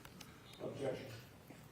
I'll allow that. And so the ER tech had to come back and say, yes, she has to get into the Johnny. And at that point, she did. She you know, seemed to have calmed down and was getting into the Johnny. Security personnel had shown up, and we felt comfortable being able to kind of leave the nurse and the tech on their own. Before security came, was there difficulty in her providing a urine sample? Objection. Do you know the answer to that? Can you ask the question again? I'm sorry. Why don't you ask it a little differently? Sure. Do you remember whether she was giving the nurses a hard time about a urine sample? Yes. Objection. So break that down, Mr. Brennan. The objection is sustained. You said that she was giving nurses a hard time. She didn't want to give a urine sample. And then the nurses kept asking her to, you know, this is the cup, you pee in the cup. Objection. Not funded. No, I'm going to allow it. You were there and saw this, right? I saw it, yes. Oh. Thank you. I have no further questions. May I proceed, Your Honor? Yes.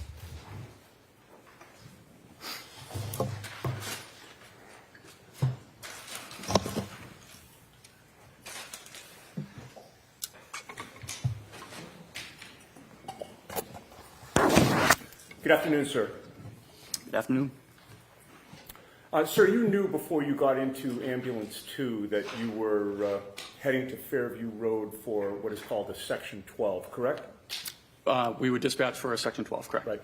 And that was not your first call for a Section 12, right? No. You had been in that job since 2006? Yes. You've handled a number of them over the years, correct? Correct. The fact that the call came in as a Section 12 gave you some idea of the nature of the issue that you might be dealing with, correct? We had an idea that it was for a psychological issue, correct? Right. It told you that somebody at that location was suspected of being in some type of either psychiatric or emotional distress, correct? Yes. And on your crew, or of your crew, I should say, you were the one to drive the ambulance 2 to the residence, correct? I drove to the address at Fairview. Now, you've said that when you got to Fairview Road, you don't recall the time, but you do recall that there were still emergency vehicles on scene, correct? I do. There was nobody lying in the front lawn of 34 Fairview at that time, correct? Correct. And do you know how much later after 6 a.m. you would have gone there? You'd have to refer to my partner's report. You don't know if it was minutes or hours later? It was minutes. It was within the hour. I don't know. Within the hour, Yep. Okay. And you said that there were, or you testified that there were 2 police vehicles on scene, correct? At least 2. At least 2. There could have been more than 2. It certainly could have been. And those police vehicles in such a situation, particularly with the snow falling down, would have had their blue lights flashing? I'm not exactly sure if they did or they didn't. Sometimes the police shut off their lights when they arrive on scene. Sometimes they don't. Okay, so you don't have a memory one way or the other? No, nothing sticks out. But those police vehicles certainly were not hidden. They were in plain view, correct? I would say so. Minimum of 2, maybe more. Correct? Yes. And there was also a gray SUV parked near that residence? Correct. And there was a fire engine there as well, correct? Correct. You called it our engine, right? That was from your... Well, it would be engine 3. Engine 3, from or your at least station. the Station 1 engine. I'm sorry? The Station 1 engine. So Canton Fire has 2 fire stations. We were coming from the second station. The Station 1 engine is the one that responded to Fairview. Okay, and that was a typical large fire engine, correct? Yeah. And did the fire engine have its lights on? I assume it did, only because we rarely shut our lights off on a scene. Sure. And there were police officers walking about, milling about? Yes. Do you know how many? I know I spoke with Officer Sarif and Officer Mullaney. Okay. And So were at there- least two. And you know them by name? Yeah, Canton's a fairly small town, so you run into the police on a regular basis. Sure, and you work cooperatively with them, correct? Yes. Were there other police officers besides Sarif and Mullaney? I'm sure there could have been, but I don't recall ever speaking with them or interacting with them. Okay. Were there other EMTs or firefighters there when you got there? Just my Lieutenant Woodbury, and then Firefighter Sandpock. Okay, and they were in charge of Engine 1? Well, the Station 1 engine. The Station 1 engine? Okay. And there were also civilians on scene, correct? Correct. So you would agree that there was a lot of activity outside 34 Fairview, correct? There was a fair amount of activity. I mean, there were people and vehicles and lights surrounding that residence, correct? I assume so, yes. Well, you were there, so Yep. you don't really have to assume, you know, right? There was at least 2 police cruisers and a fire engine. Right, and civilians, and civ- police officers, and firefighters, correct? And civilians. Correct. All right. With all of that activity outside 34 Fairview, did you ever see the homeowner come out of his house? I wouldn't have known the homeowner. Do you ever see anybody exit the house? I was not focused on the house at all. All right. You were there to do a job, correct? I was there to take somebody to the hospital. Right. And you were there also to do a medical or psychiatric assessment while you were on scene, correct? Well, yes, my partner was. Correct. All right. When you got there, you learned, well, I have to strike that. You knew going there that your patient would have been Karen Reed, correct? No. Okay. When you got there, you learned your patient was to be Karen Reed, correct? Yes. All right. And given the nature of the call, you knew when you arrived that you would be transporting her to the hospital, correct? Correct. One of the first things that you tried to do was to get a medical history from her, correct? Or my partner. All right. And you were present for that, correct? I may or may not have been. Getting a medical history is important so that you can pass along information to the hospital when you eventually arrive there with the patient, correct? Yes. And you know that when assessing and treating somebody, getting more information is always better than getting less information, correct? Not necessarily. Okay, so there are times when you'd like to get less information from a patient before you transport them? So it would be pertinent information. For instance, if somebody was complaining of chest pain and they had, stents placed in their heart, we wouldn't talk about how they had their tonsils removed when they were 12. Okay, fair enough. But getting more information is not going to negate the crucial information that you do get, correct? I mean, it certainly could in a critical stage. If there was a critical patient, we wouldn't typically overburden passing off a report to a nurse or a doctor with non-pertinent information. Okay. It's not your testimony that getting less information is always better than getting more information, is it? I would say getting pertinent information is better than having... That wasn't my question. My question was, is it your testimony that getting less information is always better than getting more information, sir? I would not agree with that, no. Okay, thank you. Now, the medical history that was taken from Ms. Reed listed her as having multiple I'm going to sclerosis, object, Your right? Honor. I want to see it, Saiba, please.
Thank you.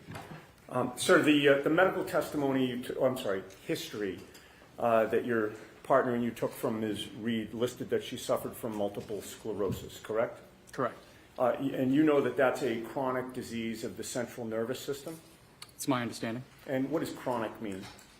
I believe any disease lasting more than a certain amount of time. It could be 2 years, 3 years, 4 years. Persists for a long time Persistent. or constantly recurs? Correct. And it's a disease that affects neurological muscle control, correct?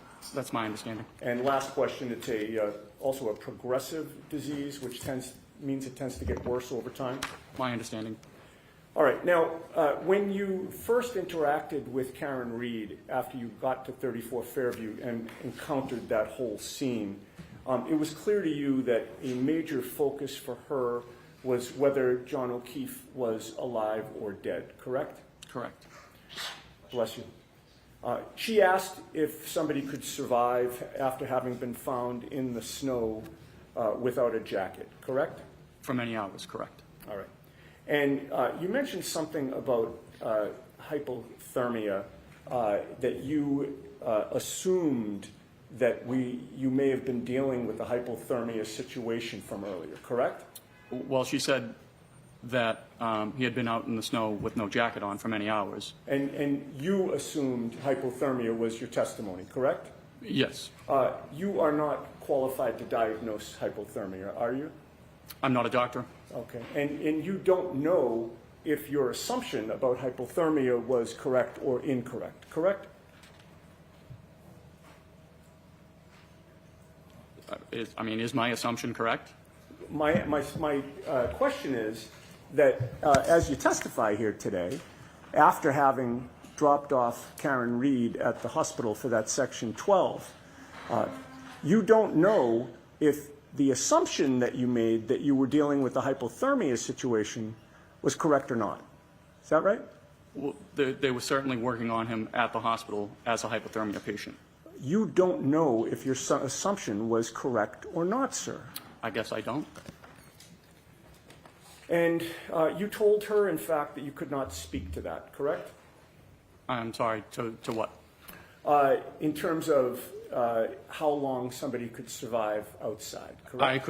I couldn't speak to his condition is basically what I was trying to say to her. All right. But she still persisted in asking you over and over if he was alive or dead, correct? Correct. She wouldn't let that go. Is that fair to say? Correct. And that was despite your not being able to give her an answer, correct? Again, we were just trying to sort of give her any hope. Right. Okay. So she kept asking it, and you were trying to give her hope that he could still be alive, correct? Correct. All right. Now, today you claimed that her demeanor had changed when you mentioned Kerry Roberts, correct? Correct. And the term that you used to describe her demeanor when you mentioned Kerry Roberts as being part of a support system, what term did you use? I'm sorry. When you just testified on direct examination, did you characterize the way that she reacted when you mentioned Kerry Roberts? She had been crying in her hands, and I said, you know, it looks like you have a very strong support system. And she picked up her head. She had her face in her hands. She picked up her head out of her hands, looked at me, and said, "Do you know Kerry Roberts?" And I said, "Matter of fact, I do." And she said, "Anybody who knows Kerry Roberts wouldn't say that about her." Okay. And you've previously described that in testimony last year as her being snarky was the term you used, correct? Correct. But you were first interviewed by the police on February 8th of 2022, correct?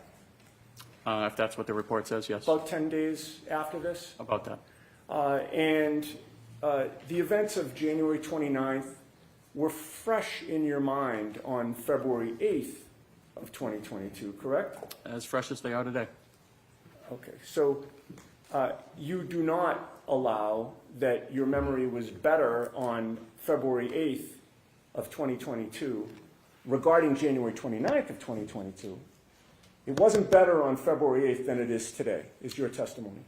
I would feel it's just as good. Okay. Your memory does not get better over time, correct? For this case, it seemed to stick out to me. Okay, so are you testifying that your memory gets better over time? No, but That would be crazy, wouldn't it? correct. In that February 8th, 2022 interview, you were asked about Kerry Roberts, right? I'm sorry, what day? February 8th of 2022. Okay. You were asked about Kerry Roberts, right? I do not recall if I was or was not. You told the police that you knew Kerry Roberts from your neighborhood, correct? Okay, yes. And you've testified today that she just lived 200 yards away from you, right around the corner, right? About that. And you told police that you had seen Kerry Roberts on scene at 34 Fairview when you got there, correct? Correct. You also told police that Karen Reed, had told you about making statements about her wanting to die, correct? Correct. But on February 8th of 2022, just 10 days after these events, you never mentioned to the police during that interview that Karen was snarky in any way, correct? I don't know if I did or I didn't. I don't know if it would be in their report.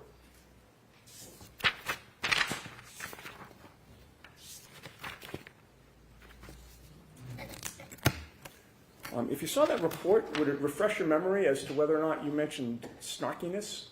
I don't think I mentioned snarkiness that day, no. Okay. All right, well, that answers my question. Okay.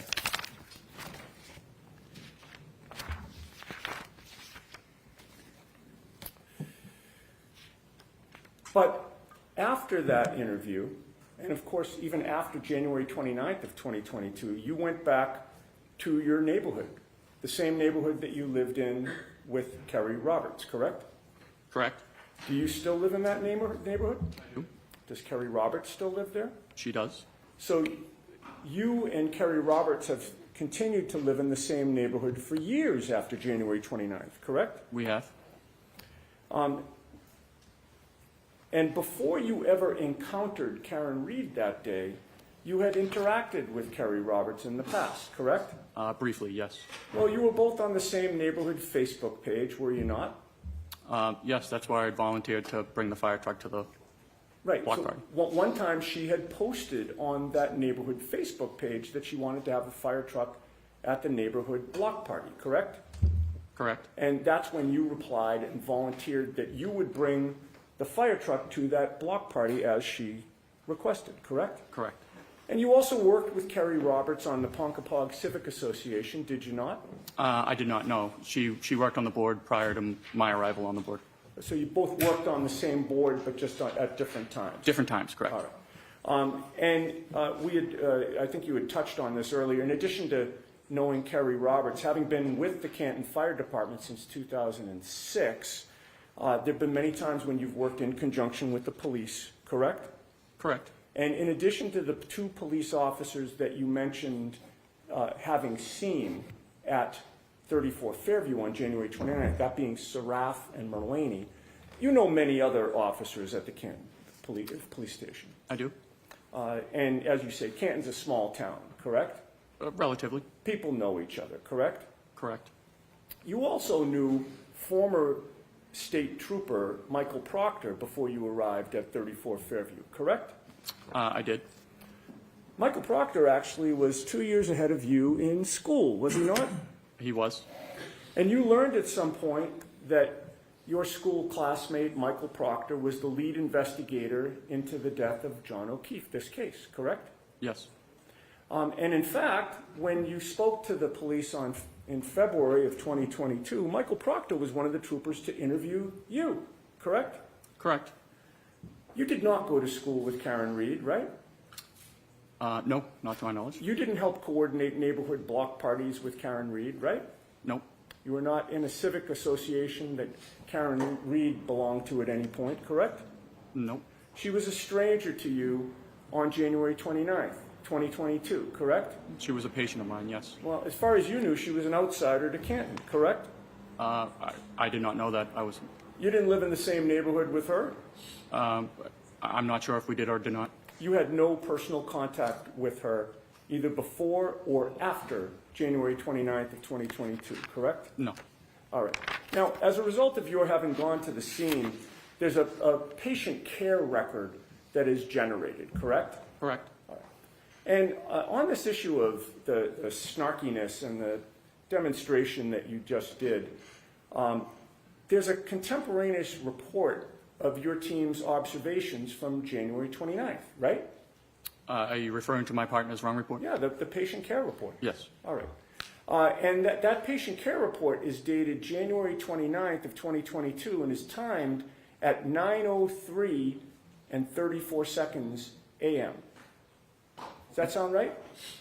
Sounds about right. All right. And that 9:03:34, from your knowledge of how patient care reports are generated, would that be the time that you arrived on scene or the time that the report is written? I mean, I would have to see what time, the exact time you're referring to, but it could be the time the call is closed, or it could be the time you finish the report.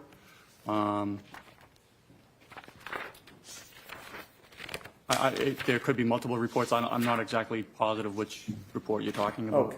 In any case, it was from that morning, correct? Well, I assume so. I mean, there was only one morning that you went to 34 Fairview. Well, no, but there could be two reports. So the engine has to write a report and the ambulance has to write a report. But they're both about that morning, correct? Correct. All right. Now, there are boxes to fill out on the patient care record, correct? Correct.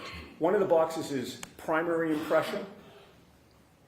Yes. What does primary impression mean? That is just what we believe the patient's not complaint is, but what we believe the patient is suffering from. Okay. And that is listed on the patient care record for Karen Reed as a behavioral/psychiatric episode, correct? Yeah, so that's a box we check for just about any Section 12. Sure. And of course, that mentions nothing about snarkiness, correct? No, that is my partner's report. Okay. There's also a box for secondary impression, correct? Correct. What is secondary impression? That might be like just a secondary complaint most of the time. A lot of the times, patients don't have a secondary complaint. Okay, but in this case, it's listed as anxiety/emotional upset, correct? Yes. All right. And again, that mentions nothing about snarkiness, correct? That's my partner's report, yes. There's also a box for signs and symptoms, right? There is. And nowhere in the signs and symptoms box is snarkiness mentioned, correct? No, I don't think that would be medically appropriate. And then in the patient care record, it's recorded that Karen was found sitting in the front passenger seat of a friend's car, crying and visibly upset but cooperative, right? If that's my partner's words, yes. All right. And those words, actually nowhere in the patient care record is it listed that she was snarky in any way, correct? Again, that would not be something we would put into a patient care report. And you did not put it in, correct? It was my partner's report, and no, we did not put it in. Okay. And once Ms. Reed agreed to go with you in the ambulance, it's fair to say she was still upset and crying, correct? At times. If I may have a moment. Sure.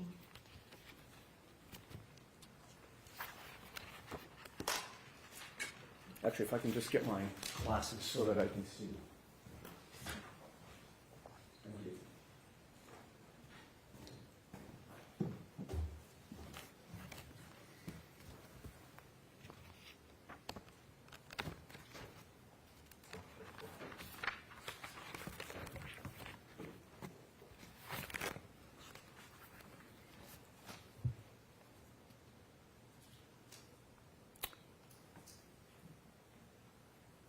Okay. You had just testified that you said at times she was upset and crying when she got in the ambulance, correct? Correct. You testified on April 21st of 2022 before the grand jury, did you not? I did. And that was 3 months after the events that you're testifying about today? Roughly. And your memory back then was fresh, was it not? Yes. And you were asked the question, once she was in the back of the ambulance and she agreed voluntarily to go to the hospital, did she appear to calm down at that point? Do you remember that question? I do. And your answer was, I mean, she wasn't arguing against us at that point. I mean, once she, agreed to come with us voluntarily, I mean, she was still upset, crying, and talking on the phone. Do you remember that answer? I do. All right. You didn't mention in that answer that it was only at times that she was crying and upset, correct? No. Okay. The whole time, from beginning to end, Ms. Reed was constantly worried about John, was she not? Objection. Sustained. You recall that she was on the phone at one point speaking to someone that she called Papa, correct? Correct. Did you later learn that Papa was John O'Keefe Sr.? I am just learning that just now. All right. And in any case, you heard her say to Papa, is he dead? He's dead, isn't he? Sustained. You could hear on the other end of the line that Papa was saying something to her, correct? The objection sustained. May I approach? The witness or me? Sidebar. Okay.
It'll be short. I don't want to keep you folks here until 4:30. It's been a long day. So I'm going to release you today, have you come back tomorrow. We'll make every effort to start right at 9 tomorrow. Please follow those cautions. Do not discuss this case with anyone. Don't do any independent research or investigation into this case. If you happen to see, hear, or read anything about this case, please disregard it and let us know, and be very careful on your social media, okay? Thank you. Have a good night. All rise, please. Follow me.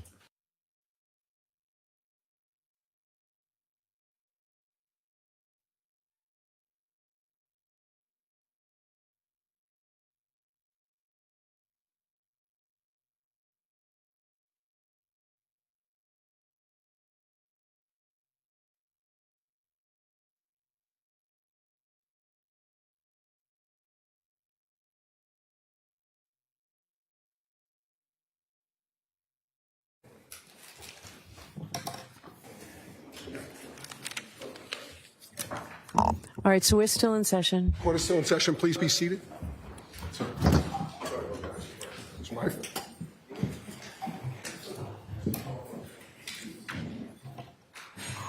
All right, so I would like to move things along a little bit more expeditiously tomorrow.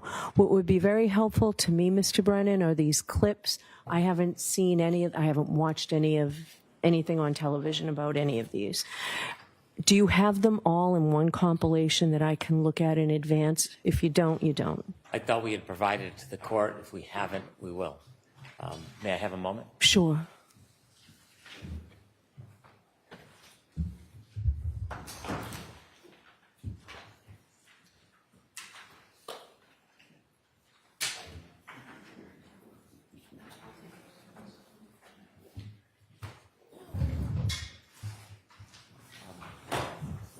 Is it 100 hours or something, or is it? No, we sent the share file, but it's my oversight. We should have brought in a hard copy for you as well. I don't know that I have a shared file. Was that? Dropbox link on Monday that we sent, but I can put it on a zip drive as I should have, and I can. All right, because I couldn't open that. It needed an email, and it didn't accept mine. Didn't That's what realize that the was. court didn't have access. We will get a zip file, and All we'll right, you give- talk to Tori about it, okay, Tori? You'll get it for me? All right. the intention was that you'd have an advanced opportunity to look at them. I'll fix that failure. All right.